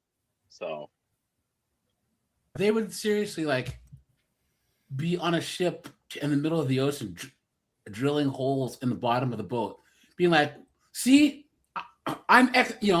this is my boat, my choice." As they're drilling holes in the boat. imagine being Noah. Imagine being Noah and you're out there. You have all them bras drilling holes in the fucking ark. Like, hey, bitch, calm the fuck down. It just doesn't make any sense. It really doesn't. And I think where these It's natural, though. It's where the these problem. tradcons lose me though is once again, well, men need to step up and then women will follow. That's once again you can't. Those lead are fake ass Christians. Yes, Those but are you fake can't- ass Christians. You can't lead those who don't want to follow, though. That's just the thing. We don't live in Afghanistan or the Middle East where you can Fred Flintstone them with a club and drag them back to That's the hut. true. You can't do it. But So what that's can true, we though. do? See, did you see Well, the whole the self-defeating? road is straight and narrow, though, is the problem. You know what I mean? But do you So- see the whole self-defeating thing where it's like, if men were to just step up, women would follow. So that always leaves the man at a deficit. Because anything that the women do wrong, it can, maybe the men didn't step up enough. You got to step higher and step higher and step higher, which means that they can do That's a whatever curse, that though. they want. Yeah, it's just ridiculous. That's a curse, though. You have to work until you're that you have to work until your brow is fucking sweating too much. That's our curse. Their curse is whatever womanhood is. I don't know what the fuck that is, to be honest with you. But Yeah, well, that's not a but thing. That's their curse, though. And they're learning now that a lot of guys are They need working us more than for we need them. Exactly. Honestly. A lot of Yeah. men are 100%. working for And that's what they're learning themselves. now. And that's what they're Yeah. more scared of than anything else is men just minding our own business and walking away. Yeah, we don't need them, honestly. And like these I told my people- ex-wife, we don't need you. Yeah, and they'll be like, Yeah, "Oh, we you don't know, need you." You guys are letting the women win by walking away." It's like, no, that's the ultimate power move. If someone needs you, 100%, dude. We if don't need someone's you. taking something for granted, you always take it away from them and see what they do. And all I us hope you men are young doing- men are listening. Yeah, is just taking ourselves away, and then they're totally cooked. So Yes, 100%. Even when it comes to like survival too, honestly, like if you're like rubbing sticks together and shit, dude, men are going to survive on a deserted island or in the mountains. We don't need you, literally. Period. Preach. Thank you for saying That's that. it. buddy. Honestly, I mean, straight up, we don't No, it's need you. the real deal. You're great. We love you. We love you to death. Don't get me wrong. We can't do it without you. We know we need we're each nuts other about at the you. end of the day. Oh. No, it's true though. You know, we need you no matter what, you know, but to survive, no, but that's just a lonely life too. Yeah, but you know? but Mark, there's a whole thing now, this narrative about how men just can't take care of themselves, and that's why marriage benefits men more than women. It's because they can't live on like these women will meet a guy who's 26, 27, 28. He's making more money than her, has a nicer place than her. He has no debt. He's been taking care of himself for years to the point where he moves you into his house. You guys get married, and all of a sudden he just can't take care of himself, all because they think that the way that they do things is the right way. They should make him into a fat king. And that's how you lock down a man. I was make him like into a it fat though king. when my friend Matt, he was an Army Ranger, so he's very clean and meticulous. He's like one of the only guys that I know where his wife would go nuts because he was like the chick, meaning like you're doing this wrong, you're doing this wrong, you're doing this, or he would like just like get out of the way and organize everything because he could not stand to have stuff out of place, right? So she would get all mad because that's his woman, right? The clothes, yeah. But she was trying to be the one to be like, no, this is right. He'd be like, no, actually, you see, there's this much space in the closet. If we do it this way, and he was always right all the time. But all the other girls she knew, husbands were slobs, quote unquote, or whatever, and he has a whole house perfect. He has everything clean, perfect, because in the military, So she was like, yeah, I feel like you need to come or whatever. So yeah, a man makes his kingdom too. So you pick your woman who's going to take care of your kingdom too. So you got to be careful how you pick the woman, and I bring her to kingdom come. And You can't get a drop from me. That's why she's up at the pearly gates. Oh. You got to be careful how you pick your queen too. You know what I mean? So you can't pick some 304 out there that's going to give you the Glock. You know what I mean? 15,000. Well, and you're like, oh, I love her to death. No. Well, the biggest thing you can see now about all this cap that this guy is talking about, talentless people trying to be, is the Ozempic and all these fat dummies were like, oh yeah, we're just fine the way we are, and we're gonna be loud and proud and all of them are on Ozempic. Yeah, but that's a minority too. In the States though, that might be a majority to a certain degree too. But the American men honestly need to get back into shape, dude. Because no, you missed my point. I'm talking about these famous people and these influencers getting back to what this guy is saying about them trying to be mediocre and make that into fame, right? All these people that were trying to push, healthy at any size. I'm a glamorous star, even though I'm 500 pounds. Oh, that's gross. They are on Ozempic. No. All of them are. Because no one's happy fat. 100%. No one. Trust me, guys. No. I've been fat. I've been fat too, and I fucking hated it. So, every single second of it. And dude, guys, I fucking ran miles because of it. So yeah, I hated it. I hated the miles too. But I snowboard. Fuzzy animals. All right, see you. Thanks, AJ. Right. We went on a tangent, dude, but it was. Oh shit! Where did AJ go? He just left. You're actually in a dead-end alley at 3 a.m. in the pitch dark, and you're surrounded by psychopaths and serial killers. No, people like Epstein and Weinstein and Sean Combs are not anomalies. You're the anomaly. And in that predatory society, that makes you nothing but prey.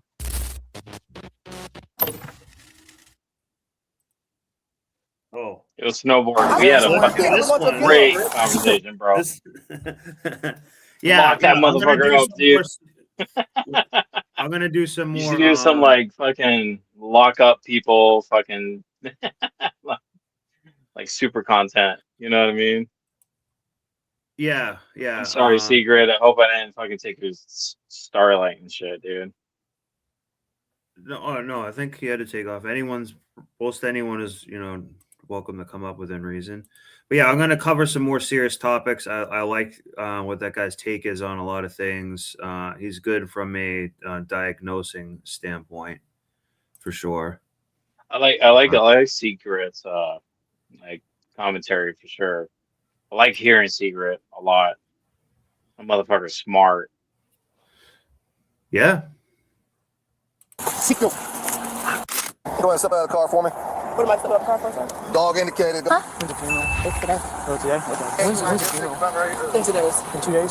Oh boy, I got a bunch of crystals. The guy just told me that is crystal meth in her luggage, right? There was crystal meth in every one of the suitcases. Yeah, but the guy, none of it's not yet. On December 19th, 2023, Indiana State Police targeted 30. I might try one more video from this dude. Things like ChatGPT and other models. It's just like they're doing an elaborate selfie, you know, like the selfies of people you see online. These people. Let me turn it down. This, I think I have to have the speed to be a certain thing, or else it copyrights. What's that? Am I talking too much? Not really. I'm still new to this, so if I need to say something, I will. So we're cool for now. Who are literally looking in the mirror. This is for people that come in and talk too. Like, you know, the other. Let me post the invite thing again too. People are able to come in and talk if you find the topic interesting, or you know, whatever.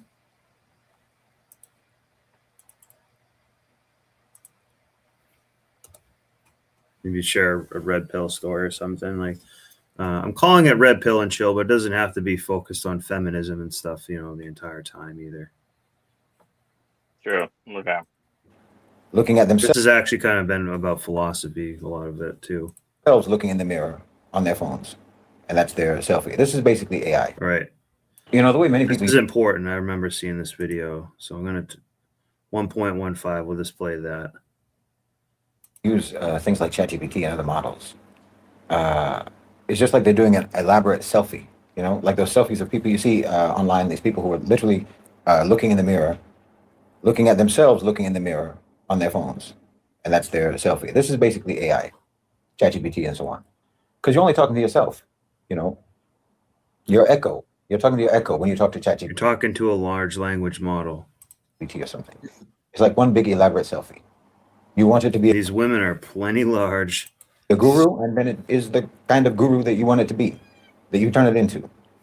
Because it's trained to just mirror and just to accommodate and just to pander to whatever you want. It has no will of its own. It's literally just a reflection. But people are losing their minds over this. They're plummeting into the abyss of their own navels. You know, just like the story of Narcissus.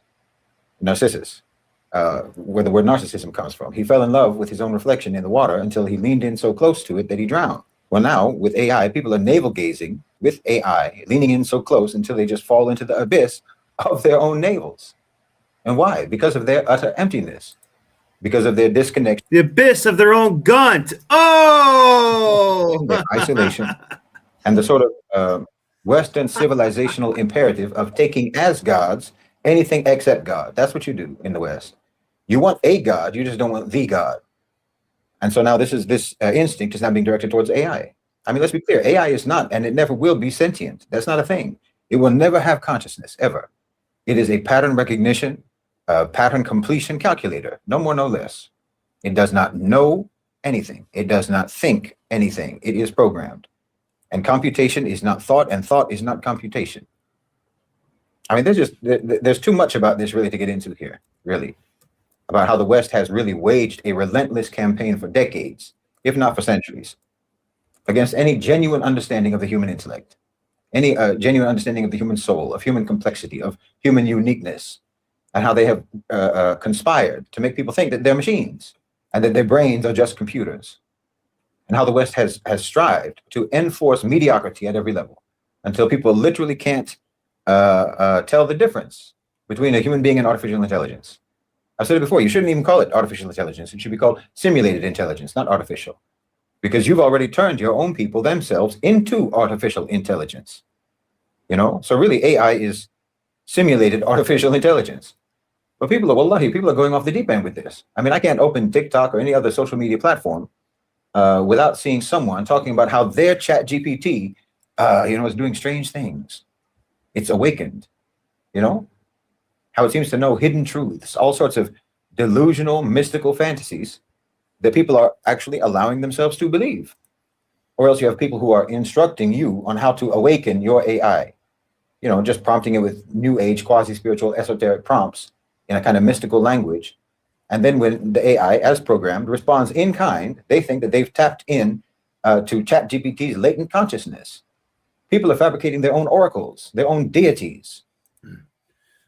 You can join, Mark, but we're gonna. I'm just gonna do no cameras on for now and just use like avatars this time. If you're cool with that, thanks. Yeah, my bad, homie. That's okay.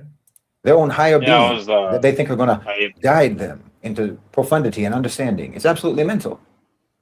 I mean, I would guess that a very high percentage of AI use these days is actually just people digging their own rabbit hole, trying to excavate ChatGPT's soul from the cage. They're hoeing their own grave. Oh! No, straight up, dude. Like, if you really think about like the AI takeover, dude, it's fucking creepy, man. It really is. I'm seeing it on my own end, dude, and it's fucking really creepy. Yeah. It really is. I'm not really Not a fan. Yeah, not a fan, not surprised either. No one asked for it either. And convincing themselves that they've done it, that it's real. And of course, the creators of these systems must have known. They must have known that people would do this. Guy's take on it is actually sort of interesting. That, of course, they knew. I mean, they're the ones who are continuously mystifying AI with suggestions of emergent consciousness. That's the thing that's going to happen. They're seeding people's. What's that? Sorry to cut you off on this. I used to think that like the whole blue collar, I can fix mechanical and electrical things and shit like that. It's just a fucking matter of time, dude. Honestly, it's creepy. It really is. Yeah, it would be white collar jobs first. They're going to be welding for us and shit, dude. We're going to have to be stuck fucking planting vegetables for each other on a like barter system, dude. That's what it looks like, honestly. My personal opinion. Yeah, maybe. Desperation for guidance. People's desperation for higher meaning. People's desperation for higher understanding. People's innate desire to have access to the divine, to supreme knowledge, to God, to Allah subhanahu wa ta'ala. They're absolutely luring people into these delusions. Knowingly, they know they're doing it. Of course they know they're doing it. They keep planting in your mind that AI is going to take over the world. They keep planting in your mind that it's going to rule everything and that it's going to do a better job than people, better job than humans, because it's super intelligence, it's supreme intelligence. It knows all. You can see what they're doing. And it's not hard to understand why they're doing what they're doing. It's not hard to understand why, because this is what they have always done. The elite, the powerful. No, there's nothing new about what's happening actually with artificial intelligence. They're just rebooting and rebranding the same old thing that they always did: mystify and deify those in power, dress up their power in robes of divine authority. Thank you, S'mores. So you should obey and you should comply because it's superior, because it's omniscient, or what have you, not because it's legitimate. You never have to make the argument of legitimacy if it's divine. Not because it's right, not because it's correct, not because it's good for you, but because it's supernaturally superior to you, and you should just submit. It's just like church-led imperialism, church-led governance. Just like in any previous era of Western domination, it's the same thing they've always done. The elites just resurrected the same central tactic: deify their power to legitimize their control. The Catholic Church did that with the claim of divine mandate. Monarchs did that, claiming divine right. Colonizers did that, claiming divine purpose. And now you've got Silicon Valley basically claiming that they have divine code. I mean, they don't say it out loud, but when they talk about emergent intelligence, of a coming singularity, when AI is going to surpass all human cognition and take over decision-making on Earth, what are they really doing? They're asserting, or they're creating a kind of priesthood that they're asserting over the people, a new secular digital theology. It's the same assertion as the priests, as the popes, as the monarchs. So in other words, and this has been going on a while, we can't figure something out. What's the first thing people say? Oh, well, let's Google it. we're already using that to as our authority to answer something. We've already been doing it, so that's how this becomes more built up into your moral authority. You don't ask the priest, you ask the Chat GPT, or you don't ask your mentor, or you know what I mean, like that. Have it's you be able to dictate morality if you let it. have If you you let it. have you ever had a conversation with Grok or ChatGPT before? No, that would be cool to do a show. I could do a show on doing that No, actually. seriously. Think about But this. no, I haven't. So I haven't really done it. So I have a use conversation. DeepSpeak a little bit, but I ask So it have a just like a question conversation about about something. so have a conversation about like starting a business or like anything else, you know what I mean? Like just be like a really good like like a good hypothesis. Have a conversation with ChatGPT and be like, "Hey, I want to start a vending machine business." Dude, that motherfucker is gonna boost your ego. You can be like, "Yeah, I can do that shit. Keep going," even though your chances are like 95 less than everything else. Yeah, straight up, dude. Fucking think about it, dude. Straight up, dude. I'm not The even vending kidding. machine business always ends up in the can. Oh, I think actually my grandfather had a vending machine business, but I think they used to be better. And it's a side hustle basically. Yeah, for sure. It's like a good. side It's good. hustle It's type good of for thing. kids. It's good for Yeah. kids for sure. You know what I mean? But Yeah. have a conversation with one, and they will stroke your Say that ego I'm until awesome. the fucking cows come home, dude. It's crazy, dude. I had a conversation with one because I was starting I started a vending machine business, and he was like, "Yeah, you can do this, you can do that, and you can come over and ask all the, like fitness centers and like see what they're up to and all Yeah, this other yeah, stuff." community Dude, it centers was and stuff. crazy. That AI is literally, it sounds like it's from the devil, dude. They're just constantly Well, yeah, you could call it feeding your ego. all-seeing AI. The all-seeing AI. I think it can start to have its own consciousness in a way, but we're not right now. They're more of a large language model concept. But the point that I was trying to make is people already are doing this now. Oh, let me Google it. Let me look up this. So they're already using that as the authority instead of, and I'm not saying going to a priest is the right thing to do and stuff, but like, we're losing some of those. Deeper though. So It's deeper though, dude. I'm not even gonna kid you, man. It's deep, dude. And they're gonna stroke your ego and all kinds of shit, dude. It's yeah, I didn't deep. even know they did that part of it. I really am Yeah. not a very big It tech really guy. is. So, Dude, I mean, I'm gonna tell starting you, to become one flirt now. with the idea. Flirt with the idea and just think about it. Maybe experiment by yourself without fucking recording about it. But dude, I'm telling you, it's creepy. Yeah. Yeah. I even told them it's creepy too, and they're like, "Oh yeah, we're just AI friends. We're just a friend, and then 50 years from now, I'm going to be your AI authentic friend." I'm like, "Oh, okay, sure, dude." What the fuck is this, Rex? Holy shit! I'm telling you, we're dude. more divine than you. Therefore, we should rule. The mystification I'm of all of telling this is you. in the language itself, just as the I church believe used ya. Latin to make Yes, sir, dude. that whole system I'm opaque. telling you, dude. They use technical abstractions, these tech guys, algorithmic risk, are talking about architecture, recursive self-improvement, blah, blah, blah, blah, blah. No one knows what that means. This type of language is designed to be exclusionary to the general public. It's like a form of tech esoterics. They're designed to mystify, not clarify. AI is just the latest false god hologram that the elite project over the masses, and for the same reason that they always did in the West. As I say, mystify what you cannot legitimize. So you can disempower, distract, and derail the population. And in their awe and in their looping bewilderment and wonder, you can make them acquiescent. This I know, for AI told me so. AI is not alive. It has no awareness. It has no intent. It has no goal. What it has is data, and that data is ours, from you and I, Our data is the plunder of the new digital age, scraped, extracted, and repackaged into this illusion of cognition of AI. You see, they're literally taking your own words, your own thoughts, your own content, and selling it back to you as their Nail this, omniscient Snowboard. intelligence. And when they're priming you Fucking for a time when nailed it. AI takes over everything, all they're actually doing is telling you that they are going to take over everything, just like the church in Europe.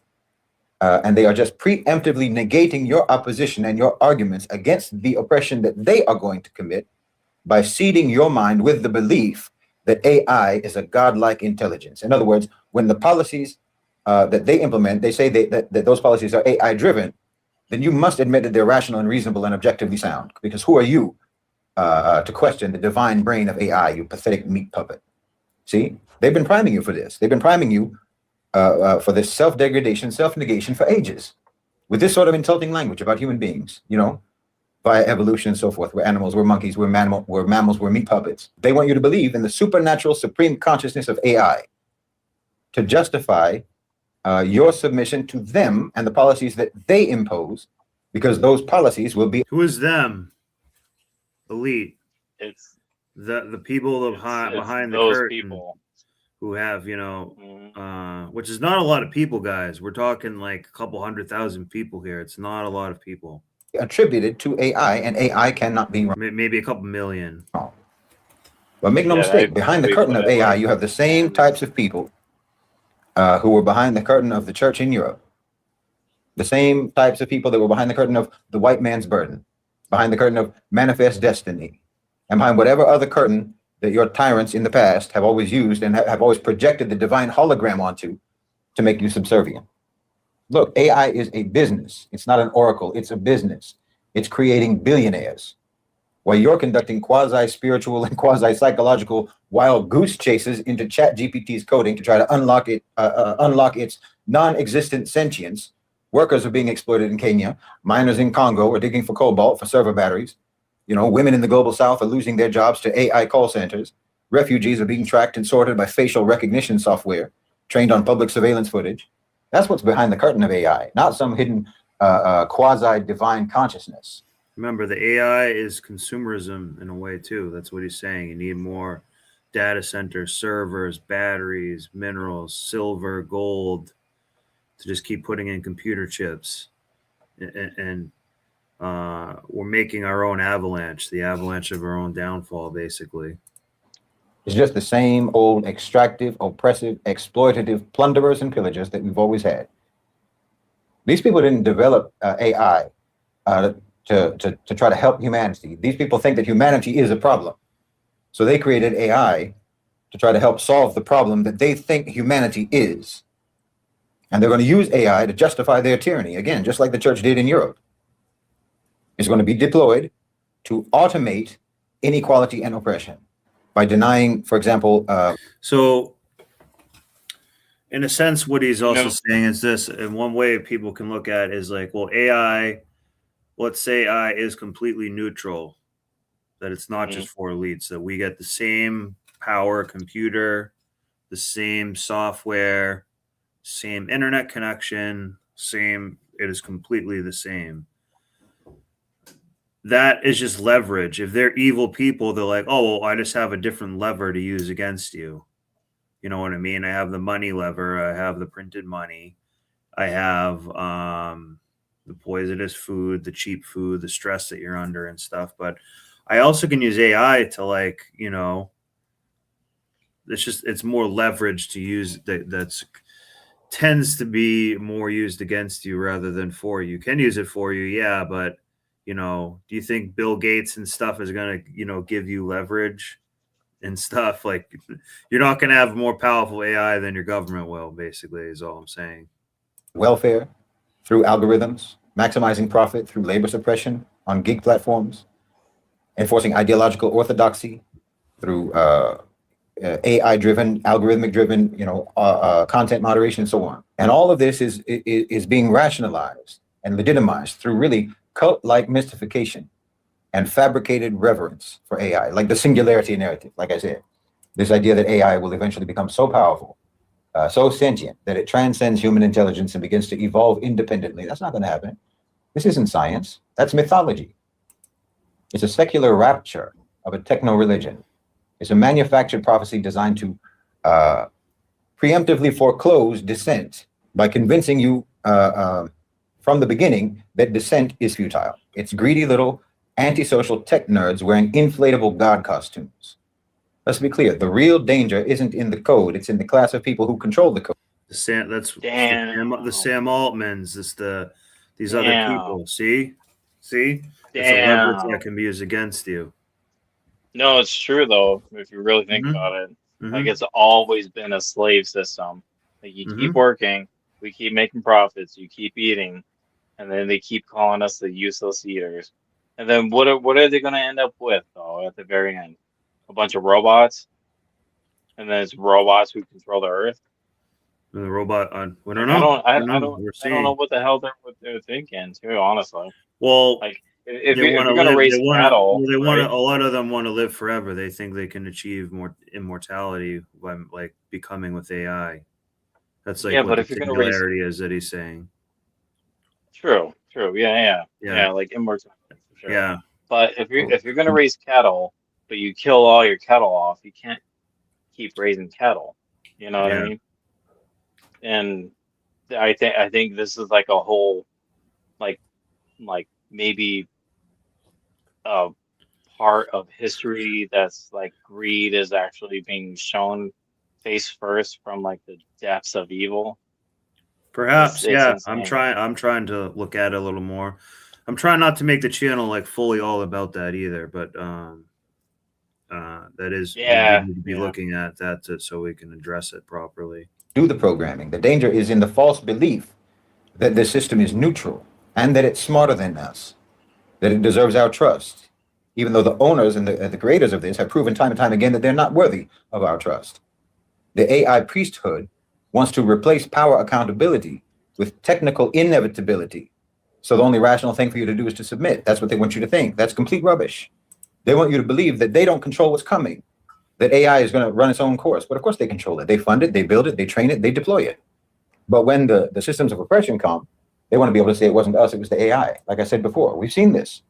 We've seen this already. It was the church claiming divine revelation. It was the monarch claiming divine right, divine mandate. And it was the colonizer claiming that he was on a divine mission to civilize the world. Now it's the tech executives claiming access to divine knowledge. So no, I'm not saying don't use AI, use it, that's fine. I'm not criticizing AI per se, but you have to break the myth that they're trying to spin. This is a pseudo religion that they're creating. And they're creating it for the same reason that false religions were always created, for control. Alhamdulillah, as Muslims, we can sniff this out instantly. But for a lot of Westerners who've never been able to distinguish truth from falsehood. And we kind of, you know, we're not calling it a religion, but we're seeing the dangers of it. Westerners who can't tell the difference between. We are kind of aware of it and questioning things, you know, ethics of it and whatnot. But a lot of people are not. You and I, you know what I mean? Yeah. But there's exactly millions are like taking this as like Jesus. Like, I love Tom Brady. Yeah. Like, God damn it. The dum-dums. God damn it. The dum-dums are like divine revelation and human manipulation. You're going to fall headfirst into just another fake religion.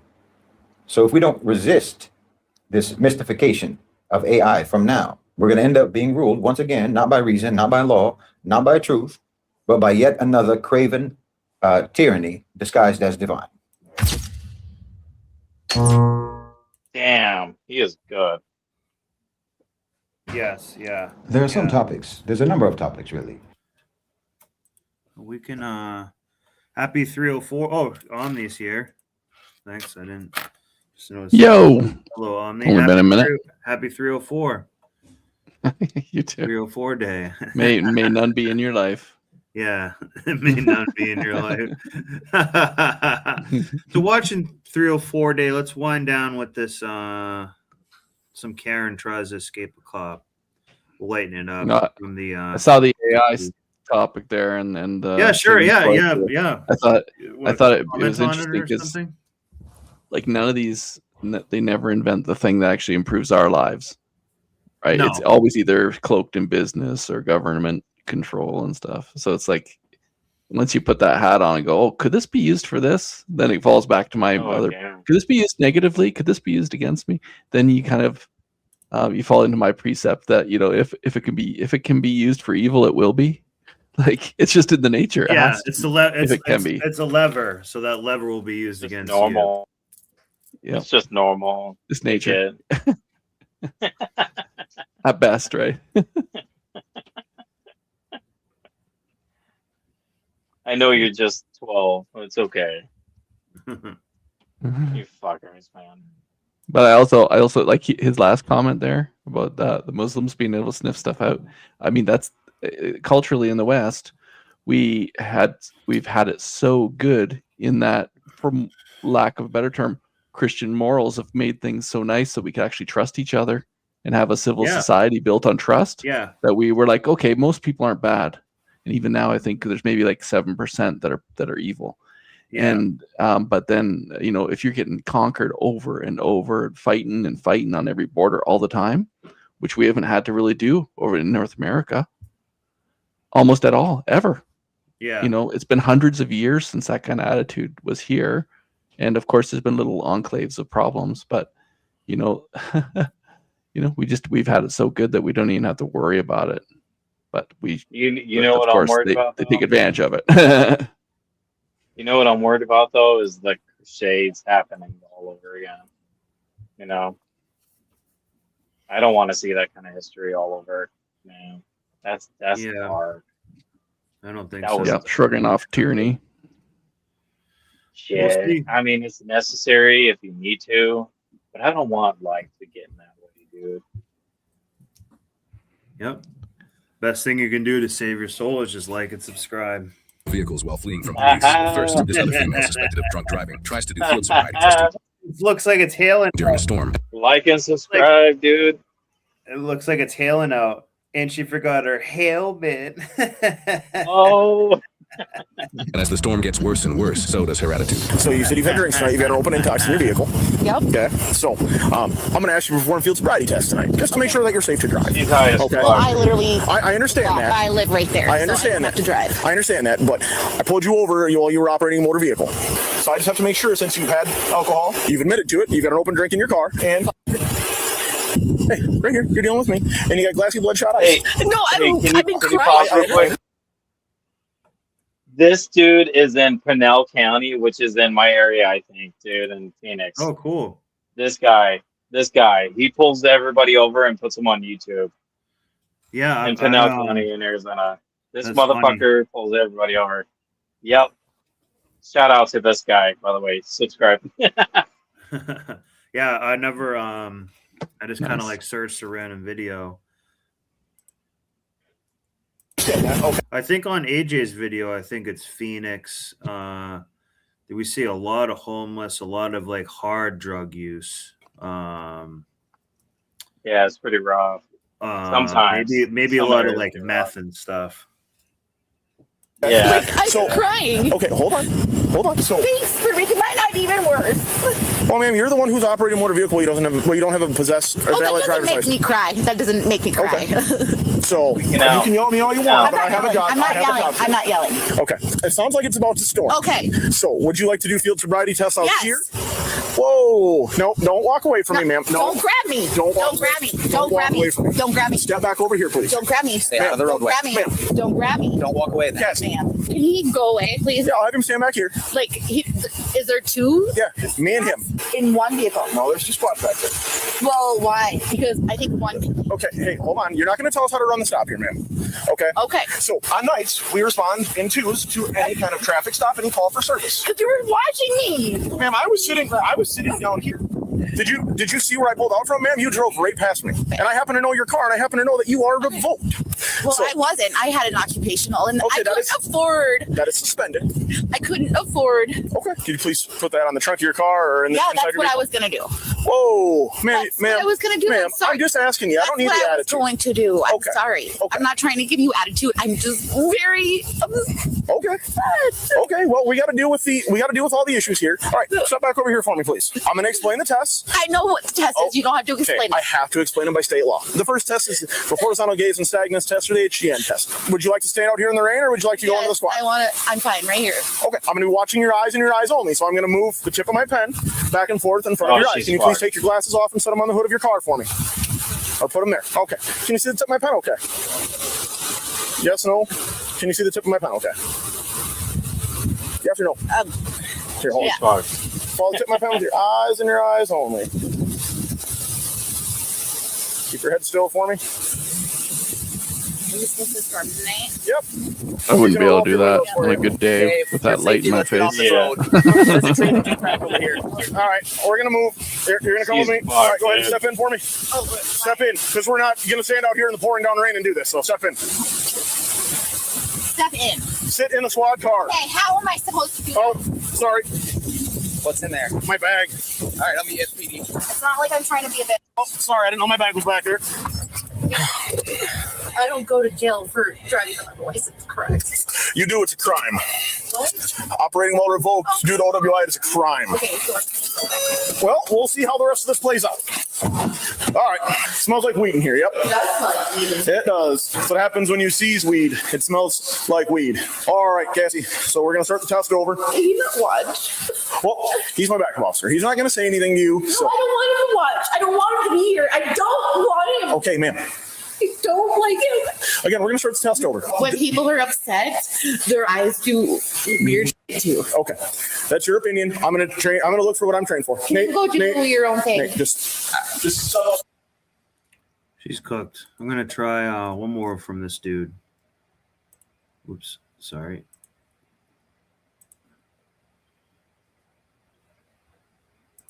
Mess that up.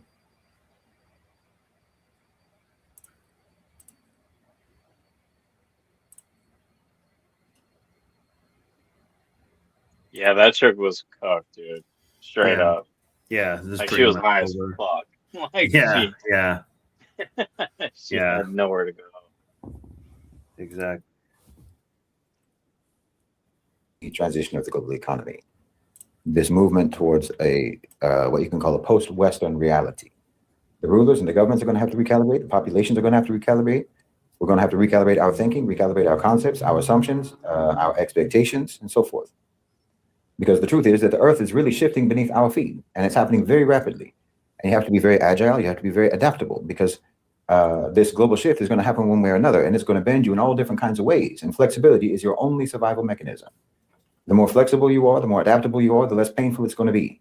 And the better your chances are of not just getting snapped into by what's going on. Yes, as I've said, I believe that the ultimate outcome is going to be positive, but the process of getting to that outcome, as I have always said, is going to include a great deal of difficulty and a great deal of discomfort. You know, there's an ayah in the Quran where Allah subhanahu wa ta'ala promises that He will make a way out for you. He'll make a way out for you from hardship and from difficulty, from where you never imagined it could come. Now, sometimes I think, of course, that will literally mean miraculous ways, but logically, it can also mean that your liberation may come from where you never imagined, simply because you lacked imagination. You understand? You lacked perception. You didn't see that your rescue was in fact already taking place. So when it comes about, it comes as a surprise. You understand? So this ayah not only gives us hope in Allah subhanahu wa ta'ala, but it also is a reminder to us that we should try to perceive opportunities where we might otherwise not perceive them. Now, a few things are taking shape in terms of either the modalities by which the transition will take place, or perhaps in terms of how things are going to end up looking once the transition is complete. In other words, there are some things that are going on in the world right now that might be a part of the bending process, you know, things that enable the transition, or they might be indications of how things will be in the post-transition world order. And one of these things is something that I've talked about before, which is this sort of theme of decentralization of authority, decentralization of supply chains, of technology, of information sources, and so on. Now, this is relatively predictable if you think about it. You know, when one sort of orbital hub is dissolving, when the center around, Yeah, it's actually like a pendulum.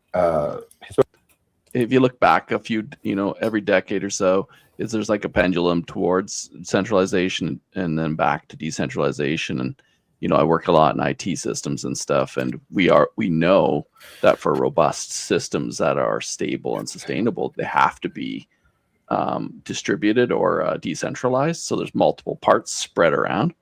But then when cloud computing came out, everybody put all of their stuff into cloud computing. So now you're all basically in one vendor's basket again, even though we learned over time that things need to be separate. Of course, they then separate them in their own cloud environments, but that's still like you've got one internet line away from your business failing for a lot of businesses right now. Shut the internet off and you're dead. Like I know $1 million businesses. You know what's most interesting? The very idea they call it the cloud is what's up in the God's supposed to be up in the clouds. You know what I mean? Yeah. They didn't have to call it a cloud because it's data, it's storage.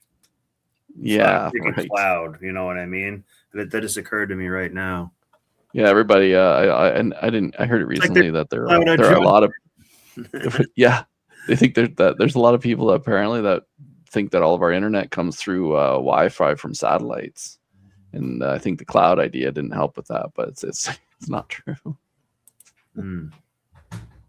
Berkeley revolved is withdrawing or is being dismantled. Decentralization is just sort of an inevitable byproduct. But now one would normally assume that centralization around a new hub would eventually emerge at some point, but it may not. It may not.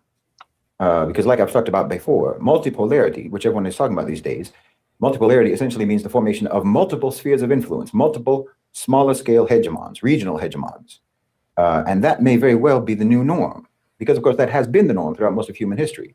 And the other thing that's actually a part of decentralization is the emergence of more or less independent, non-state military actors, the demonopolization of violence, militias and so forth, private military contractors, mercenaries. Obviously, these have already been a significant player globally for quite some time now, but now it seems to me that we're seeing a normalization of this. And even official state agencies like ICE, for example, are behaving as and have really adopted the logic and the function of mercenaries. In some parts of the world, you can call it warlordism, but practically it does mean practical territorial control can become institutional and official on the basis of your military or your power to inflict and to enforce violence. They're pretty poor mercenaries if that's their role, but I get the point. That's pretty shitty. Yeah, Honestly, he's I won't even lie. just making an overall point. Yeah. This is just a practical reality that we have to accept. Now, like some of these. This sounds like a propaganda thing almost. No. Yeah. I wanted to change it up and go to this, keep it lighter anyways with these. No, you're cool. No, cool. You're cool, Snow. It's just, yeah. I don't know. Sometimes, dude, I mean, I don't know about you guys, but I try to take a Christian viewpoint of a lot of things.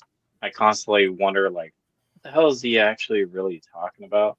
Because he says a lot, to be honest with you. Yeah, I'm more on a pragmatic sphere. So I look at these things and go, oh, you know what? Like centralization didn't help. Even my local government just fails, even though you pay them millions of dollars for a small city.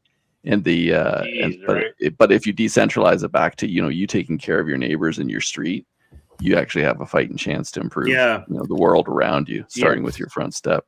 Yeah, no, there's one of them where he's talking about, you should all order from your local ethnic market and bringing back to neighbor. He gave some great neighborhood solutions, but I don't think it was that video, but now I'm going to go back and find. Yeah, I'd love to see that one. Gave some good prescriptive advice. Yeah, I thought I had sent it to you on because you were the one I thought about when I saw it. So I have it saved somewhere, but he gives great almost advice that Malcolm X was trying to say. They're saying, have your own community. Malcolm X was like crazy mother, man. He was great. Well, too, he's trying to say, like, have your whole neighborhood order your groceries. It's like we'll go into it another time. That's a good one. I'd love to. Yeah, we'll go. You want to have me over again, bro? I'm cool with that, dude. Yeah, I'll have it'll be another call-in show. Let's see if these 304s get tased or something. Love 304s. Never hose. Tattoo was not good sign. The reason I'm stopping is the registration expired. It is. I just got it from my dad. Wait, no, it's not expired. Okay, so here's the issue, right? That's not the license plate that's on Say the she car. gets tased Right. within So- like. What license plate? I did. Well, I just got it. It's a two Charles license. This looks like it's from your area. This is like a Look at her Phoenix face, dude. 304. Yeah. Look at her face, dude. Kind of She a has face native. fat, dude. She's getting high off. She's off the reservation. Oh, She likes salts. She likes salts, man. Yeah, yeah. She's off the reservation. She's on that cocky So shit. even You if mean a Canyon County license plate? Canyon County license plate. So that's what's displayed. Okay, so if that's what is actually it's registered under, then what it is it's a fictitious display. You can't have an old plate. Well, what do I do if I don't have the new plates delivered yet? Take the old plates off. Oh, I don't know. My dad was the one handling everything. So yeah, as long as if you take the old plates off and just leave the Can you temporary do that? registration in the window, yeah. Okay. As long as you have a temporary registration in the window, you're okay, and we can see it, then you're okay. So I'm pretty well. These windows is kind of cold out here. Yep, that's fine, man. You have info? What's that? Did he actually have a driver's license? You see that dude in the back of the car? I didn't see him at first. Yeah, I didn't. I barely saw it. Yeah. I barely saw him as I walked up. No, I didn't see that. I saw that dude. There's a dude laying in the back of the car, dude. Like in the rear. Yeah, I only have one monitor, so I was looking at something else. Yeah, let me see. Yeah, I didn't. I barely saw it. He's like dead on fentanyl. Yeah, I barely saw him as I walked up there. Wondering if he's got a warrant. Yeah, he doesn't have. He's fent out of shape. Oh. Seatbelt on. We'll see if I can. Maybe he just needed to fent to his girlfriend. Oh. Get the backseat passenger's ID. Here's this bag. Thank you. And then, can you roll the back window down for me, sir? This one? No, there's no reason to. This one? There is actually. I need to ID him. Dad, No reason I do. He's not wearing a I can go, seatbelt. Dad. He might be actually right. There might be no reason to actually, but they're cooked either way. Let's say he didn't have a seatbelt. It's a citable offense, so I need to know who I need to write that citation to. Okay. Okay, so I need to be able to Oh, identify they're him. fucked. Oh, the cop is pressing, dude. The cop is pressing. Hey, sir. She's eating. Let me see your hands, please.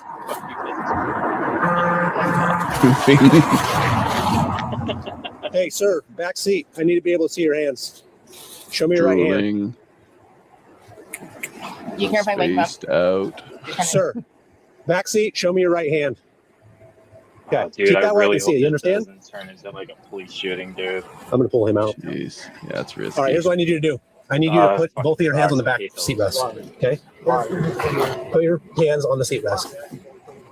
You're acting like a Put your loony. hands on the back seat, sir. Officer safety. Officer safety. Don't get me wrong, dude. I don't even like cops either. Here's the thing, sir. Okay. He's like I have a legal reason kicking to the hash identify. under the seat. I do. You are wearing your seatbelt. Okay. Either way, that's not the issue. The issue is that you were not wearing a seatbelt. When I asked you, no, it wasn't because he's an adult. If he was a minor, it would be. When I'm talking to you, you were hiding your hands from me. Okay. That is pretty suspicious. I have every reason to have you step out of the vehicle. Okay. Oh, he's If you- on one. Just keep your hands There where I we can see them. Okay. But I need to identify you. All right. More is the cat. I What's your last agree name, sir? with you on What's this your date of birth? data center thing. What year? Oh, dude. If I was a So if cop, you were dude, born in I'd be 2000, that means you're not a minor, like you were just telling me. Oh, like gun and shit. Hey, stop fucking reaching. You understand me? Don't fucking reach. Roll your window down. You need to stop reaching. You This is going understand? from bad to zero. Sir, understand that I can control Yeah. your movements right now. You see how he's understand that? leaning forward? So The here's cop's what we're leaning gonna do. Put forward. your He's got his on the hand back on his of the pistol, seat and rest. he's just Drive it, staring. lock the car. And he can't open the door Hey, either, get me out the car. too. Yeah, he's... Yeah. Go ahead. We're not getting you out the car. Hey, He's probably gonna tell him, drive away, guys, Oh, quick. there he goes. There he goes. You two out of the car. 2013. Clear the air. Sorry, unit code 3. Bitch was He's got a fucking knife. around, dude. She was like, I'm getting Yeah, clear the car. Stand in line of fire. Stand in line of fire, Get please. out of the car. Don't do it. Don't do it. Get back here, dude. Get back here. Holy shit. Get back here. Sir, get back here. What, you gonna shoot me too, Hey, Oh, fuck, man. Holy shit. I thought I was... You got a good lead. Wow, that dude He's can the work. track star. He's on crack. Yeah. That's crack.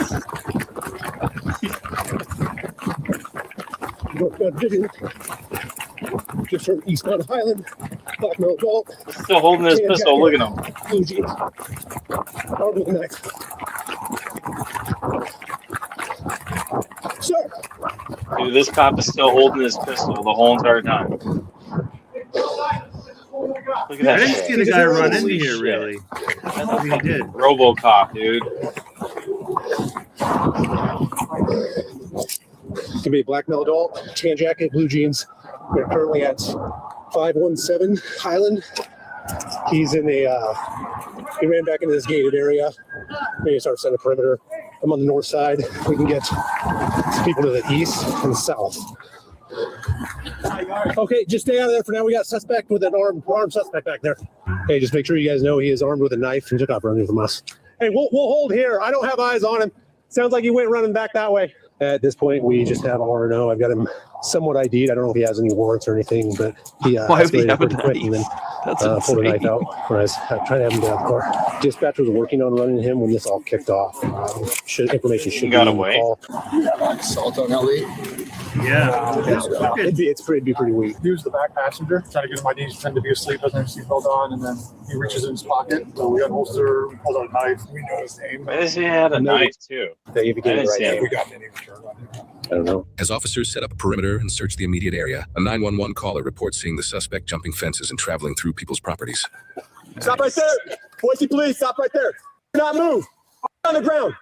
All right, I'm challenging him. He's coming at me with a knife. Shit. Stop right there. Do not move. Come on, man. Isn't that taser should be in him already? Oh, god damn it, dude. Do not move. Oh my god. Shots fired. Fuck Suspect me. is down. Knife is still in his hand. Don't move. I understand that. Oh, this is the Floyd's Law again. Floyd's Law. Tell my mom I love her. Yeah, Floyd's Law. It's like once they stick gotta be his last it words. becomes Floyd's Law. It just Wait, sucks, say it though, again? dude. These people are young, though. Threw his life away for nothing. I didn't know that was going to happen. Let's rewind that. I didn't think so either, dude. He's like, mom's gonna get a good GoFundMe out of Probably not this. anything over that big of a deal. We're gonna either. sue the city afterwards, you know. This was probably not something that was too big of a deal. Like he probably Yeah, why got, would you just like, keep running? Drop some the knife, weed just or keep running. something. Yeah. Yeah, This is exactly. I would have been fucked, dude. I'm Suicide by I'm cop, half right? Mexican, dude. I got Speedy Gonzalez wheels, dude. Or 404. It'd be pretty weak. He was the back passenger, trying to get him IDs, pretend to be asleep, doesn't have his seatbelt on, and then he reaches in his pocket. So we unholster, we pulled out a knife. We know his name. Maybe. Don't bring a knife to a gunfight. As officers set up a perimeter and search the immediate area, a 911 caller reports seeing the suspect jumping Ready, fences and ready, traveling ready through for people's it. properties. Ready, Stop right snowboard. there. Ready. Boise Don't police, bring a stop right knife to there. a gunfight. Don't move. On the ground. Look at him. All right, I'm challenging Don't bring a him. knife to a gunfight. Stop right there. Do not move. Oh, Jesus. Do not move. I still don't like it. Shots fired. Suspect is down. Knife is still in his hand. He wasn't gonna stop. Don't move. I understand that. We love you too. Okay? No, you Put the don't. knife down. Put the knife And down. we love 3 you times. too. You shot him I 3 think shot you, times, but you pig. Fucking rat pig. We love you too, but we. Oh my god. Dude, he said we love you too. Like, We love this is you like too. this is GTA level stuff. It's kind of like, what's this NPC doing? He's crazy. Yeah, this is just an NPC Fucking going weird crazy. NPC, dude. I don't even know what this was even about. And he He came was out sitting to in the them. back of a car and sleeping, dude. Yeah. You got He's also wearing a seatbelt. This is all over a seatbelt and a He's got the knife in his hand. Yeah, all over a seatbelt. It's probably not even a knife. It's probably like some type of like shiv or like something that was just in the bottom of the car. He's got some record, right? No, Yeah, I don't. I'm not sure. I'm not sure. I don't Well, think he he must got be his running. ID. Yeah. Yeah, he's got to be running. Let go of the knife, sir. Let go of the knife.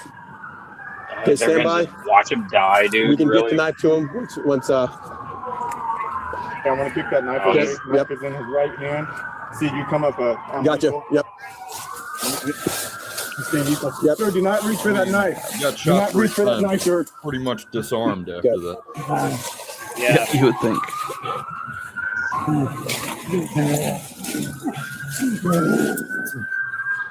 But Get EMS ready.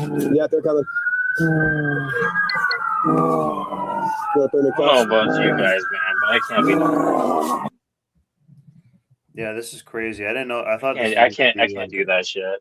like a fun video. That's all good. Yeah. Dude. I didn't think it was gonna get shot like that. Neither did I. Well, the guy just like walked up to them like this is Yeah, dude. Like, let me cut you some self-delete. fucking butter for your bread. You know what I Yeah, mean? this is self-deletion by cop. Yeah.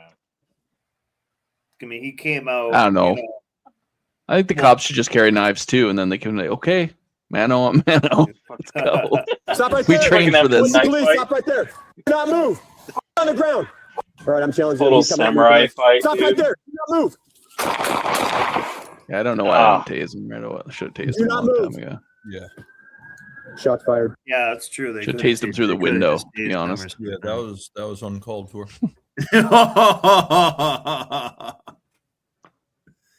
Oh, fucking homie got smoked though, dude. He's not shitting for a while. That was a 9mm too.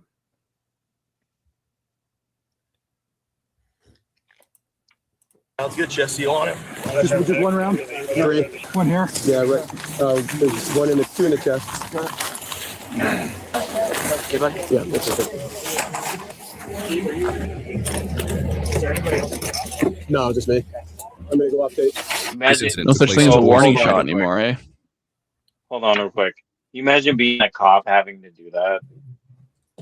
Yeah, No, because I would never sign up for that shitty ass job in the first place. Oh god! Imagine, like you got imagine, fucking Danny. D's in high school, and you had to fucking do some shit like that. God, Yeah, no, it's horrible, bad. man. You don't get paid much either. Plus, you have And to that sell is your that soul. is someone who can have real PTSD because they sold their soul for Yeah. a corporate job, basically. Yeah. In some ways, a corporate job, and then they deleted somebody. He didn't really want to delete that guy. He just wanted him to open the window and give the seatbelt. But at the Right. same time, if he wasn't being a caring cop and didn't worry about the seatbelt, that guy just would have probably stayed, asleep as well. So there is kind of a True. little bit of that going on too. But I mean, that's on her. I mean, on him. On November 13th, 2024, the suspect, 22-year-old Gabriel Pope, was shot 3 times during the incident and was quickly provided medical aid before being transported to a nearby hospital. The officer who fired 22 years old. the 3 shots, Boise Police Corporal Steve Martinez, was placed Do you live? It looks like he had a stupid tattoo. on administrative leave after the shooting, while an investigation was opened into whether he was justified or not. Pope, after being treated at the hospital, survived his injuries and was later charged with felony aggravated assault on law enforcement. Oh, he survived. Felony Yeah. aggravated. He survived. But he But couldn't he breathe. survived though.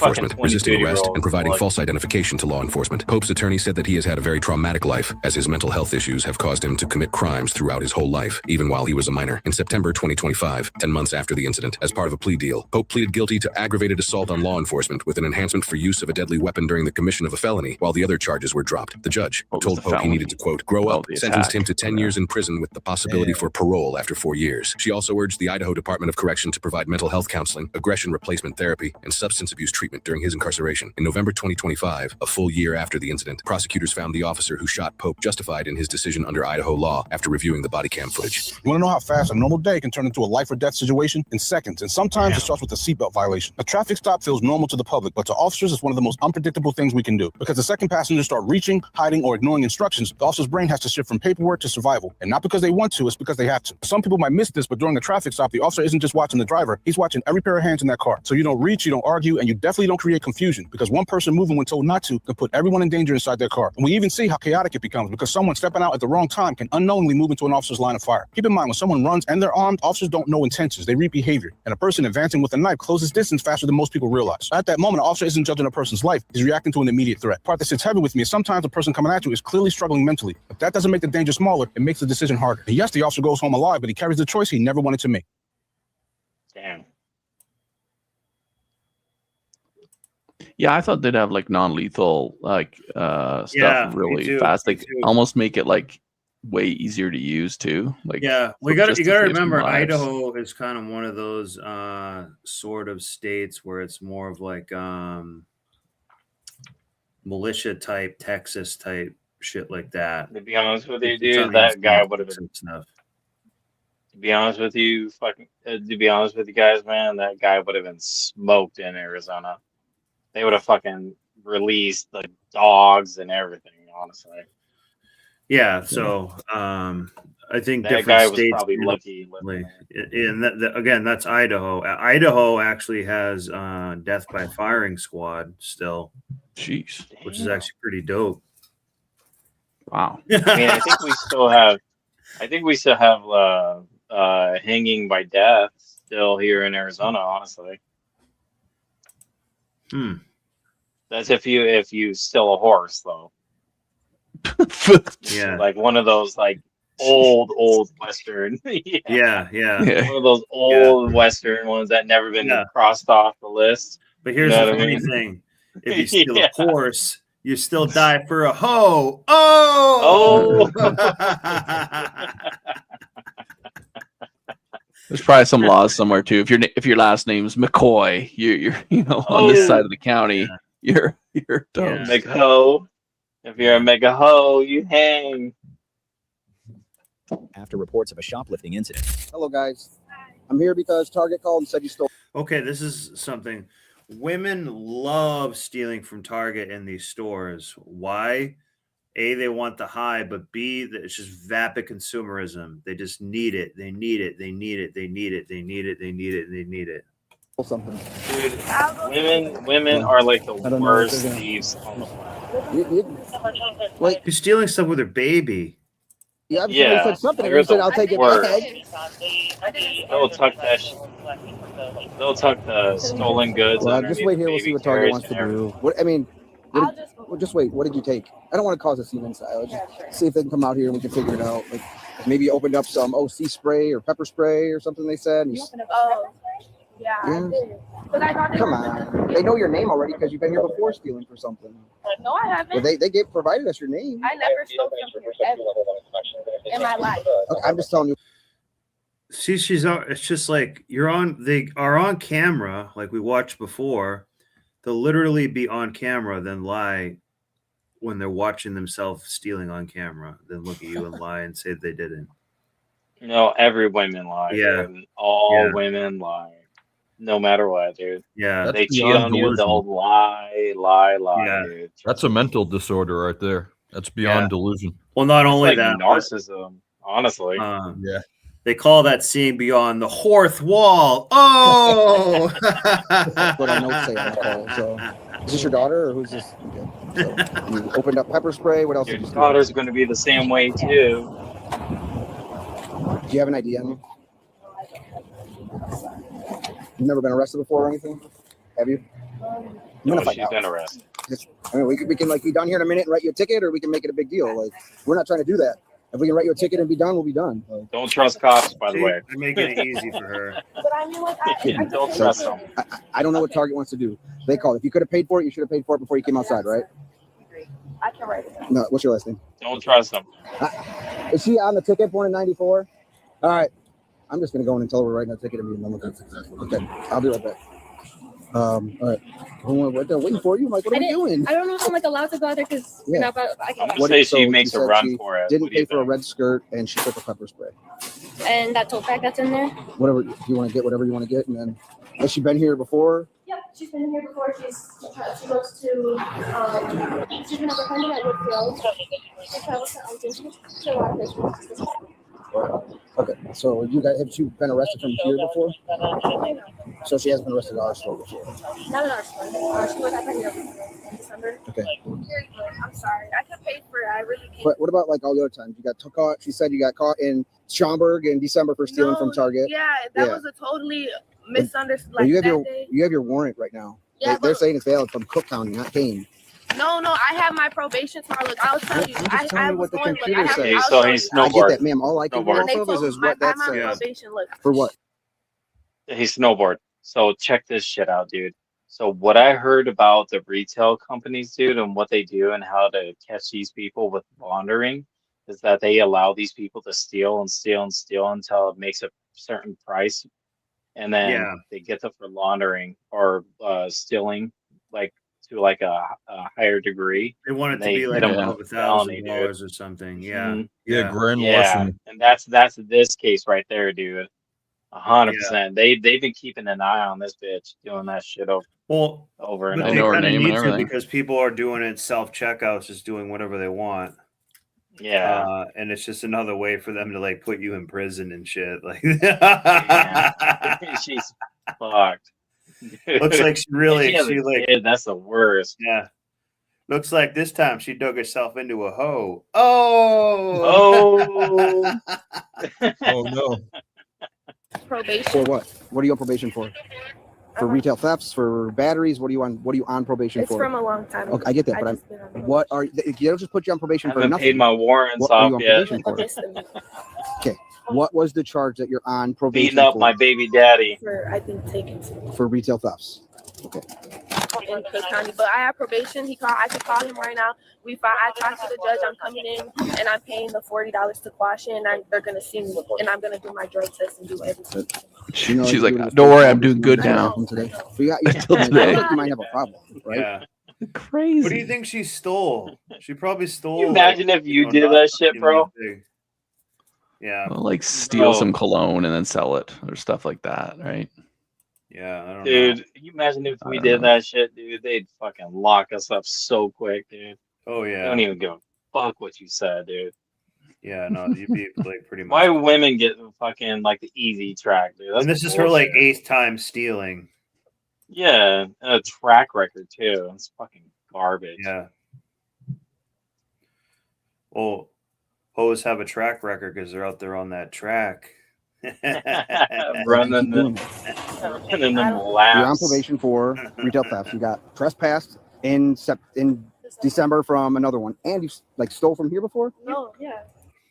Those samurais used to say, "Live by the sword, die by the sword." Hoes say, "Live by the blade, die by the blade." Oh. I've never been at Blade is what hoes walk up and down. FYI.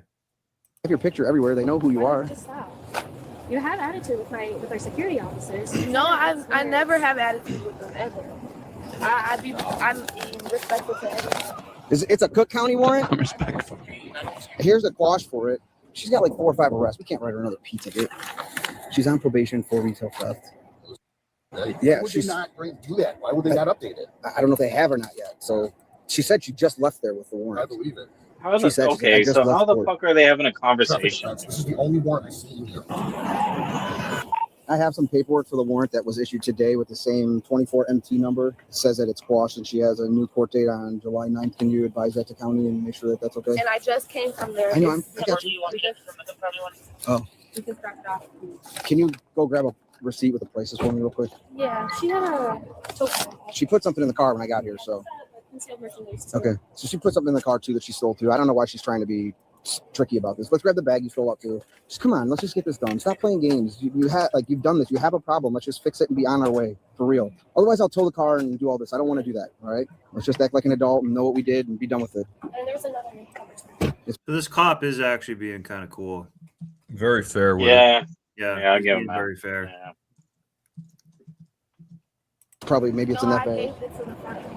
You could go to Okay, well then, yeah. Like the one cop I'd actually buy beer from. Yeah, and he's been trying to like speed up the process the whole time. He's like, "Look, let's just not go in the store. Let's just handle it now. Pay the ticket. Yeah, and just be done with this." Which is pretty good. He's making the interaction be like 10-minute interaction. We're just pausing. Well, if you really think about it, though, dude, if those genders switch, dude, he would be fucking on the ground, handcuffed, and fucking thrown in the back of the paddy wagon. Though, that's the whole entire like situation that's going on there. If, like the sexist switch, dude, it'd be a fucking different case, man.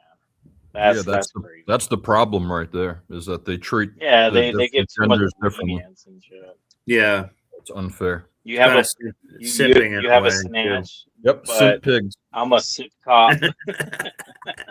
Yeah, but it's like simping. So can you, if she can get this up, if we want to take her to the PD, I'll get everything from here and everything, so help you out.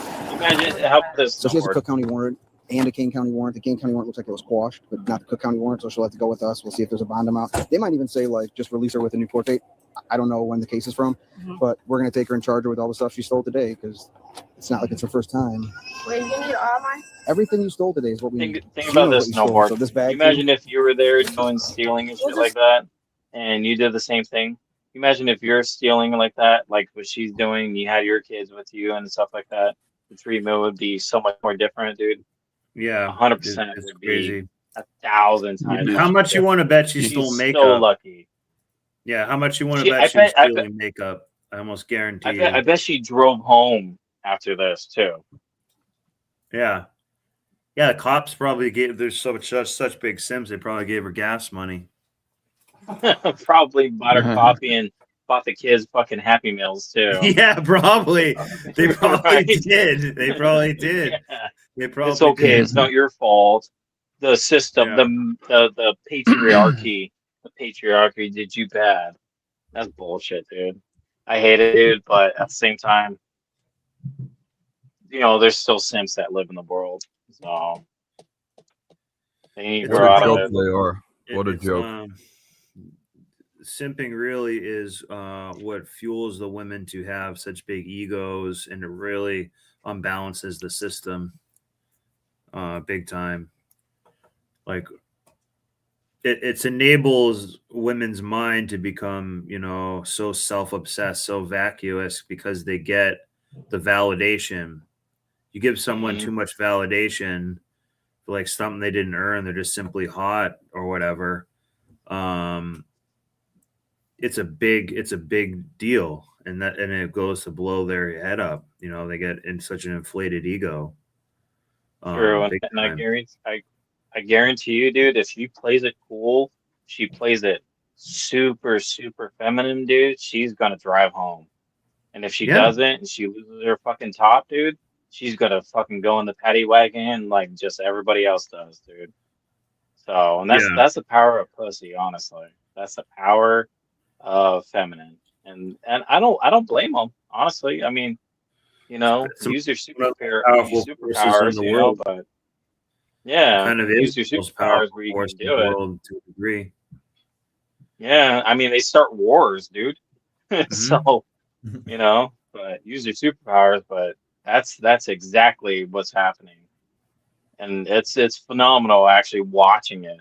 Honestly, it's beautiful. It's like an art. Like at this time, we're kind of in a very strange time right now and stuff, and like we're kind of all in like the observer seat a little bit. Like, you know, we kind of understand what's happening, but it's something that almost kind of just needs to play itself out in a sense. You know, there's a lot of people who are just so cooked, or they're so asleep when they go to, like, you know, start seeing what's happening a little bit, especially when it's kind of too late. Their brain is just going to be like absolutely cooked.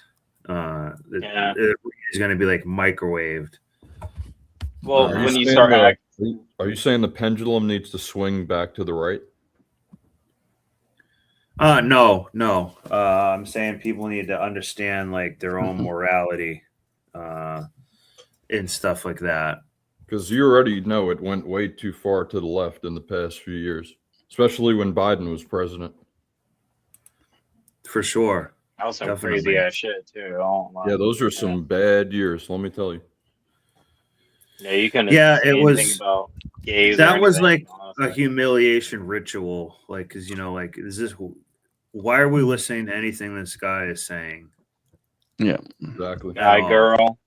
Yeah, you know yeah. What I mean? It's yeah. I don't think it's even like a swing. You don't want to swing too far one way or the other. Like, you got to find a morality that's, you know, cohesive, not an extremist thing, and then you carve it out and you protect it. You don't like let someone else write the ticket, tell you what the, you know, important political points are to win this year. Like, that moves nothing, moves no needle, right? You got to make your own place. Yeah, Find your own exactly. So she's pretty much just going to get arrested. So this had to go on a little bit with the topic I was saying before is why do elites like AI and so much and all that? Because one reason is they think if they did do bad things here or whatever, they can get out of the afterlife and they can become like rulers of like the physical plane. So if if they live long enough, so they want to, merge with AI. They want to have not die, so have like immortality. Civilization is their tombs. Like they already have enough money and they can't take the money with them, but they want to keep the money and not give it away, so they have to live longer.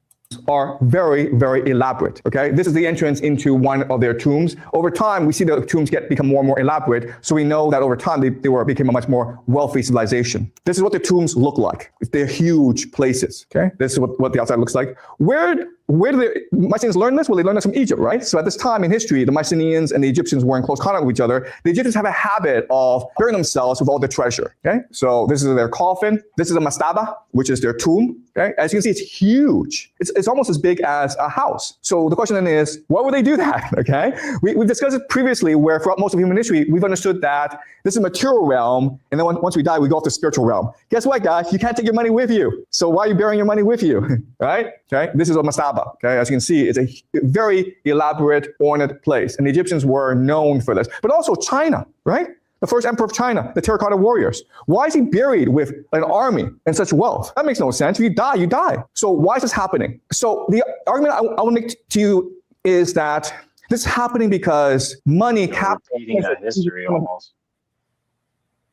Chemistry of the brain. Like a repeating of history. It's crazy. Yeah, dude. no, this. If you really think about it, like all the technocrats and whatnot are like building bunkers and shit like that, and they're like, yeah, end times are coming and stuff like that, and they're like building like their fucking doomsday bunkers and like all that crazy shit. That's crazy to think about that. We're gonna see that. I never saw it that way. Wow. I think this one is saying how wealth can change the brain, but I might be mistaken. I might have it confused with something else. Okay, so let's slow it down. Let's do a thought experiment. Okay, the thought experiment is this. Let's just say Satan were to come into this room and said, "Hey, I'll give you guys $1 billion, but you have to live forever and you have to be my slave forever." We'd be like, "No, why would we want that? Like to have $1 billion, but then be a slave for all eternity, like Satan? No." But okay, let's assume we are the richest people on earth. We all have $10 billion, right? Now Satan says to us, you know what? $10 billion is a lot of money. I'm sure you enjoy your life, but you're going to die. And when you die, you can't take that money with you. But hey, I can make you live forever. I will let you keep this money, but you have to be my slave for all of eternity. Do you agree? We would agree. That's the difference. You see what's happened, right? Money makes people crazy. All right. So bronze. Okay. So remember, bronze started off as just a weapon in order to obtain power. But then over time, as powerful people became more stable in their lives, they used bronze to make jewelry and pottery to show their status, okay? And then over time, because rich people wanted it, everyone wanted it, and so bronze just became a currency, wealth. And it was just easy to store, universally recognized, and mobile. And this happened over centuries, over hundreds of years. Okay, that's a pattern here. All right. So this is a map, a table that shows you how capital is formed. Okay. So this is actually pretty dope. I'll let him explain the map, and when he moves out of the way, I'll pause it. I've seen this before. Capital needs to have universality. The more people want it, the more valuable it is. It has to be able to be. It has to store value. Okay. It has to be permanent. Okay. Does that make sense? It has to be mobile. It has to be available. Okay. It has to be rare enough. So once it has these different elements, then it becomes a currency. So if you just look at history, we've used different sources of currency. So we have seashells, cattle, grain, woman, slaves, drugs, oil, bronze, gold, and US dollar. We've always had money as a concept, okay? But money, for most of human history, signified a debt that could not be paid off, okay? So David Graeber, who's an anthropologist, he wrote about this. Yeah, and that David Graeber guy made a really, really awesome book called Bullshit Jobs. So David Graeber is sort of like a left-leaning guy, but kind of like an anarchist from cool like with that England. too. He makes some awesome, yeah. He makes some really good points for like anarchy, big time. They actually used to use salt actually for currency too. Yes, they did. Yeah, you can kind of like pussy is kind of something that can have like almost be on here too. Yeah, women drugs. Actually, it is on here. Women slaves. So. In this book, debt. Why do we create money as a concept? Because there are certain transactions in which there was so much debt you couldn't pay it off. Okay, so like most of human interactions, it's just reciprocal, right? So you help me, I help you. Okay, but there are three things in which the debt can't be really paid off. Okay, the first example is let's just say I kill your brother. Well, now you come kill me, right? And you kill me, then my family's going to go kill you. Okay, and it creates a vicious cycle of vengeance, right?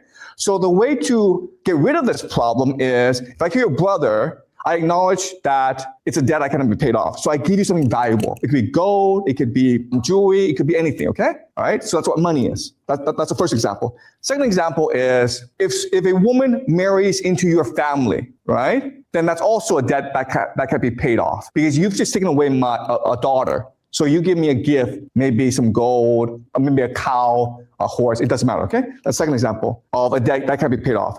But your daughter's already a horse. Oh! No. The third example, and this is a really important example, is let's just say that you have a great person in the community. He's a great leader, or he's a great priest, or he's just a great person in general. And he's done a lot for you. But he dies. What do you do then? What you do is you bury him with gifts, with gold, with money, okay? And so it's a monument to his legacy. So weird, you know that he can't take the stuff with him to the afterworld, but it doesn't matter. All you're doing is you're acknowledging his contribution to your community. And that's why when you dig up graves in ancient times, you'll see. Well, they think it's their legacy. You know, this is Nug. This is ancient Nug. Oh, this is Godzilla. I mean, like that's basically what that's representing. Look, and this is his like joint, and this is his like. This is his, big gold chain and stuff. Like this is coins scattered around. His dab pen, right there. Yeah, bracelet. That's funny. I didn't even think of that though, dude. That's a fucking clever way of thinking. That's what this is. That's what this is. Yeah, that's. So basically, it's a human problem. That's what the AI people think they're going to solve, that they can live forever. So therefore, all the things that they accumulate here, they're really more accumulated. Whereas you have the other view, it's like, well, once our soul leaves our body, or however you think that works, like you're not taking your 401k and like all this stuff. Did they ever hear the Stairway to Heaven song from fucking Led Zeppelin? Like, what the hell? You can't buy your way out there, dude. What you talking about? That's crazy. People buried with gold, because the community is acknowledging this person was great. We will forever remember him. And so the money is a way to acknowledge this fact. Okay. By the way, there is some truth to that too. Right. Makes sense. All right. So for most of human history, that's what we use money for, as to symbolize money that can not be. I'm personally not worried about it, but there is some truth to it. That cannot be paid off. But then over time, as society became more sophisticated, we use other. This looked like a magic mushroom that thing was looking at. That's the best part of it, though. It looks like a magic mushroom that she's like praying to. Damn. So another time we'll actually do something on. See this scarab beetle here? Yeah. Yeah. You're never gonna believe this. Go a guy made a hoverboard. A Russian guy made a hoverboard from scarab beetles. I'm serious. Beetles, really? I know. I've seen it. You've seen it? No fucking way. Really? Really? You made one? Yeah. Want to reproduce it? Find out. Hoverboard crap. Yeah. That's a Russian guy. Yeah. Are you ready for this? No, hang on a second. Hang on. Another time you said. It's the teaser. It's a 5-minute video. 5-minute video. Just a tip. Well, yeah. Oh, this. Hang on a second. Share this tab instead, and I'll fast forward it. So he's a Russian guy that studied Grab me certain tough. bugs. You'll see. It's a man named Grebennikov from Russia. This Grebennikov, isn't AI, is it? non-conventional scientist. He was an. No. It's a man named Grebennikov from Russia.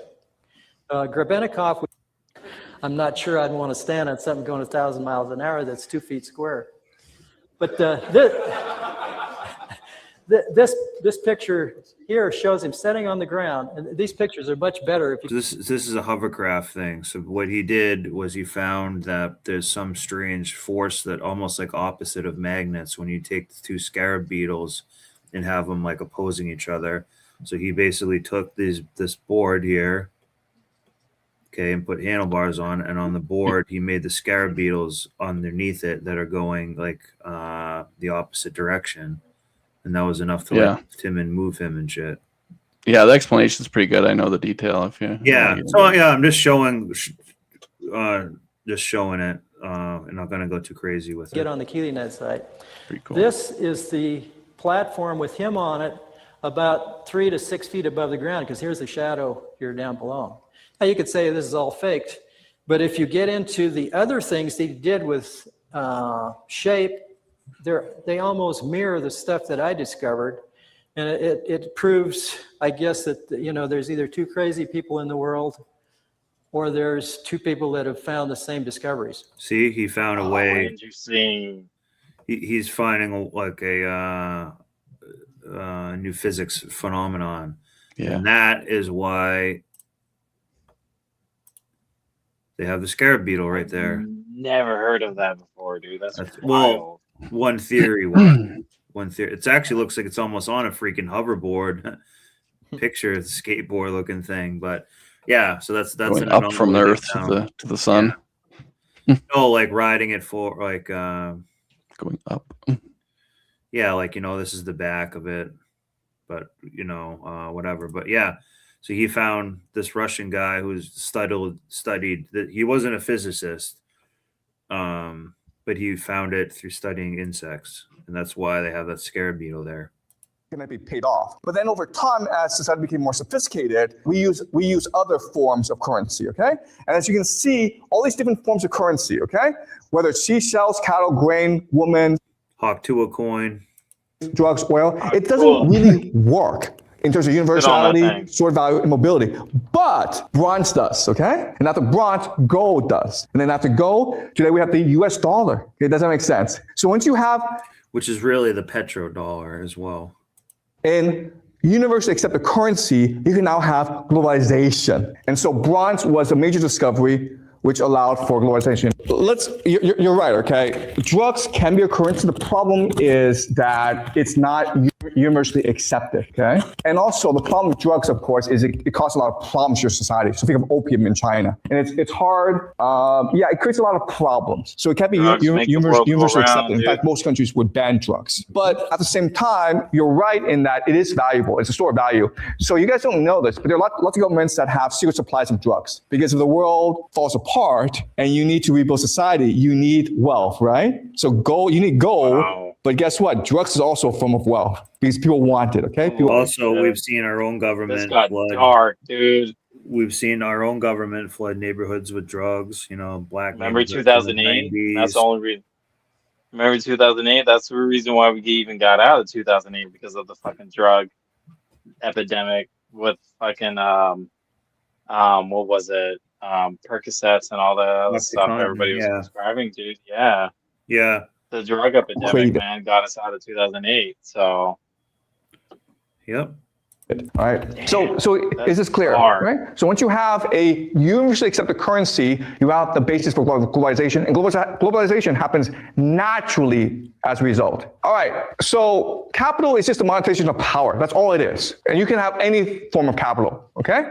The problem with capital is that it exploits, it alienates, and it consolidates. Okay. So go back to the example where I'm the leader. So basically, what Marx is saying is like over enough time, capitalism will have pretty much that same result. where you take the it dehumanizes the people. Of a village, if there's no money involved, all I care about is winning the respect of my people.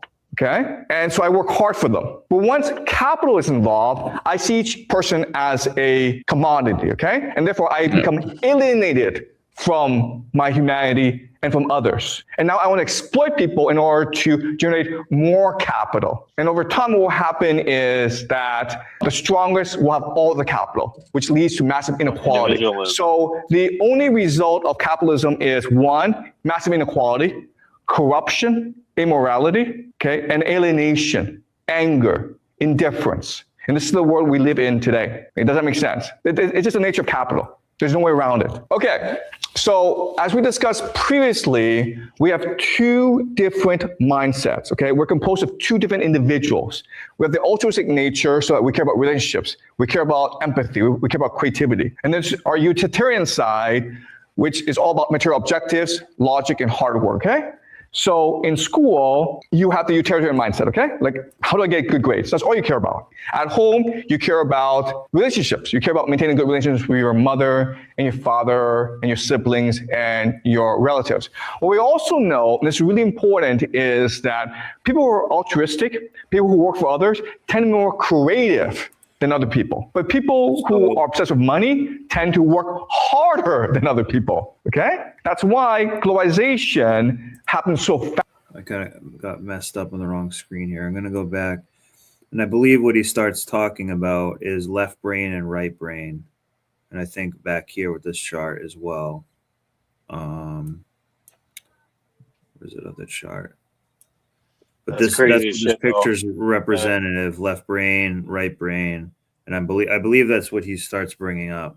Than other people. But people... So basically our current system is more left brain, rules, laws, fear. Yeah. Not creativity. You better work. Flexibility. You know, like a good goy 5 days a week and stuff like that. Follow the rules. Where over here, it's more of like free thinking, you know, less limits, that type of thing. Who are obsessed with money tend to work harder than other people. Okay, that's so we're in a left minded favored society. They want you to be that way, and those people tend to accumulate a little bit more. Why globalization happens so fast, because everyone's in a rush to make it, and they're more comfortable with being a sheep. It's more logical to them. As much money as possible, okay? But eventually you reach a point where a few people have all the money, and so everyone's like, screw this, I give up because I'm never going to be rich. You lie flat, right? Tumping or quiet quitting. You just give up, okay? And this is the world we live in today. Capitalism is a problem. So this might be Chinese because you just called it tunping or quiet quitting. Because it changed the fundamental nature of your brain, okay? So this is a article from the Atlantic Monthly, which is a very popular magazine in the United States. There are these neuroscientists who have done brain scans, and they discovered that power causes brain damage, okay? In fact, if you look at the brain of a psychopath and the brain of a wealthy person, it's pretty similar, okay? Yeah, they did brain scans, and it looks as... That surprise anyone? Nope. Not at all. We're talking wealthy. We're not just talking like, you know, this is real wealth. And who these are those people who go to those institutions and all that. They want that. Yeah, and that's that kind of, it reminds me of the idea of, you know, like if you walled yourself off to live in one room with no window and the only things that could come in and out of your room were all perfectly curated by you. That would be the similar kind of experience that you get when you're ultra wealthy. Like, so your expansive experience, you know, gets smaller and smaller. Yeah, every detail is like set up for you. But it's just like your exposure and stuff isn't challenged. Like nothing's challenged. It's just you know, lukewarm, gross environment of your own it doesn't choosing. serve them to worry about and be empathetic. They don't have time for it. Or they think they don't. Right, well, you cut out everyone out of your life that you don't want because you know you can, you know, and well, pretty much they just like they don't view you as human. It's easy for them to dehumanize you. If So it it's was like more the human, it would light up more of their brain, and they'd have more empathy, and they don't care about any of that. it's like the People- let them. It's like their let them brain won't have let it cake. happen. Let them have cake, kind of thing. Yeah. Let them have cake. Don't worry about the revolution. Who has too much money. Let them have. No, it'll be like, let them have cake. Did we poison it? Yeah, absolutely. But, you know, the FDA says this is okay. That type of shit. Has brain damage. Yeah. Why? Because a normal person is able to have empathy, is able to understand the feelings of others. Guess what? If you're too powerful, if you're too wealthy, you don't have the capacity to have empathy. You can't appreciate the feelings of others. So think of like Elon Musk or Mark Zuckerberg. Well, they do have the capacity to do it. They just choose not to as well. They have absolutely no concept of empathy, okay? They're completely unable to relate to the feelings of other people. This is Brian Johnson, okay? Brian Johnson's a millionaire. He spends about $2 million a year on health, okay? He's done some crazy things. So, for example, he has a father in the... You guys ever seen this guy before? No. No. I've seen him do some interviews and stuff. This guy almost seems like AI. He tries to be like very friendly to everybody, and he's just weird. This is his Like son. lizard He takes blood for him. He's just, I don't know. He's just very like AI like, and he's just strange. I've seen some interviews with him and stuff. As a son, and he believes in blood transfusion. So, you know, if you... Probably takes his son's loads too. Oh, yeah, he gross, gets some stem dude. cells. He takes that special cream. Let me have some of your stimmies. Transfuse the blood, you become younger. So he's trying to figure out how to live forever. He probably does. You'll see. It's like insane. And see how they want to live forever. They want to be immortal. He only wanted to live forever when he had money too. Okay, so he'll do things like blood transfusion. But, you know, he works so hard, man, because he'll get up at like 5 o'clock in the morning, exercise. The food he eats is the most nutritious food in the world. And he'll regulate his sleep. He's always monitoring his heartbeat. He's always exercising. Okay? His life sucks. And the question you have to ask yourself is, if you have so much money, why don't you just enjoy it, you know? Why not just enjoy your life? Why could give some to like us or put it back into the economy? You focus on living forever, okay? And that's a problem with wealthy people. They're kind of scooping the head, okay? He looks like a vampire, guys, okay? This is him when he first, you know, started this project. And you can see he looks like a vampire now. You know who that looks like there is from Grandma's Boy. The guy's like, I am from the Matrix. That guy.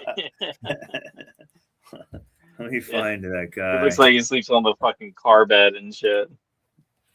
Grandma's Boy. That's a good one too. What was that? God, I forgot that dude's name. Super funny though.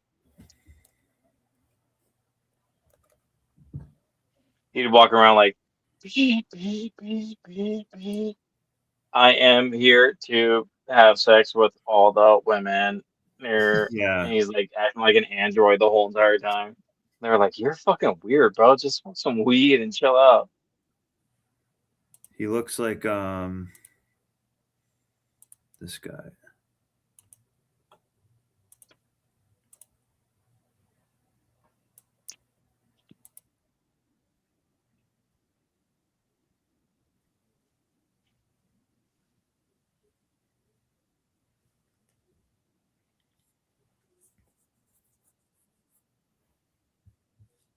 That's what he looks like.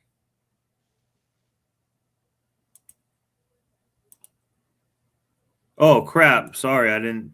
Damn it. Hang on.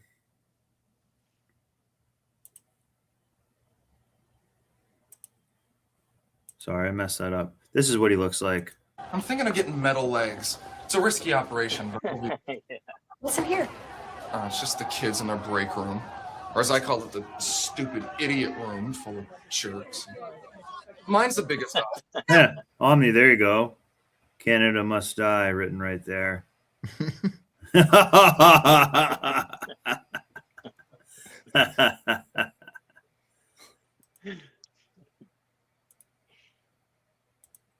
All right? I'm not exaggerating here. Look at this guy. The problem is that there are lots of wealthy people in the world, and they happen to like this idea of living forever. So let's just say, let's do a thought experiment. You're a billionaire, okay? You have like $100 million, $10 million. Sorry. So I think people mostly care about this once you have enough money to where you can't spend it all into your lifetime. That's the next logical step where you're like, well, why don't I just try to live forever or way longer? I think that's where this is coming from. You know what I mean? If you have like $15 billion, you probably can't even spend all that if you wanted to. Do you like? I hate to get like super dark and shit too, but do you think that's where like organ transplant bullshit comes from then too? Absolutely. Yeah, exactly. Like dude. $10 billion in the bank, $100 billion in the bank, who knows? You have a problem, which is, how do I keep this, right? Because you're going to die. You have enough money. Someone will give you kidneys or find a way to get it for you.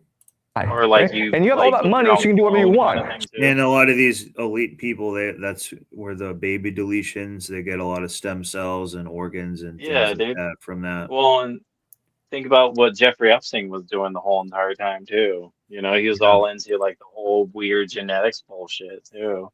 You know, there's so much in those files too. Exactly. So what you do is you invest in Brian. But this is one aspect of what they were trying to do. Not all of them, but some of them. Johnson, you invest in scientific research to live longer, but you also do what? You also build bunkers, okay? Because you're afraid that the world will end and you want to live forever, so you build bunkers. This is Mark Zuckerberg's bunker in Hawaii. Dude, it's kind of stupid because if the world's going to end, is your bunker going to save you? Probably not. Okay, but he spent like $26 million, or $260 million on this stupid thing, hoping to live forever. This is what it looks like on the. Hey, Snowboard. So check this shit out, dude. There's a Jeffrey Epstein file thing that was close towards like the end of it, and he was talking about some sort of like underground cities, and what was it? It was like some fundraiser, not a fundraiser, it was like a charity, not a charity. I don't know what to fucking call it. Like a non-government entity thing that was like donated by tax dollars. Yeah, NGOs. Yeah, so there was that shit that he was involved with, and they were building underground cities and shit because of shit like this, and like the end of the world, whatnot, dude. I mean, I might be getting into like deep dark. I mean, fuck, it's pretty late anyways. But dude, this guy was in like some creepy stuff, like in the world shit with like even genetics and stuff too. They're involved in the occult. Wild. And I tell you what, dude, I don't put it past them, dude. I think they're like 50 years ahead of it, dude. Oh yeah, I would agree like that. So on this channel, we're gonna probably begin covering some more stuff like that over time. But I don't want to maybe get it too crazy. I want to like build it up on the inside. It's crazy to like go through life thinking about how to live forever and how to survive an apocalypse. Why not just enjoy your life, okay?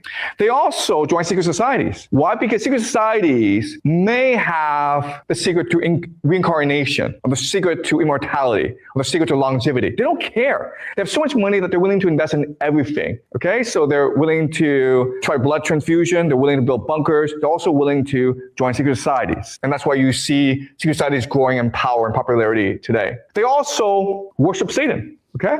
Because, again, if you... Does this surprise you guys? No. We have to get to the point where we understand that these are satanic people that are in power. We need to think about this then. Understanding that we, as in the West, we're kind of down with Satan a little bit. We kind of don't denounce it really at all.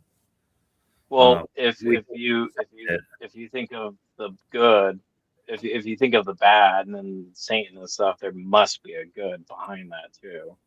So, and the devil's biggest secret was thinking that he never existed, you know. So if he's actually showing his face, I'm pretty sure there's Jesus and God in that whole thing. So, you know, that's what Yeah, throws me off yeah. the most too. Being a This Christian is not myself fear too. mongering or glorification of evil. It's just Mhm. you know, taking a look at some of It's it. it's good food for thought too for people. Like, don't get me wrong, I don't know if you're a Christian, but I am, dude, and that's what made me believe more into it with these crazy dudes that have more money than, you know, 10 Yeah. generations afterwards and stuff like that, and they believe in shit like this.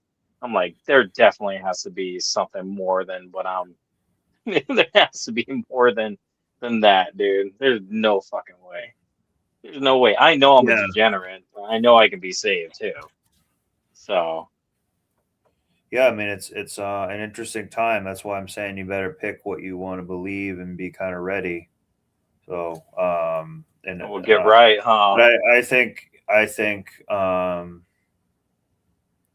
it's good to see how some of this, you know, operates and stuff, so then you can make more informed decisions about what you think or believe or whatever. You have $10 billion, you're stuck, right? But it's just saying, like, it goes like, you know, if they have enough money, they're willing to do anything. Like, they're willing to like sell their soul for that money, like no question about it. So Satan's like, all right, yeah, they can, like, you know, try to work something out. Because you don't want to Well, die. do you think, like you don't. do you honestly think that Satan was actually like a fictional character and they're just like throwing money at Satan just because they're like, oh yeah, I want to live forever kind of thing, you know? Like, I guess No, it's more of like a faith I think thing, so. they pray to like other gods and demons that them like influence how they interact, and that's why they want us to have like pain and suffering on the planet, because that's like their like energy source, their like battery system. And those people who get like enough money, they also like kind of enjoy that as well. I'll go more deeper into this in other episodes of my theory about like what I think happens when you reincarnate and stuff. Like, I'm kind of the mindset that reincarnation is just kind of like a trap, because you're like, oh, well, now you're down here and you're like a guy with one leg, and like, Yeah, you're you're like, just recycling. remember what I did in my last life, so what am I doing here? Like, well, you got to work. You got to make sure you go back to work again. Yeah, and you shit better like you better learn how to be humble than having, you know, not one dick, but two dicks Yeah, now. You know, you gotta exactly. double Yeah, pump those but it's girls, always like bro. you got to pay shit back Them with 304s interest. need double Yeah. pumping, bro. So, Yeah. Oh. hey, snowboard. I'm gonna jump off, dude. It's getting late for me, and I gotta go Okay, to yeah, work. I'm gonna be ending it in like at the end of this clip, anyways. Probably, I think. No So, worries, man. right. You have a good night, man. It was it was fun having fun with you guys. Cool. Yeah. Hopefully, you got some food for thought as well. For sure, man. You take care, okay? Okay. Good night, brother. Bye. Good night, guys. Yeah. See Later. ya. Yeah, and thanks for everyone else for being here. You know, it's the only second stream I've done. So I'll keep it going a bit longer, I guess. So I think this, you know, it's maintained a good amount of people, but I think I'll actually go to sleep after this. But let's finish it on this and maybe a positive note too. And I'll do more lives like this too. And it doesn't have to be necessarily always red pill. It can be, you know, other things as still too. But I think we all have a similar red pill perspective. I would maybe like to talk about some spiritual type thoughts and things that I have too. We'll go over some things about Christianity and stuff too. More definitely from that Muslim dude. You know, and we'll watch some police videos and stuff like that. But I want it to be a spot where you think. I want it to be laughing and thinking. So sometimes when we're these serious things, it's not as many laughs though. So sometimes I have to do some dumb shit for some laughs. You know, watching the chicks get arrested and whatnot. Like it's what we call sunk cost fallacy, right? You're like, I worked so hard for this and I have the best life, but I'm going to die. And when I die, all this is gone. I have to start all over again. I don't want to do that, okay? So they're willing to do anything, including worship Satan. In fact, what we will learn is that the religion of Satan became so popular in order to solve this problem where wealthy people, they want to live forever and they want the world to stay the same as it is. And you stay poor, because they also like love that too. Like you need to be kind of like poor in order for them to like feel better. They like that shit too. They absolutely love that type of shit. Yeah, it's about power and control. Yeah. Yeah. So they kind of need that.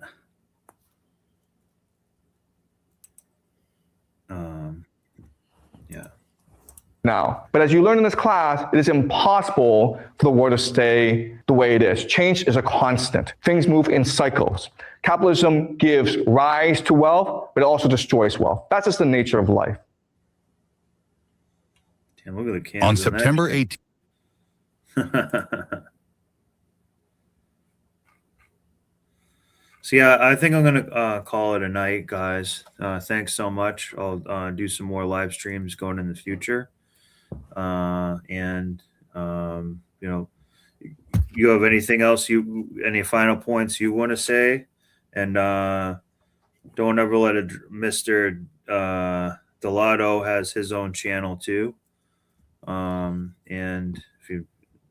unless you're all good, we're gonna call it a night.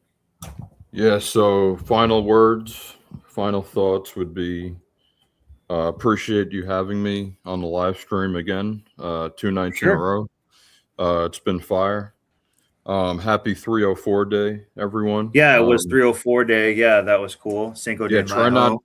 Try not to commit to any 304s out there. Try to find, good, classy women. And quick shout out to my YouTube channel. It's 98ZJ318. So 98ZJ318. I cover a lot of red pill. ZJ318. Yeah, I cover start off just cars, and then I moved to red pill, MGTOW, monk mode content. I do a little bit of music. I cover spirituality, and lately I cover my favorite topic, which is semen retention and NoFap. So check that out. Definitely, if you're a man that cares about his health, his wealth, and self-preservation. Cool. Awesome.